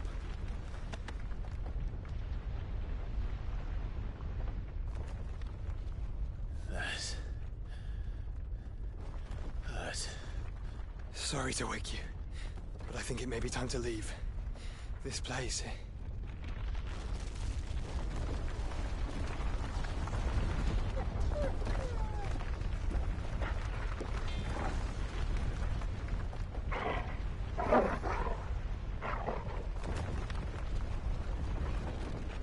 Once again does my creation stray from the path laid before it. Steeped in conceit, you fancy yourself a god. You embrace Logos. But we will put an end to this hubris. What are you talking about? In the halls of origin does our true power quicken. And there shall you be made complete. Soon, Muthos, soon you will discover how little you know of suffering.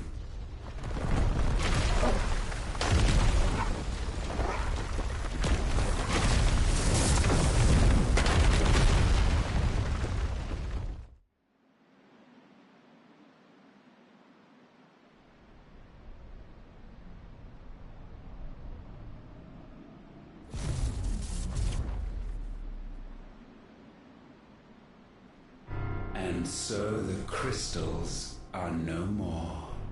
Yet in their silence, a new song rings. Its chorus building, a crescendo as it enters its final movement, stirring those long aslumber to waking. And back to their origin.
Bloody crystal's cracked.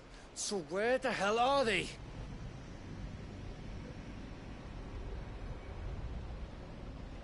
Oh, fuck me.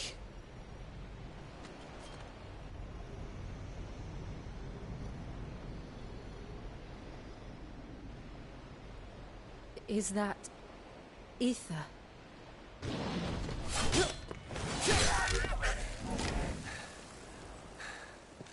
What in good Grieger's name is going on? This is wrong.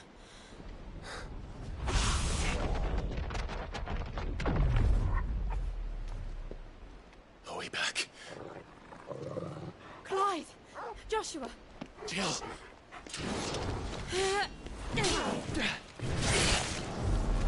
Is everyone all right? We're fine. What happened? Too much to explain here. Mate! We're leaving! Now! Everyone, fall back to the ship!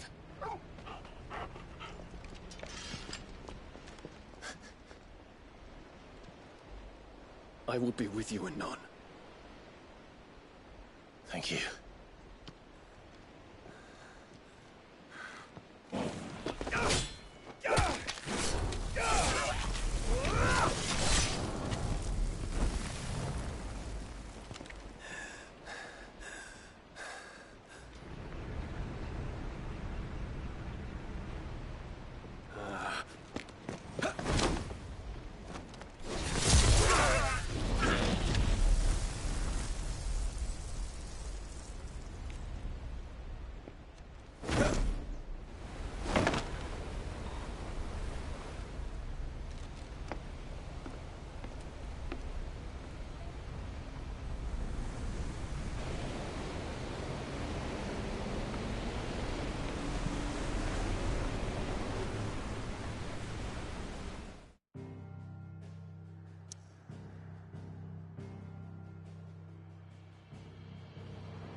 I need to tell everyone what happened at Drake's Spine, and I'm going to need Otto's help.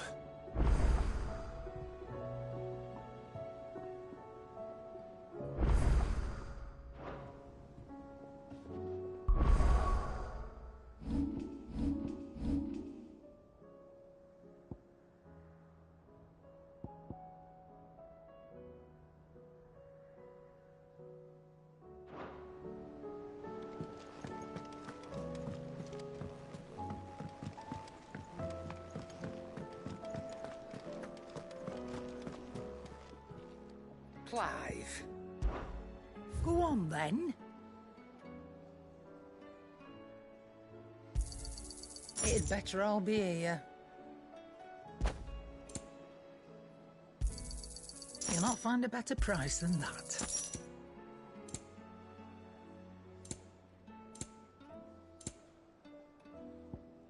Finished, are you?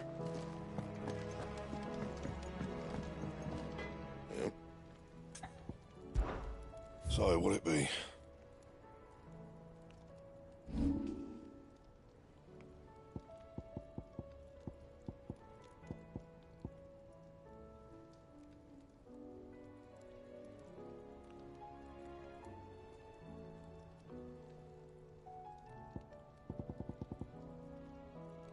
Anything else? First the skies.